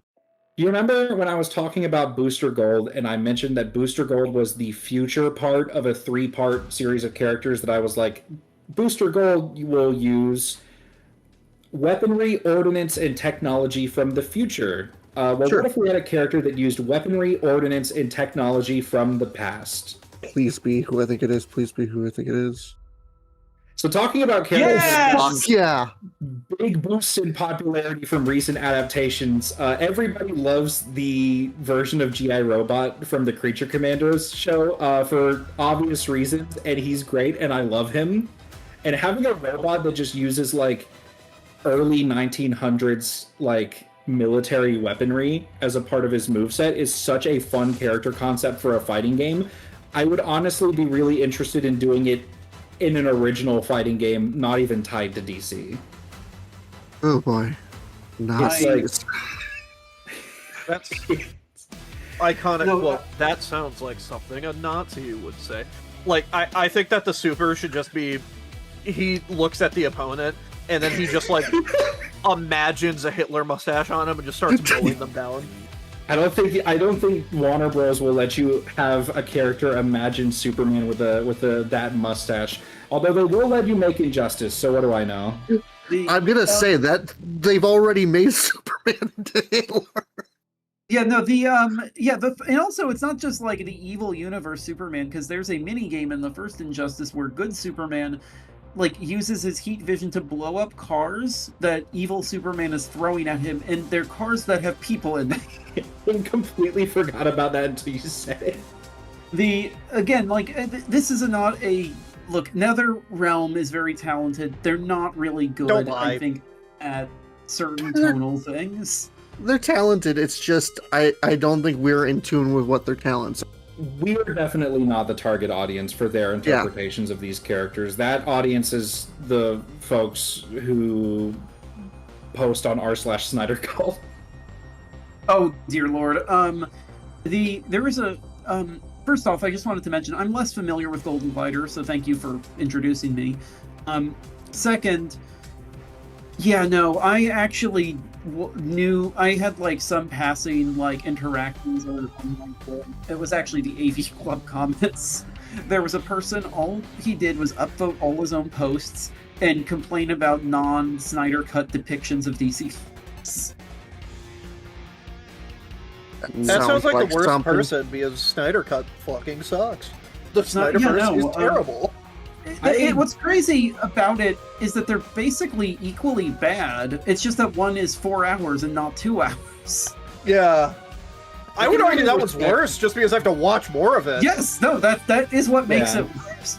As somebody that is really pro auteur nonsense, I can really, really respect the Snyder Cut for existing, just for being what it is. I think that a big studio getting somebody who absolutely credit where it's due, even if I have a lot of issues with his creative choices, I think Zack Snyder has gorgeous cinematography and as a director with a really interesting directorial style, at least when it comes to the movie making end of it. I don't really like or agree with a lot of his interpretations of the characters and source material that he's working with, but I can appreciate what it is and the fact that it exists. And I do think, for what it's worth, I have had the experience of being sat down and made by somebody else to watch it. I do actually genuinely think it is a better movie. It's just, it's so long. And it's 4 wild. fucking hours. I want to There's say, very little that happens. I think- I mean, I think have that's- no sympathy whatsoever for the Snyder cult. However, I do have sympathy for Zack Snyder. He was forcibly removed from a project that, for everything it's worth, everyone involved with it wanted to do it and was excited about it and was very positive about it, and he was replaced with one of the worst motherfuckers in the industry. Hey, Oh, He yeah, was, absolutely. It's would- insane that they expect anybody to sit through 4 hours of just nonstop superheroes. But I do want to give a shout out to everybody who is still watching with us today. Yeah, where it's actually much longer. Technically, more things have happened. There are That's true. a lot of you've seen a lot of characters. Speaking of seeing a lot of characters, here's a character we've seen a lot of so far. Is this the Barda Big- sweep? Barda did not sweep, unfortunately, Barda but did not sweep, okay, but she Yeah, has no, been 'cause I had very present. Orion. We love Big Barda. I don't know what I could add to the gameplay discussion of how to handle Big Barda. Big Barda is also my choice for the new Gods representative. I'm going to go ahead and give a big spoiler. I was bold. I decided I did not want to do Darkseid, so I did not do Darkseid. Yes. So like, raise hands. Yes. yeah, my Big Barda is my like new Gods representative. She's so cool. Just big lady, big mace, big hits, big damage. Definitely the character I would be giving super armor to. Just like I love that archetype in general. I love Marisa in Street Fighter. Everybody loves playing as Ganondorf in Smash, even though he sucks. Even if you don't like the representation of Ganondorf as a character in a Smash moveset, you like hitting people with down air, don't you? Ganondorf is, I think, a really good example of how it's sometimes okay to have a character who's not great because they provide something special. And in Ganondorf's case, it is the sheer satisfaction of knocking someone out. I don't know if there's a Smash character whose knockouts feel more satisfying. Absolutely. Going into the next row, so we're sort of starting here with Justice League Dark oriented stuff, and yeah, I absolutely love Zatanna. Zatanna is the best. Zatanna sweep. I put Zatanna on my list of characters I was writing down before Aquaman. It was one of the easiest decisions in the world. It's so hard to describe how you would adapt her into a fighting game because what can't she do? And on top of all that, just crazy magic, reality warping stuff. Just the presentation of the stage magician like aesthetic is such an interesting and unique way of not only just animating a character so expressively, so much room for like really personality driven moveset design and all that, but also gives us a really fun way to differentiate her from one of my other favorite DC Comics characters and fellow spellcaster, Abracadabra. that checks out. I love Hellblazer. I'm a big Constantine fan. I've been a big Constantine fan for a long time. We love like superhero comics with a chip on their shoulder. We love British humor and we love edgy bisexuals. So Constantine is the best. If I was going to lean in a particular direction, given I will say I do have a representative of the red on my roster because Vixen is here, but I don't have a representation of the green. I would probably do something involving at least a reference to Swamp Thing and his moveset because they have such an interesting history with each other in terms of their comics. But I would really like to lean in, like I said, if you're differentiating Zatanna, Constantine, maybe Raven, but I would kind of use more of that telekinetic, like black energy blasts, kind of MVC Magneto, but black instead of purple particle effects kind of approach that Teen Titans 2003 and Multiverses take with her, just to differentiate her from all the reality warping magic people. I would maybe lean into a little bit more like of that Eldritch direction from Constantine. Just because I think that's a really strong place to take the character aesthetically, and I think leaning into a little bit of that would also let you draw out a little bit more of that noir detective energy to him that I really like. But we all love comic book Sting. He's really fun. And rounding out the Justice League Dark lineup is Funny Jason. Etrigan is, you might notice outside of Big Barda, there really hasn't been that many really large characters, and I wanted like more of those. And I think Etrigan is a really easy way to add a big character with a lot of really interesting things going on for a potential moveset outside of just being big and hitting hard. But we have talked about Etrigan a lot, so I can kind of move into the second half of this row, which is more Outlaws adjacent. So this is like we're starting with Red Hood. This is, I mentioned GI Robot is all of you. It's your weapon zoner with a bunch of stuff from the past. Booster Gold can be weapons owner with a bunch of stuff from the future. Red Hood is weapons owner with a bunch of stuff from right now.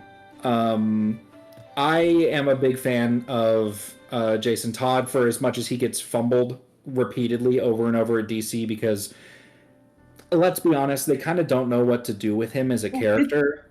I think that's just because of the fact that, like, it's really hard to find an easy through line if you want the character to continue to be used, because his original idea was he was the Robin who was in your face and kind of edgy, and then his thing was he was the guy the Joker beat to death with a crowbar before a staggeringly racist end to an arc. And then he sort of, well, he's come back from the dead, but he's kind of a vigilante, and then, but like where that goes is kind of unclear. Yeah, like I like interpretations where he is. So I'm not a big fan of interpretations where he is kind of chummy with the other members of the Bat family, because I think realistically it doesn't align with Batman's moral code. Yeah, not at all. Like for him to be cool with Jason after all the stuff that Jason has done. But I do like interpretations where he is really trying to do what he thinks is the right thing, even if the other characters around him in the Bat family, and especially sometimes the comic writers, are kind of looking at you going, violent vigilante justice with guns is not good. Please do not aspire to be like Jason Todd. He's not a very good person. But like I do like the stories where he is that sort of like edgy anti-hero who is like trying, but he's estranged from his dad, and his relationship with his brothers is, you know, kind of shit because of his methods and his direction. I think that's a lot more interesting than the extremes of either just making him a good guy who is reconciled with the rest of his family, or making him just an outright villain who has kind of accepted and that part and started like just doing outright villainous things, like the run where Dick was Batman and Damian as Robin, that positioned Jason as... I love that run. Mm-hmm. But it is, I think, like, there's a reason why that did not remain the status quo for Jason's character. I think a big part of that is just because it's not what fans of that character want to see. They want to see him struggle to straddle the line of being DC's The Punisher, which is another character nobody knows what to do with because of the obvious, like, commentary issues of the character continuing to exist in a status quo. I do like, in the original Under the Red Hood run, that they had him be like, okay, it's clear that just shooting people isn't going to work, and it's clear that doing what Batman does isn't going to work. I'm going to take over all the criminal empires inside and just take out anybody that disagrees with me. I think that's a fun idea. Yeah, I think there's a lot of really interesting stuff that you can do with him, and so I'm going to say this. The fact that the next character is a character who has not had many interesting stories alongside the character that we were just talking about is something that I would really like to be explored at some point. So that's why I've kind of put them on a team together where they have to begrudgingly work together, despite that very messy history. Ooh! This is like a fascinating interaction to me, right? Yeah. Just like team of these two characters that are just violent, trying their best to be better. Like both have been like hurt by the same person that has like kind of left them a little bit traumatized, but they're working past it and trying to form more of their own identity. And I think what makes it really interesting is a lot of the modern interpretations have kind of retroactively established that Harley Quinn, like you see it in some of the video games in the modern adaptations, they kind of retroactively established that Harley Quinn was the Joker's sidekick at the time that the Jason Todd story happened, which makes this a really interesting like kind of combination. And I'm kind of focusing in on like her role in this team, because I do think that like we've talked so much about Harley, and I want to say I love the designs that use the elements of the original Jester costume, but like have her hair out and allow her to show more of like her modern identity, where she's like more doing her own thing and gets to be more of her own person. I think that's like a really strong look for the character, so that's why I ended up singling out this look for the icon. But there's like so much that you can do with Harley in terms of like how does she interact with the heroes now that she's more of an anti-hero. that I think like a lot of it has been explored, but I think it's always like really fun to see like how she like I just in terms of like this roster, like how does Harley Quinn interact with Flatline, who is like also a sidekick to a villain that is like a bad person and has kind of been trying to move out of that. Like how does she interact with honestly I think just any amount of dialogue between Harley Quinn and Plastic Man would probably end up being really funny. Like there's a lot that you can do with her. I honestly, if we're like talking about from a gameplay design perspective, I think giving her comically oversized mallet would probably be what I'd do for just the normal attacks, because I think that's always just like a fun thing to do with her character design, and I kind of like the mallet a little bit more than the baseball bat. Yeah, I agree. But I would definitely do some of that, do some of the guns, and I think the hyenas are kind of like underutilized as a potential mechanical thing. So maybe having a strike where she, or like a striker, like a special move where she sends one of those out would be a lot of fun. And rounding out this sort of Outlaws team, and it's going to become very obvious very quickly why I called it that. This is my additional Wonder Woman representative. I wish more people talked about Artemis. She's so cool. This is a fun pick. This is like, I love her design. I love her personality. I like that she is a character who is heroic, but is always getting into trouble. So Artemis is another one of the Amazonians from Themyscira. She wields a couple of different weapons, but the one that she's most heavily associated with, and the one I'd absolutely want her to use, is big fuck-off axe. Like just big two-handed battle axe. Just big character, very strong, very like rough and tumble, fighting style. If I mentioned, Big Barda is big strong lady with a weapon. I would make her the big bruiser with super armor that can kind of power through your nonsense. Artemis is the one that I would make like a hybrid grappler, because she has been trained all of her life to fight, and she kind of has that energy to her where she will take one hand off of the axe to just grab you and like throw you like head first into the ground. And I think that like these three as a team, if you're talking about like a story mode sort of thing, would be like a lot of fun to just see their interactions. She already has like a very established fun back and forth with Jason. I think that her back and forth with Harley would also be a lot of fun. And that does allow us to kind of moving from sort of the anti-heroes row into the villains row. I mentioned I did not have Darkseid, so I was struggling to figure out who is going to be my main story mode villain for this game. And I made a choice that is not immediately obvious from a moveset perspective, but I thought would be a lot of fun from a story perspective. If we're talking about maybe a character who things and arranging some sort of big tournament where everybody has to fight or something, Vandal would potentially be a lot of fun for that. Vandal was on my short list, and I'm very happy that he's here. He's also just like big tough guy with a big broadsword, and I also would like to position him as potentially a weapon master. Of the many centuries that he's been alive, give him different like weapons and artifacts that he can just kind of pull out and use competently to show his experience with like this big arsenal of stuff that he's just collected over his years of existing. Little side note, they redesigned Vandal Savage for the frickin' DC Sonic crossover, and it's one of the better looking Vandal Savage designs. Could we see? Do you have an image of it, or? I don't on hand, but you can look it up. It's just unfortunate because it's literally for one panel, and it's him from a Skull Goblet alongside Zavok. At least half of the stuff you said cut out, but I heard Zavok, okay. So it's an A+. Yeah, it's literally just a panel of him drinking with Zavok 6. I would also mention, since I think part of the fun of this is getting some of the comic lore, I did want to mention there was an era in the 90s where Vandal Savage was being positioned as the Flash's archenemy. Because the idea was that he's the oldest man in the world and all his plans are slow, so he's fighting the fastest man alive.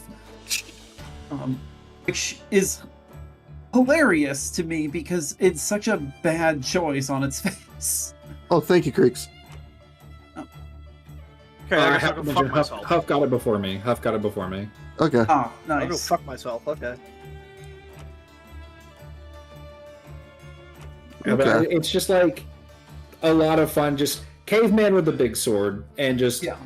big plotter, big schemer. Like I said, he doesn't have a whole lot in the way of crazy powers unless you count the interpretations where his immortality manifests as crazy regeneration, which isn't really that doable for a fighting game to begin with. But I think just having a character like this around for like a narrative would be a lot of fun. And again, potentially make him a weapon master. He's collected so much stuff over the years that not having him use it might be a shame. Give him the Spear Yeah. of Destiny. It'd be funny. You know what's weird? I decided this is this picture, the idea of the question and Vector the crocodile hanging out made Oh, me it's so excited good. that I decided to go back on the DC subscription service and literally just put in the word Sonic. No results found. DC, Yeah, it's published by IDW. What the hell are you doing, DC? Sorry. All good. What you got for your next villain? So the next two, I think we can just go ahead and clear out. Yeah, Yep, they sweep. yeah. Which leads us Ooh. directly into my next villain choice. So this is one I felt very strongly about wanting to do. I mentioned earlier that I have other characters who can transform and shapeshift elements of their body.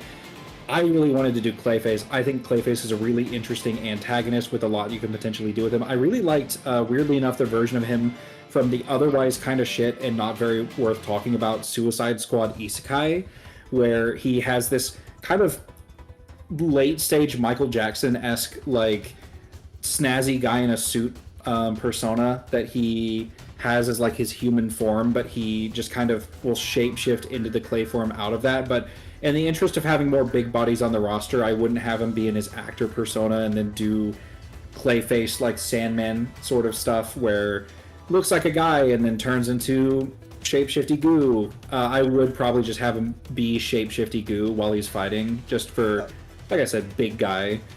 But there's really sky's the limit, and by sky's the limit I mean animation budget is the limit with this character. Yeah.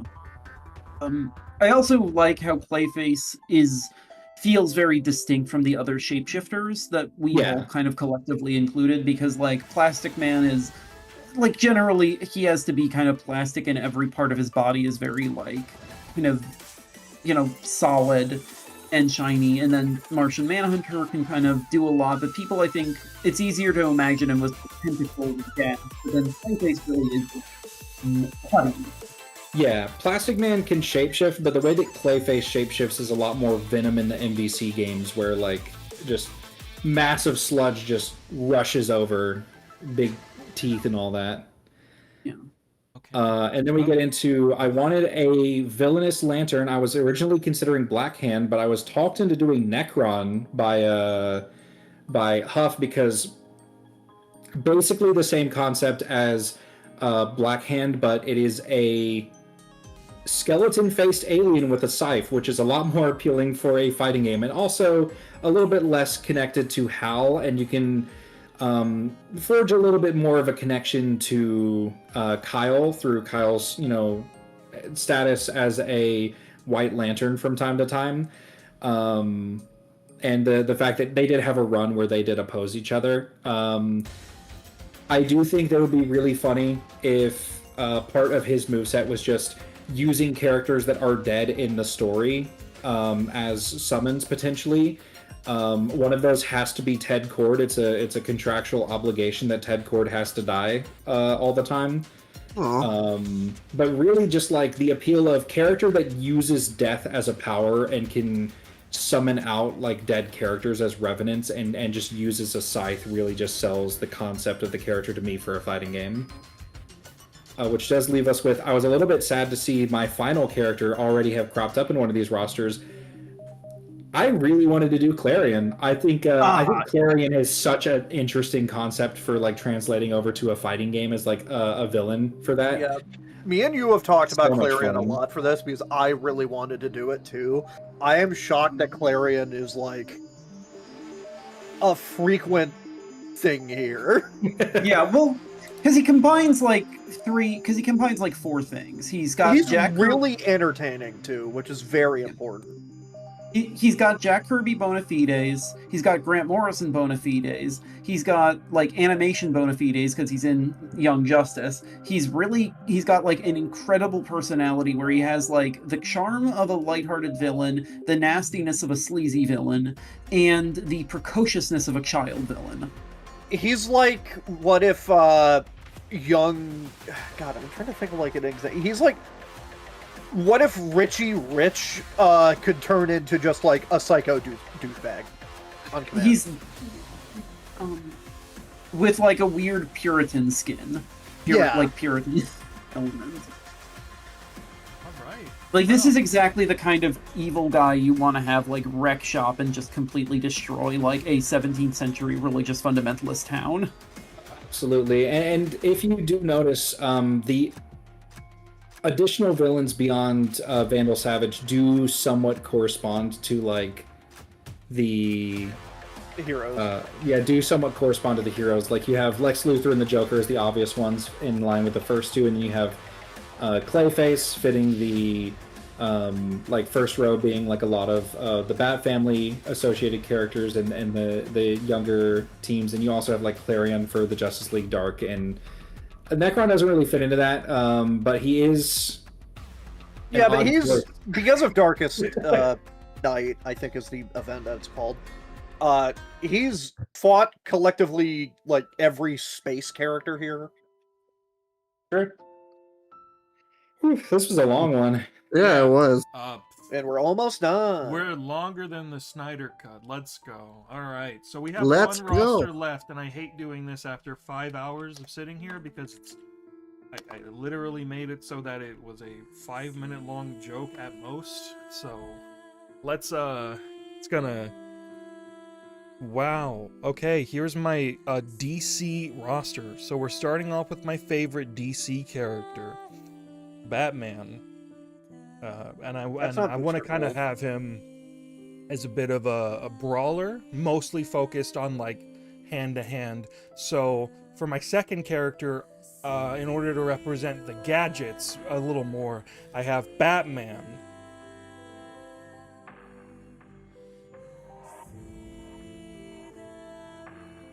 Nice. Oh, Wait, let me actually take a look.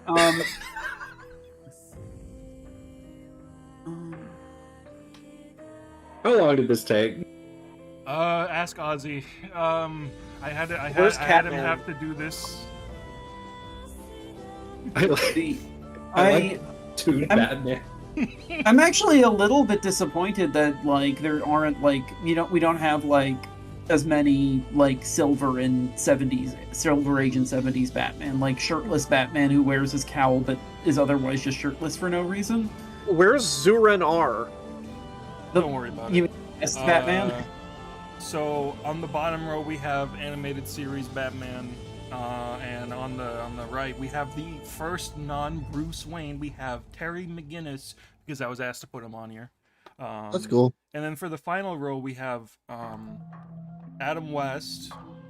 Is that my slot? Yes. Funny. Oh shit. How did he get on here? Why That's doesn't not Batman Batman. simply just kill the Joker? Oh shit. Is he stupid? Well, that's good. All right, we have Keaton, Kilmer, Clooney, Bale, and then finally to end off our Batman roster, we have the Batman, and that is the end. Good bit. We did it. I'm also very glad that this very distinctly does not include the Batman, the incredibly bad 2000s cartoon that is like one of the most transparent and cynical attempts to like do a Western anime. Okay. However, Brave and the Bold is not represented, so unfortunately we have to kill you after the stream happens. Yeah, Hey, that's fair. What about the Batman? Is there a lore reason for me to continue on? Is there a reason to keep going? What lore reason do I have to keep doing this, Batsy? Why did the roster stream go for 5 hours? Is there a lore reason? Yes. There was a lot of lore reasons, actually. Well, That's actually the reason. Quick, everybody start quoting Solid JJ. Oh no. Well, that's a Midwestern conservative. Have you thought about the Midwestern implications? That's enough. All right. I'm a Blue Lantern, not a Blue Lantern.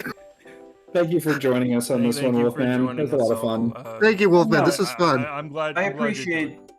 appreciate getting to join. I'm kind This of is- doubtful I'll be on a lot of these, but Yeah, I this like I is- said, I've become it's been so nice getting back into comics. It's been just incredibly fun. I'm Yeah. like actually I even put in a couple new stuff into my library. So before we end this crisis on SG, we even have the red sky with our border.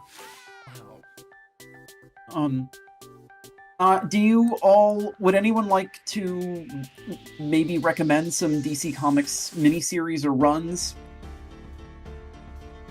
I'm mostly asking because I want to hear people's recommendations. Yeah, I've said quite a few of them throughout this, like Plastic Man No More, Absolute Martian Manhunter, Strange Adventures from 2020, phenomenal. That one's really good. Really say, I cannot remember the exact name of the run, but I would recommend the Batman run with Flatline in it, and I do recommend the Gerard Way Doom Patrol run for those who haven't read it yet. Let's see. Grant Morrison, JLA. Darwin Cook, Catwoman. Doom Patrol, the TV show. Yes, Doom Patrol, the TV show. Naomi. DC: The New Frontier is a classic. Yep. Long Halloween, if you've never done that. Although if you watch any of the movies, then you'll have seen it. Fair.